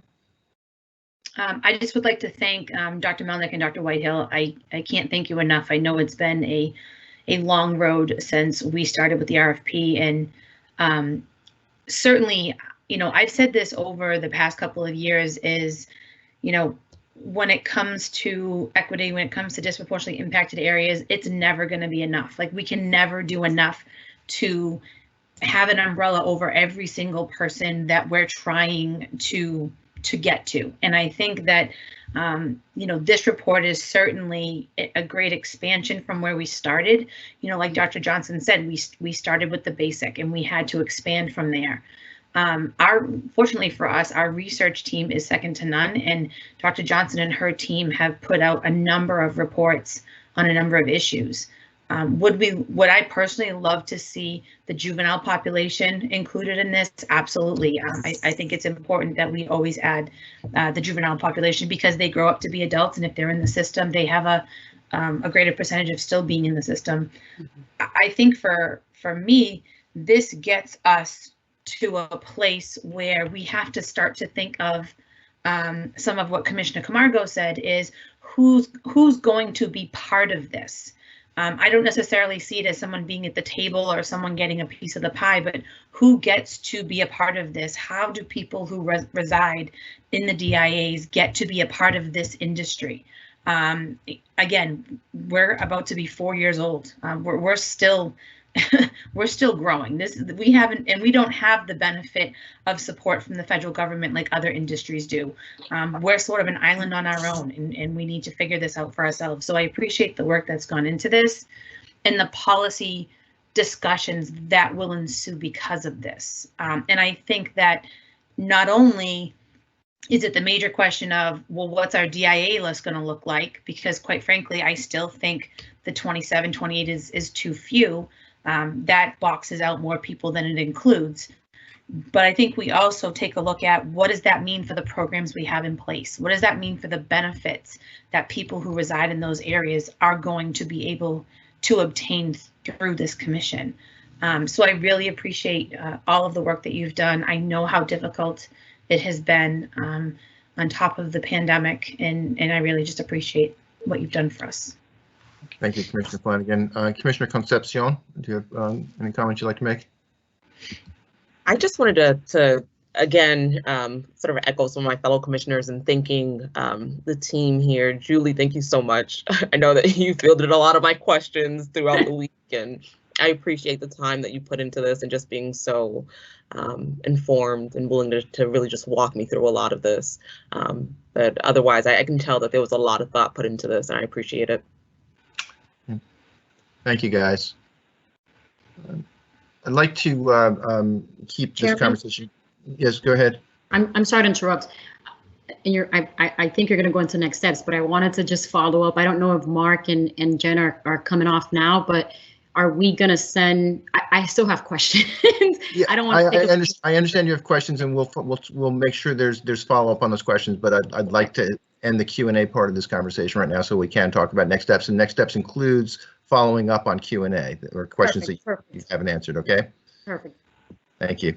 Okay. Again, doctors, thank you so much. I don't think this is going to be the last interaction that the commission is going to have with you guys. So we really appreciate your hard work to date, and look forward to continuing relationship and collaboration. So thank you so much.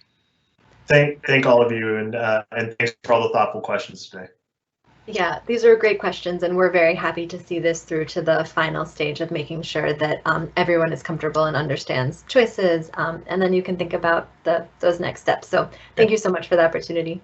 Take care. Thank you very much, guys. Take care. Be safe. Be safe. Thank you. Thank you. So from my perspective, I thought this was a good conversation. I know there are a lot of questions. I appreciate everybody that said we're not done with this. This is just meant to be another step in the right direction, and we know we have more work to do.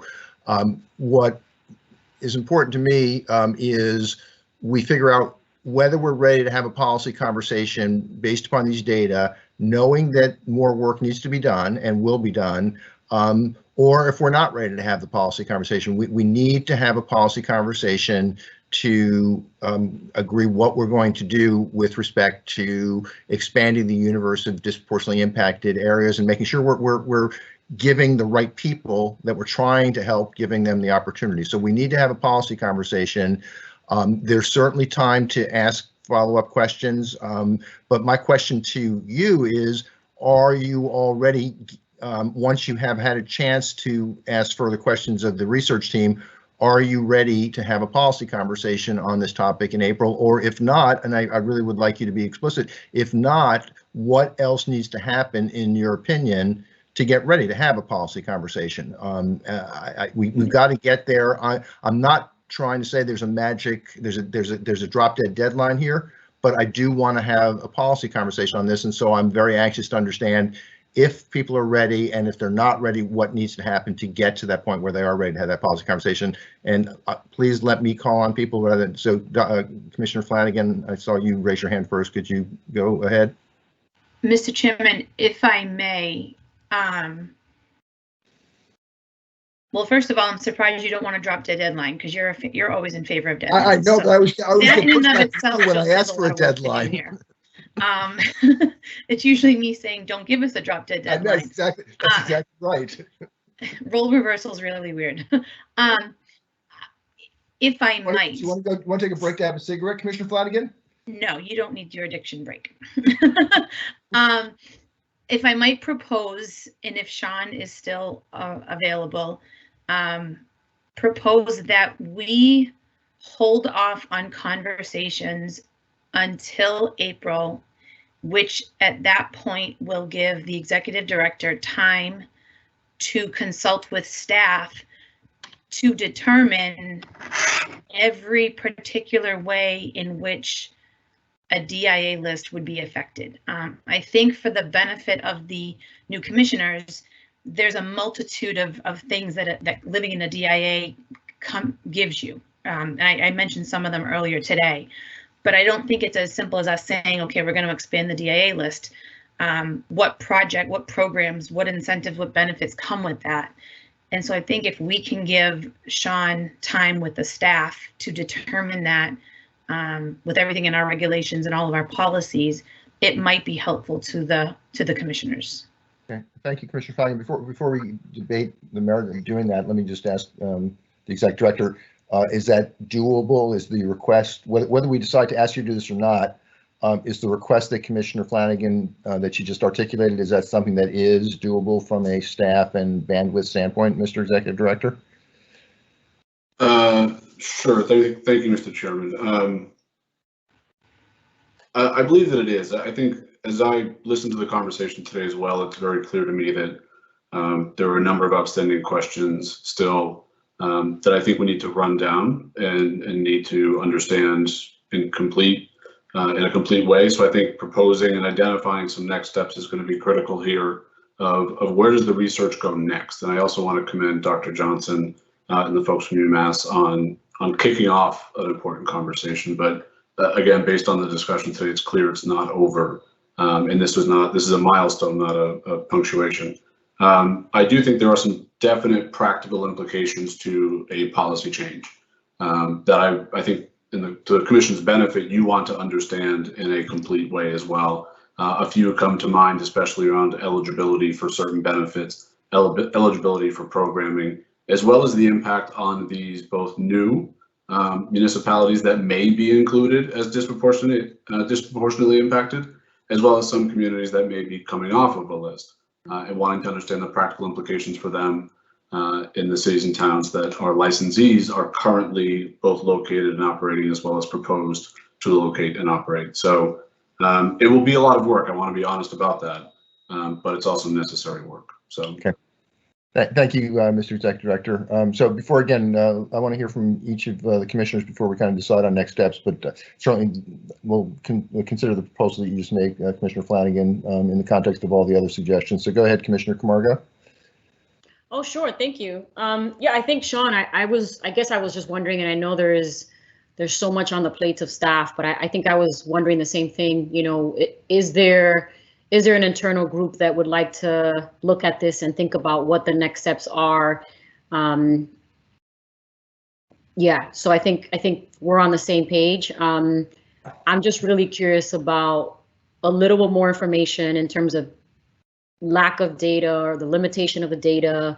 I have some other few questions, but I'm just also curious about internally what can be done in terms of next steps. Yeah. I don't hear you saying what I think Commissioner Flanagan was asking. Commissioner Flanagan was asking staff, if I heard her correctly, for a very explicit list of what are the implications of expanding this list, not whether we should expand the list or not, but just what are the implications to inform our discussion. Is that correct, Commissioner Flanagan? Oh, she's on. I think you're muted. I'm sorry, I didn't hear your response.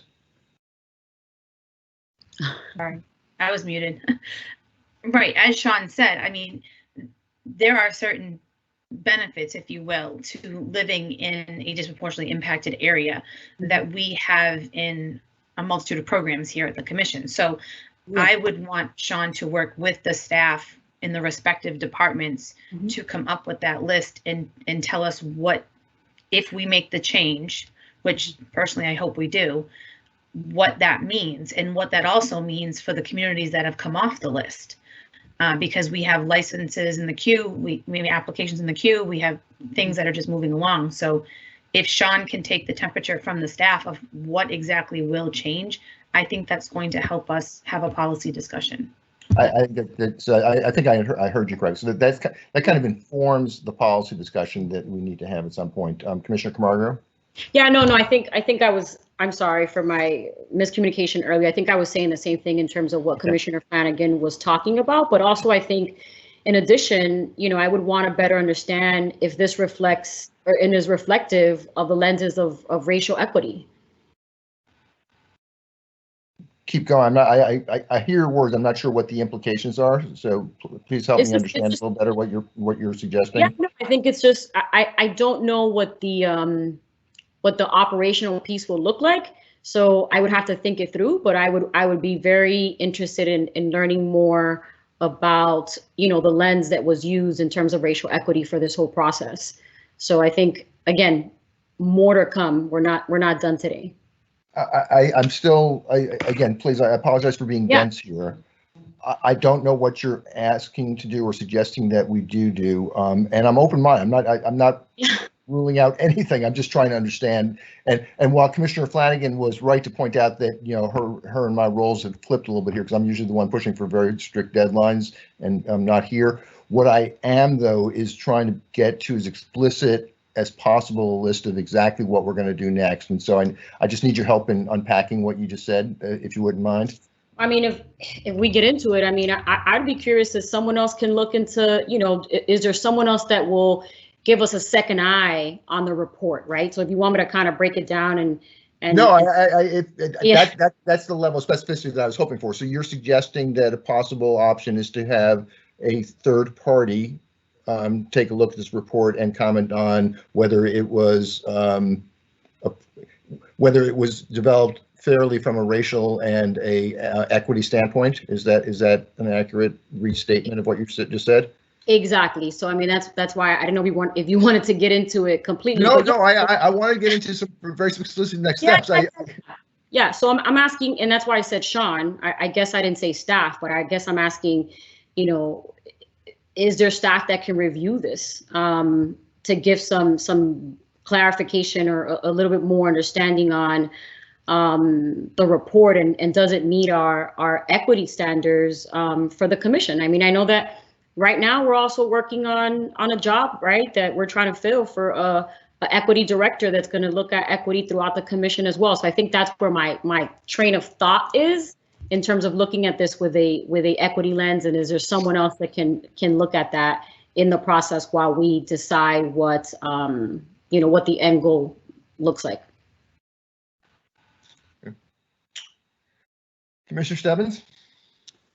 Yeah, I think Commissioner Flanagan puts forward a good idea. I see us having to kind of tackle this in two phases, and maybe the first one for the executive director and our team, again, not to load them up with more work, but there's some immediate implications here.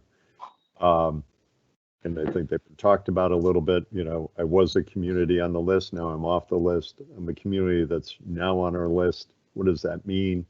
And then there's kind of a second bucket of policy questions, which I haven't completely all sorted out, but the research team did a great job at putting them forward, which is, what do we do with tier 2 communities? Right.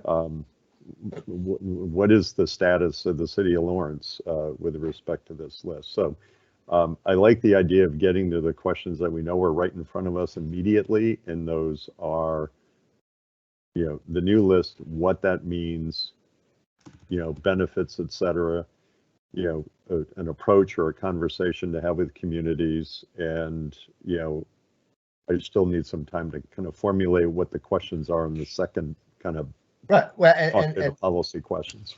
Yeah, thank you, Commissioner Stebbins. I completely agree. And again, what I'm trying to do is I'm trying to parse this, which is to get to that policy conversation. What do we need to do to ensure that we're all comfortable having that policy conversation? Part of which is to give people time to develop their policy questions, as you just articulated. One of the requests is to, you know, have Sean work with staff to provide, here's what the implications are if you change policy with respect to what are designated as disproportionately impacted communities. I hear another requirement from Commissioner Camargo, which is to get to comfort with that policy discussion. She wants to be comfortable that this study was done appropriately from a racial and equity standpoint, if I'm hearing her correctly. And again, what I'm trying to do is get a list of the things that we collectively feel have to be done prior to us being able to engage in an effective policy discussion. And I've heard three things. I've heard Sean, executive director, coming up with a list of the impacts of changing the DIA list. I've heard Commissioner Camargo wanting a third-party perspective, whether it's internal or external to the commission, on whether this was an equitable and fair study. I've heard you, Commissioner Stebbins, saying you want some time to think about it, which I think is more than appropriate. So I've got three things so far. I want to hear from Commissioner Concepcion about, again, my focus is what do we need to do to have an effect before we can have an effective policy conversation on this topic, in your opinion, Commissioner Concepcion? Sure. So again, twofold. I think it's very helpful if we, if our executive director, Sean, can look through and provide a breakdown of the implications, to really see what this would actually do, both immediately and long term. Right. But I also am in agreement with Commissioner Camargo.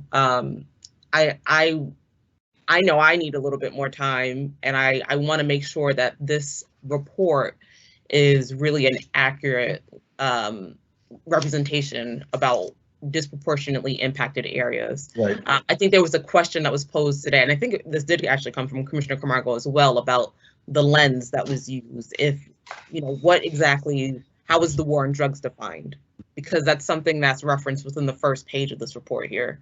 And then if we're talking about disproportionately impacted communities and areas from cannabis prohibition, then how are we looking at that? What is the scope? I think that and I'll speak for myself, obviously, I know I would benefit from having another third party looking at this as well.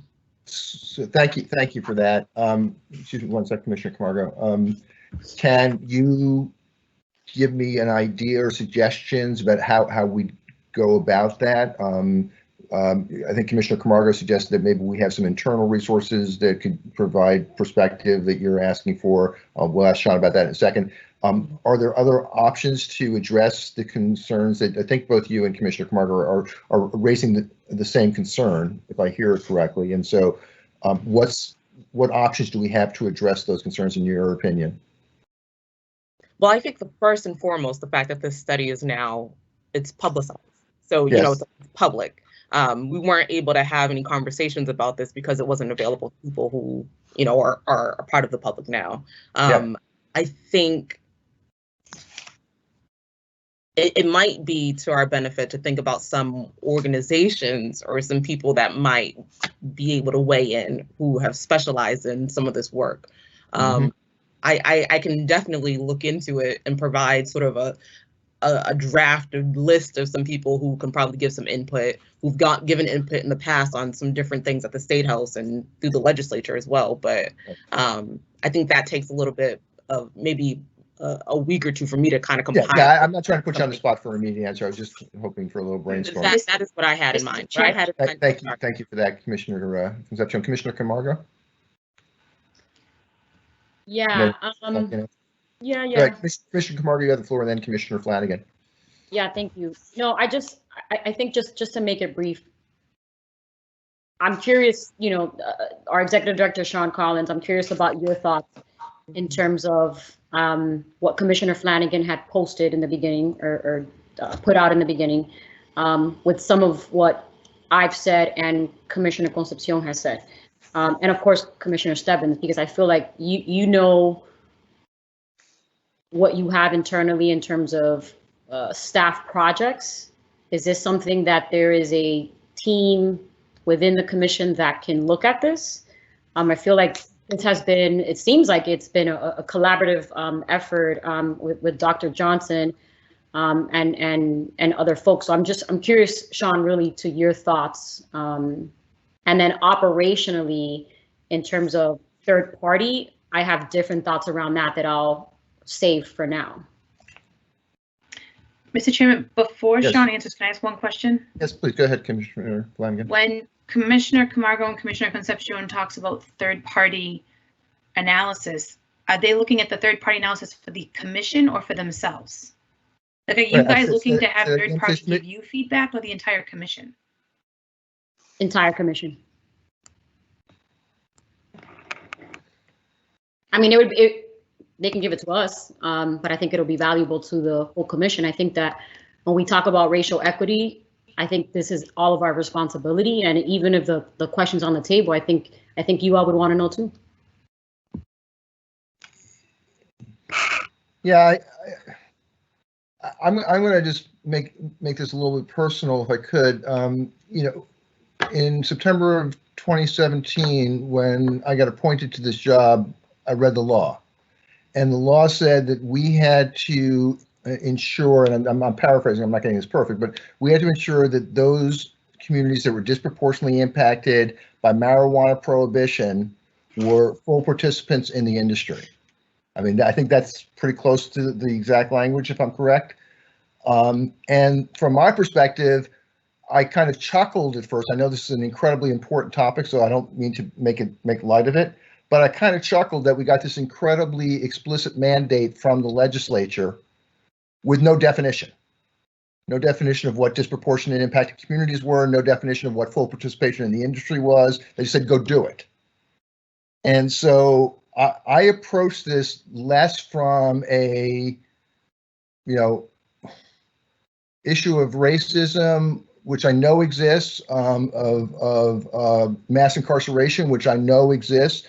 I approached it from how do we define communities that were disproportionately impacted by marijuana prohibition.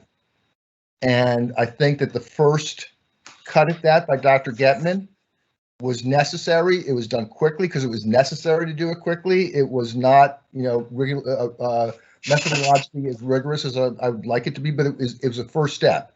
I view this as a second step. I view it as not perfect. I think the points you made, Commissioner Concepcion, about what additional data sources and perspectives need to be added, I found that incredibly compelling. So I absolutely think we should take those steps. But I also think that we have an opportunity here to expand the universe of disproportionately impacted communities, recognize that it's not the perfect list, and keep working to get closer and closer to perfect. There's a stupid phrase about, let's not let the perfect be the enemy of the good. I think that we can take some strides forward here and continue to work to get better and better.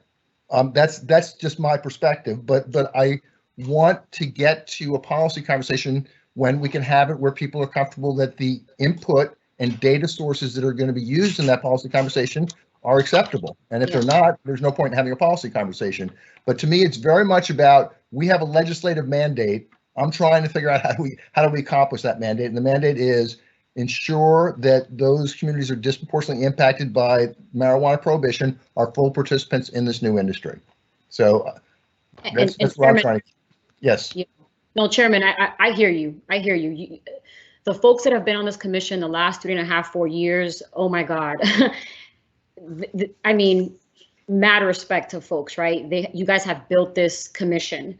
And I think that, Commissioner Flanagan, when you asked earlier, who would this third party or second wave of analysis come back to, it's us, but also the state of Massachusetts. I think you guys, went through this process and got the 20 towns, and I know you guys ran through it quickly. I know we need to expand.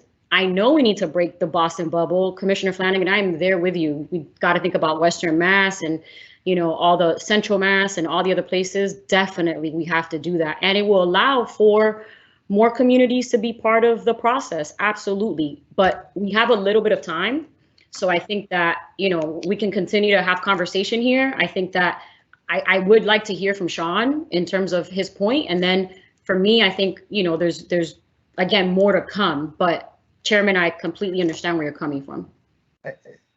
Thank you. I appreciate that. I guess to be explicit, what I'm suggesting is that we take the next month, give people an opportunity to ask further questions and to sit down with the UMass folks and with Dr. Johnson as much as they care to.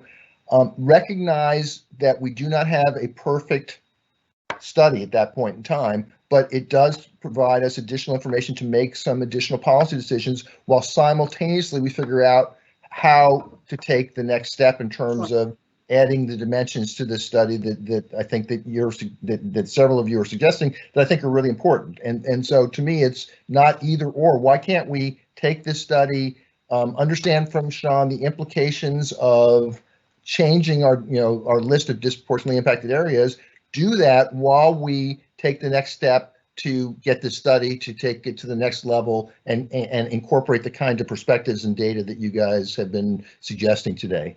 That's my explicit suggestion, and I guess I'd like some reaction to that. We need to hear from Sean. This is a policy conversation. This is not this. We're having a policy conversation here. So with all respect, I'd like to I've made a proposal. I would like to hear people's response to that proposal.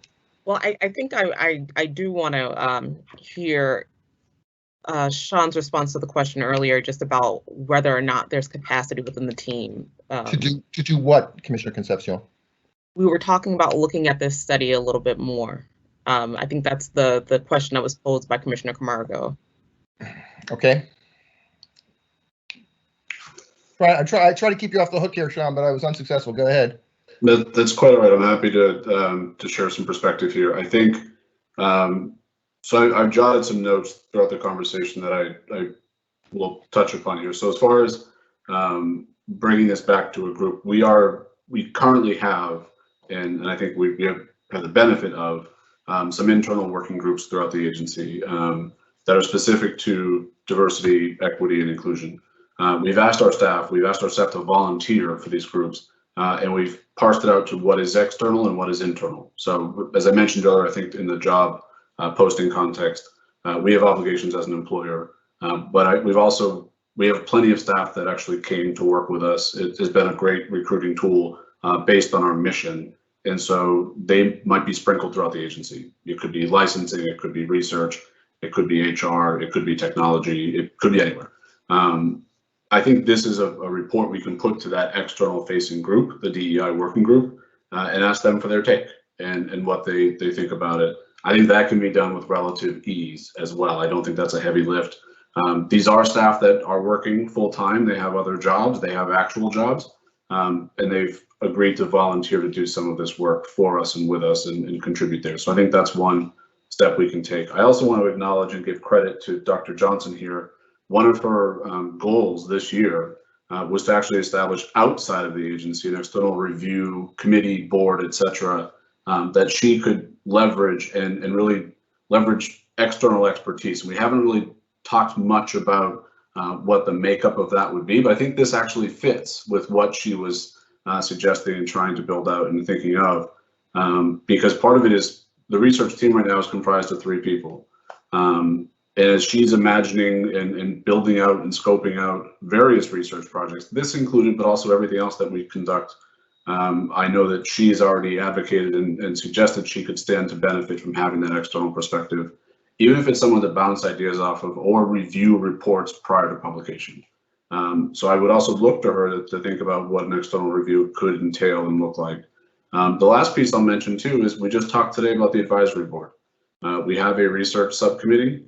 I think there are also, as I mentioned, 24 experts and volunteers on that board that come from various backgrounds and roles and responsibilities. So I think that's another opportunity to leverage outside of the agency, but still within the family, so to speak.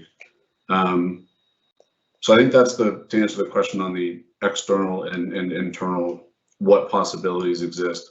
The other thing that I just want to note as far as the scoping out the implications here, the other thing that I would intend to do, and I guess, at least I think this was a task that I was taking down, I want to make sure I'm clear on it, is also gathering those outstanding questions that remain for this specific report. I think that's a task that, at least again, as I've written it down, but I'm trying to recall its origins and whether or not that's something that should be expected. I appreciate. I don't think that you were ever given that assignment. I appreciate you mentioning, because I think it is. I mean, one of the clear implications today is there are questions that were not answered, or at least that there wasn't enough time to address. And I absolutely want to ensure that each commissioner has the opportunity to spend as much time with Julie and with the UMass team to get those questions on the table and get them answered. And Sean, if you're offering either through yourself or through Julie or Dr. Johnson, whoever, to coordinate that effort to ensure that everybody has the opportunity to get their questions answered, I think that's incredibly important. I would agree. And I think it's important to also help build out what the next steps would actually be, is understanding those questions. Right. Thank you, Sean. Yes, thank you, Sean.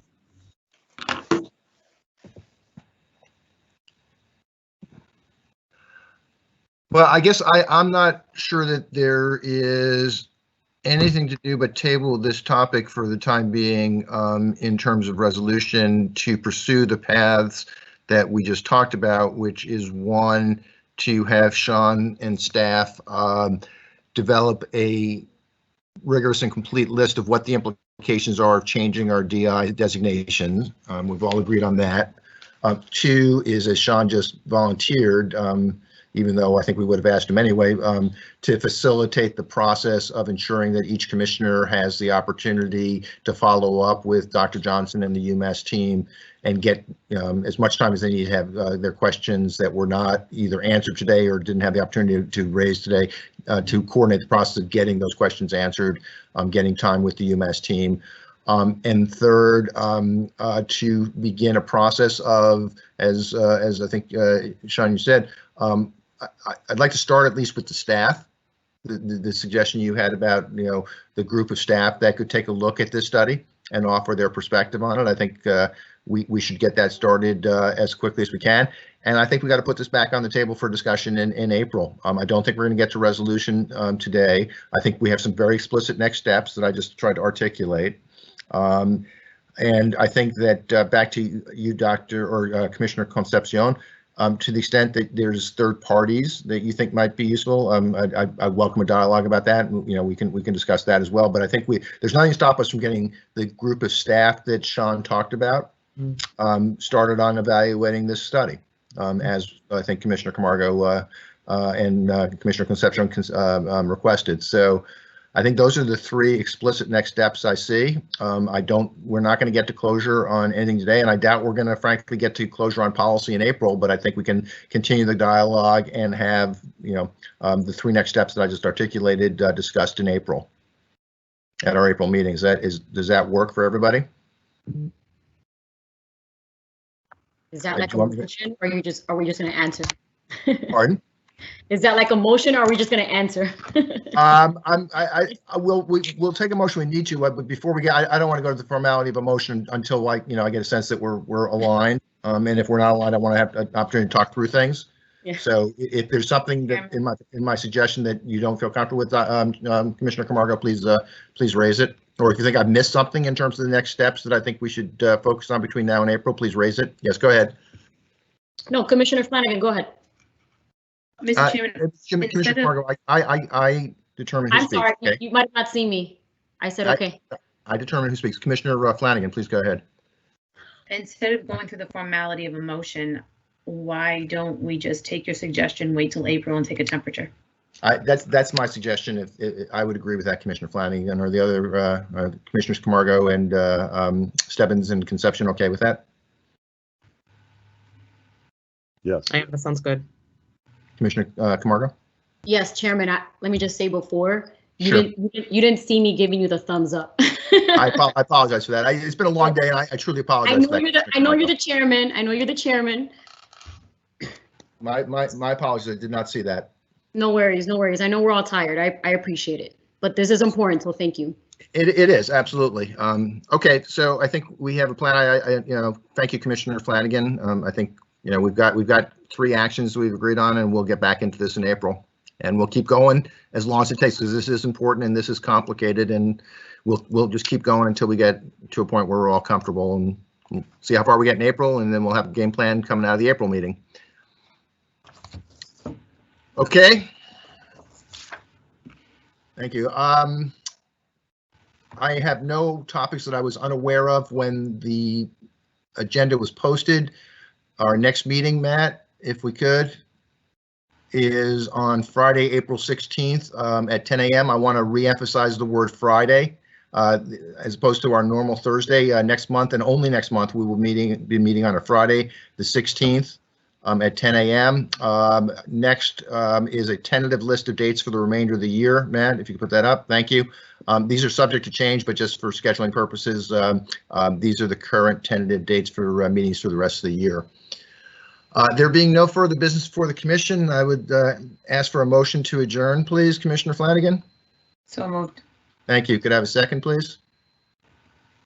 Second. Let the record show Commissioner Flanagan made the motion to adjourn, seconded by Commissioner Stebbins. Commissioner Camargo, your vote, please. Aye. Thank you. Commissioner Concepcion, Aye. Commissioner Flanagan, Aye. Commissioner Stebbins, Aye. Commissioner Hoffman, aye. By unanimous vote, the commission is adjourned at 3:29 p.m. on March 11th, 2021. Thank you, everybody, and please be safe. Thank you Thank so you. much. Thanks, Thank you, everybody. Chairman. Thank you, Commissioners. Thank you, guys. Chairman, now you can go have a smoke break.